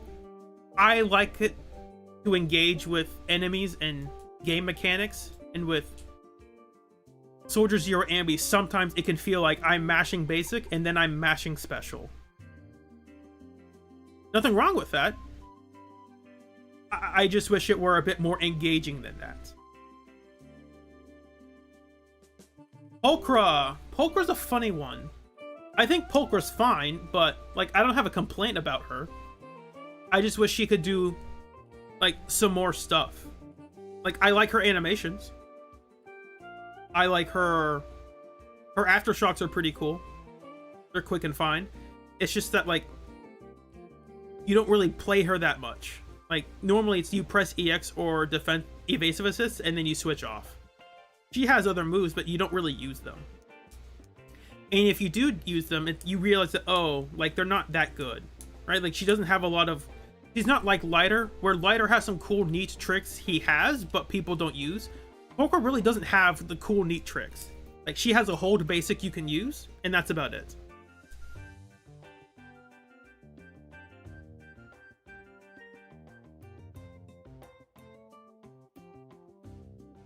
I think it's something like that. Trigger is in a similar boat. But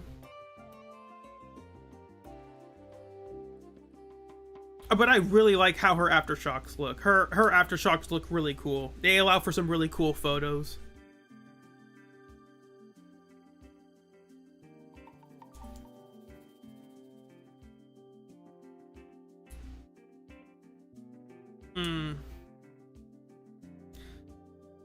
But if I were to see, how do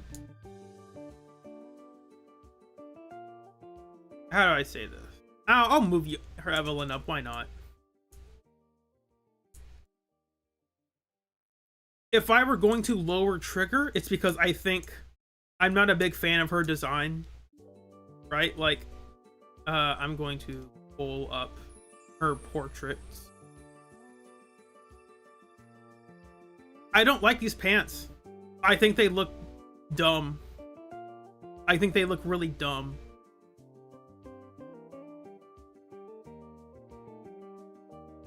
Like, I'm an elite sniper for the military. Part of an elite squadron sent on high, on very difficult missions. We're an elite task force. It is imperative that I wear skin tight spandex like yoga pants. Like what? Like I could get it if you were like a Power Ranger, but you're not a Power Ranger, lady. What is this design? Cover up. I think they are supposed to be camo pants, but like in the game they look like it looks like a fluid, right? Like I think Trigger's like, oh, you're objectifying women or something. Like, no, I think Trigger's Starlight, it's time to shine. Like, there are some animations where it's like, ooh, I find this attractive, and then there's some animations where it's like, ooh, I don't find this attractive. And I think she suffers from the I don't use keyboard that often on this, so I'm trying to figure out how to select Trigger. Like, I don't think it looks like, I think it looks weird. It's like, oh, butt jiggle, isn't that sexy? It's like, I mean, yeah, usually that is attractive, but I think for Trigger it looks weird. Like, I don't care for all, especially in combat, it's more obvious. But it's like, I'm imagining like a hyper skilled sniper who's eluded their class, and it's like, this is the outfit she has. Like, what? This is a bit weird. I'm just not a huge fan of it. I do like the top half. If like cut off everything above, cut things off above her belly button. I think that's a really fun design. If she were wearing like pants, like, hold up. That's the wrong thing.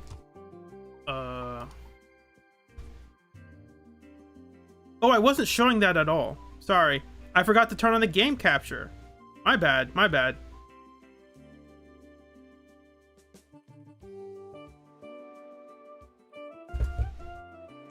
Sorry, I was showing off, like, this stuff. It's like, ooh, isn't her butt, like, isn't that hot? It's like, sure, but, like, it looks like it's a fluid. She looks like a slime.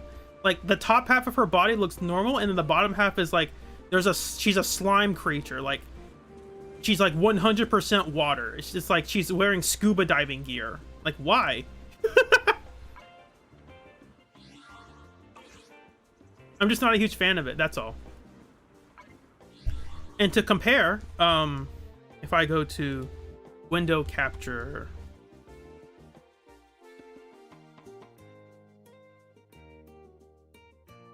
Overwatch, Sniper, Ants.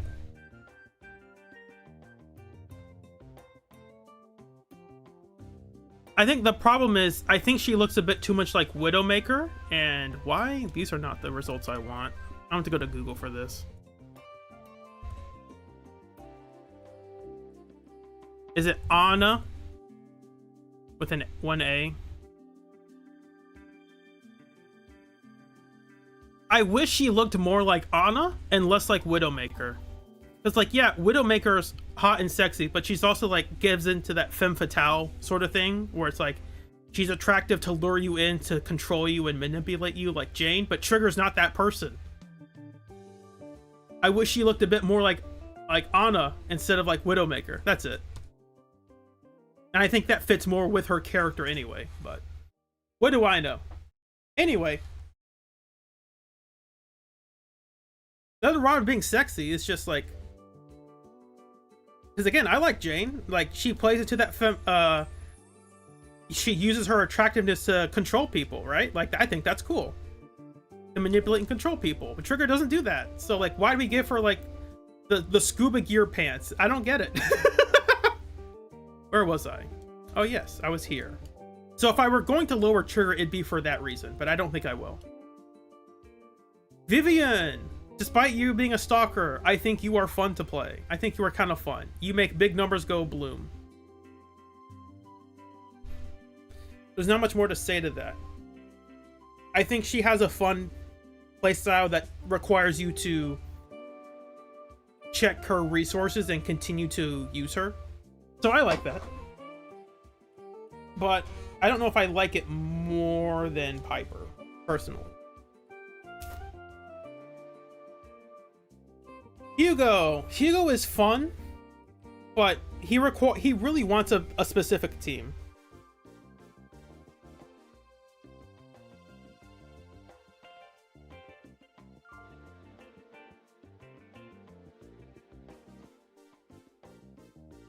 So like, your enjoyment of Hugo really depends, because if you're using Hugo, you're not really using him on field.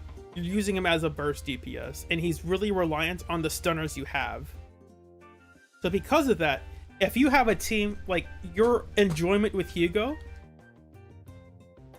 varies greatly. If instead of having Lycon and Lighter, if you only have Pulchra and Ambi, right? Like, you will notice a clear difference of like, oh, this character does not deal that much damage. Now, I'm not trying to use this as an argument to rate him lower. I'm just saying it's hard to rate him honestly when his intended playstyle is so reliant on other characters. Similar with Haramasa. I do like the big boom damage. I think that's fun, but I don't know if I love it more than Haramasa's dash attacks. I think I'd put him here.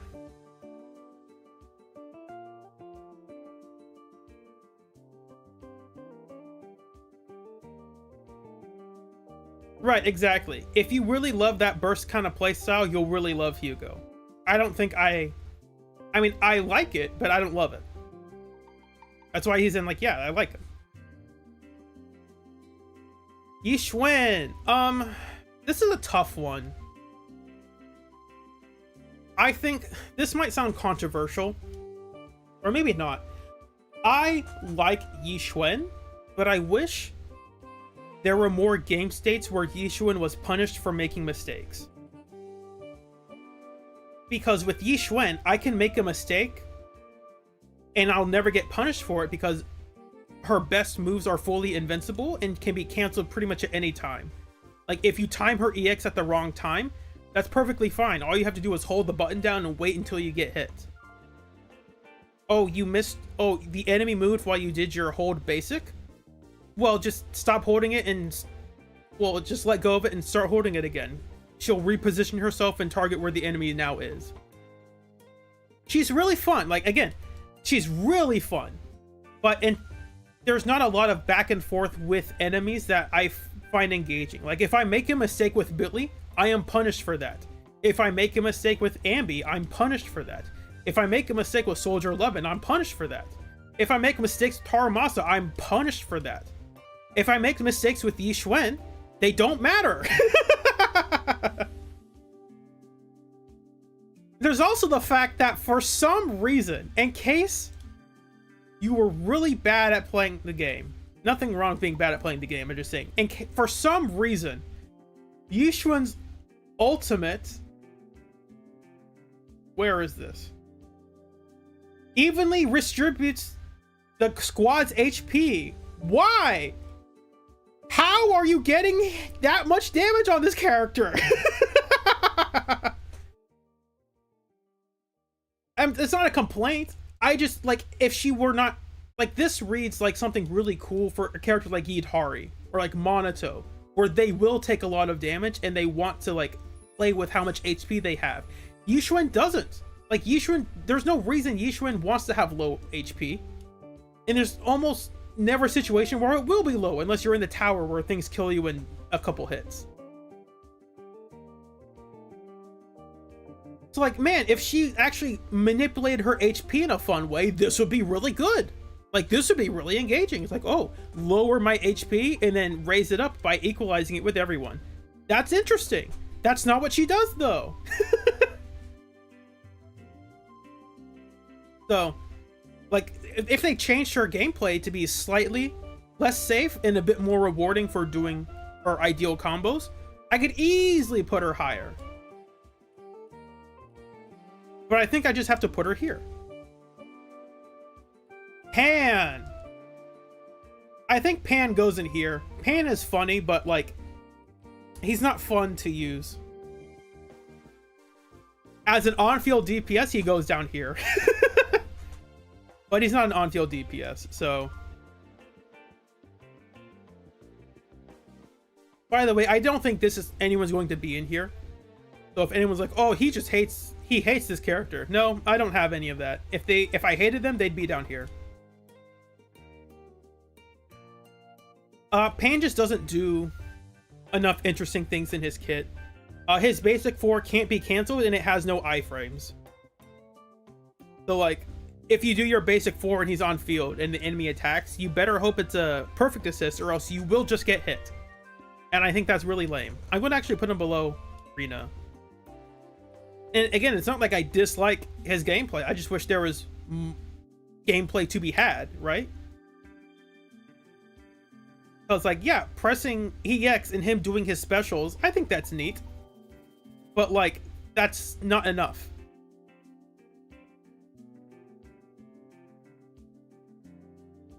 I like his personality. Like, if this were a character list, he'd be higher, but like a character personality list. But this is like enjoyability, gameplay enjoyability tier list. I should gameplay enjoyability tier list. For that, Pan is just not up there. Like, he's funny. He has some funny lines. I like his. He has some goofiness to him that I like. Part of me wants to put him up there just for that. But if I'm being honest, like, I don't look forward to using Pan. I'll use him. Like, a part of me likes Pan, that's why he's up here, but yeah, he's very close to being in here, just not quite. Like, his personality helps sells it. Jufufu. I think she's fine. I don't have her, but she seems enjoyable.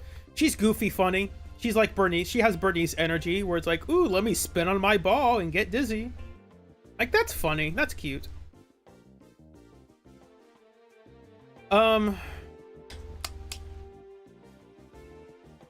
Where do I put her, though, is a thing. I mean, I think she's fine here. Yeah, I think that's fair. Yuzuha. Where do I place Yuzuha? She has some cool things she can do. I like, she also has some goofiness in her kit that I like. Cutesy goofy. She's a silly girl doing silly things. Look at this mischievous looking face. She's scheming. I like that. Where to put her, though? That's the thing.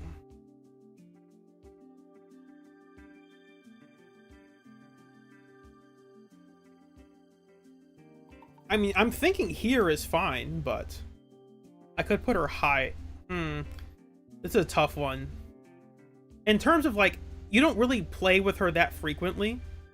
You kind of just press EX and switch off of her normally. But if you want to use her, she has a lot of things you can choose to optimize, but you don't ever have to. And I really like that. So I think I'm placing her here, and that makes sense.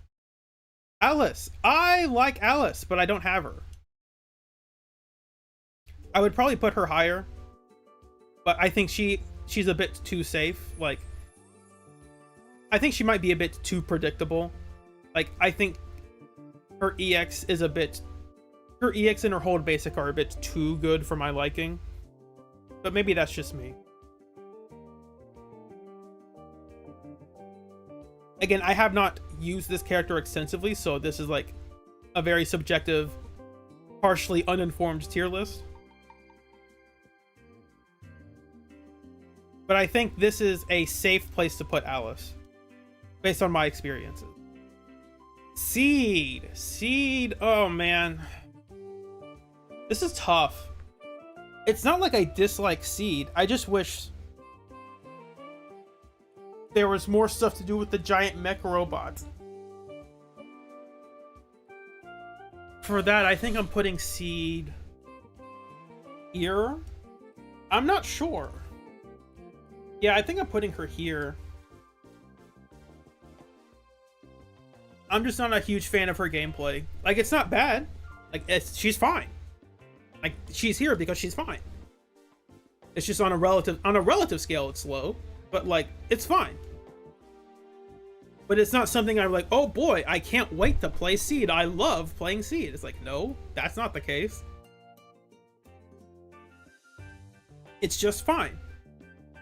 But I'd rather play other agents. That's it.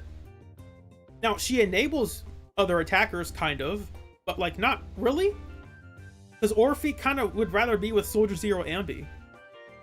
Speaking of Orphe, I think I'm putting Orphe here-ish. Orphe is interesting, because normally, if she were just like an off-field DPS, she'd be like, closer to down here or something. But because you want to actively switch to her to use her special, and it has like a parry attached to it, there's like a really fun like game of like, ooh, if I time this attack at when the enemy is going to hit me, I can do the move and it gets slightly boosted and it has like a cool sound effect. So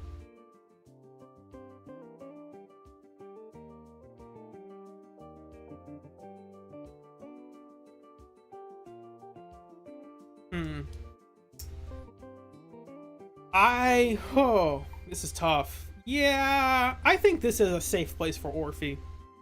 She has some cool stuff. And she's goofy funny. Like, there's some goofy aspects to her that make sense with the character because she's being flung around by Magus. I like that. Lucia, she has some cool animations. Right, the summoning ethereals and stuff. And you do have to manage her bar.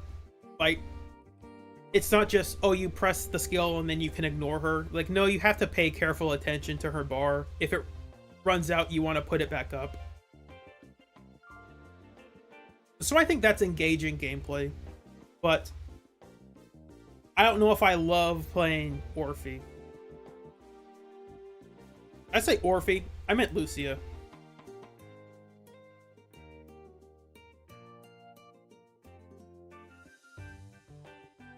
Yeah, I think I'm putting her down here. I just don't jive with the character that much.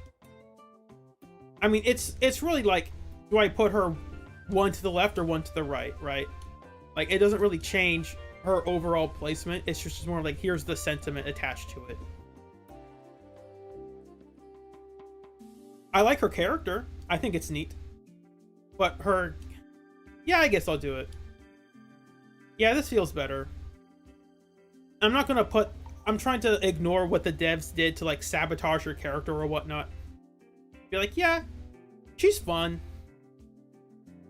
If we had been introduced to her before 2.3 in a meaningful way, I think I could comfortably place her up higher. Not higher, but, like, in this category. Monato! I really like Monato. Why is Nicole this far ahead? She does not deserve that. Monato is really fun. I enjoy that. That's it. I made videos about it if you want to hear me talk about it. Yidhari. I've played her in Lost Void and the story. I think there is a fun, interesting gameplay aspect to her, but I think it's a bit too safe. I have not ever looked up a guide on how to play her, but from what I read, it's like, oh, so the gameplay is sometimes you'll hold your basic to do your thing, and then when you get attacked, you'll press your special, and then you'll press basic again. And that's a pretty safe gameplay loop. Like, I don't... Again, uninformed opinion, because I don't have her. I don't find her to be as, like, engaging as some of these other characters, but I still think she's fun to play.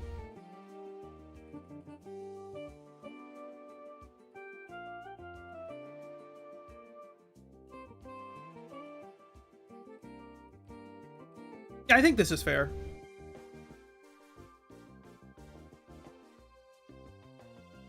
I will choose to move Yuzuha down here. I think this is about right.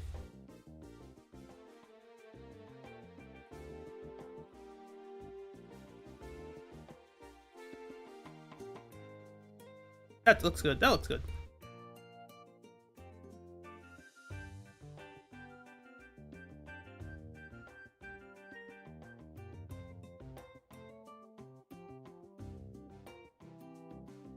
These two characters have not come out yet, so I don't think I can rate them properly. Like, I could try to. Like, I could try to look up leaks and rate them based on how they look, but I haven't played them. So, for now, I will leave them unranked. So yeah, this is the list.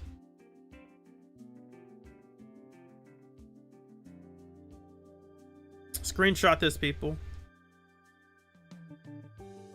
I'll hide the chat real quick. I'll hide my character. Here it is. Go and screenshot this or complain. I don't know. Yeah, that's about it. I don't have much more planned. We've been streaming for 4 hours now. That's a long time. Yeah, I think I have to go soon, so I'll probably be ending stream here.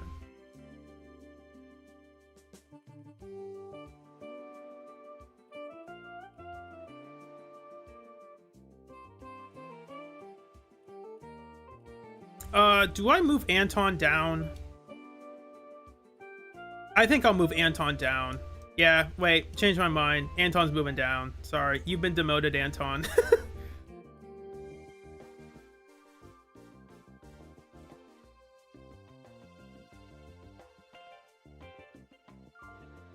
Thanks, I love my PC.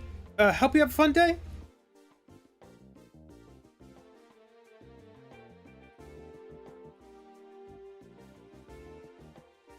Thank you guys for joining. I hope you have a blessed day. Hope to see you soon.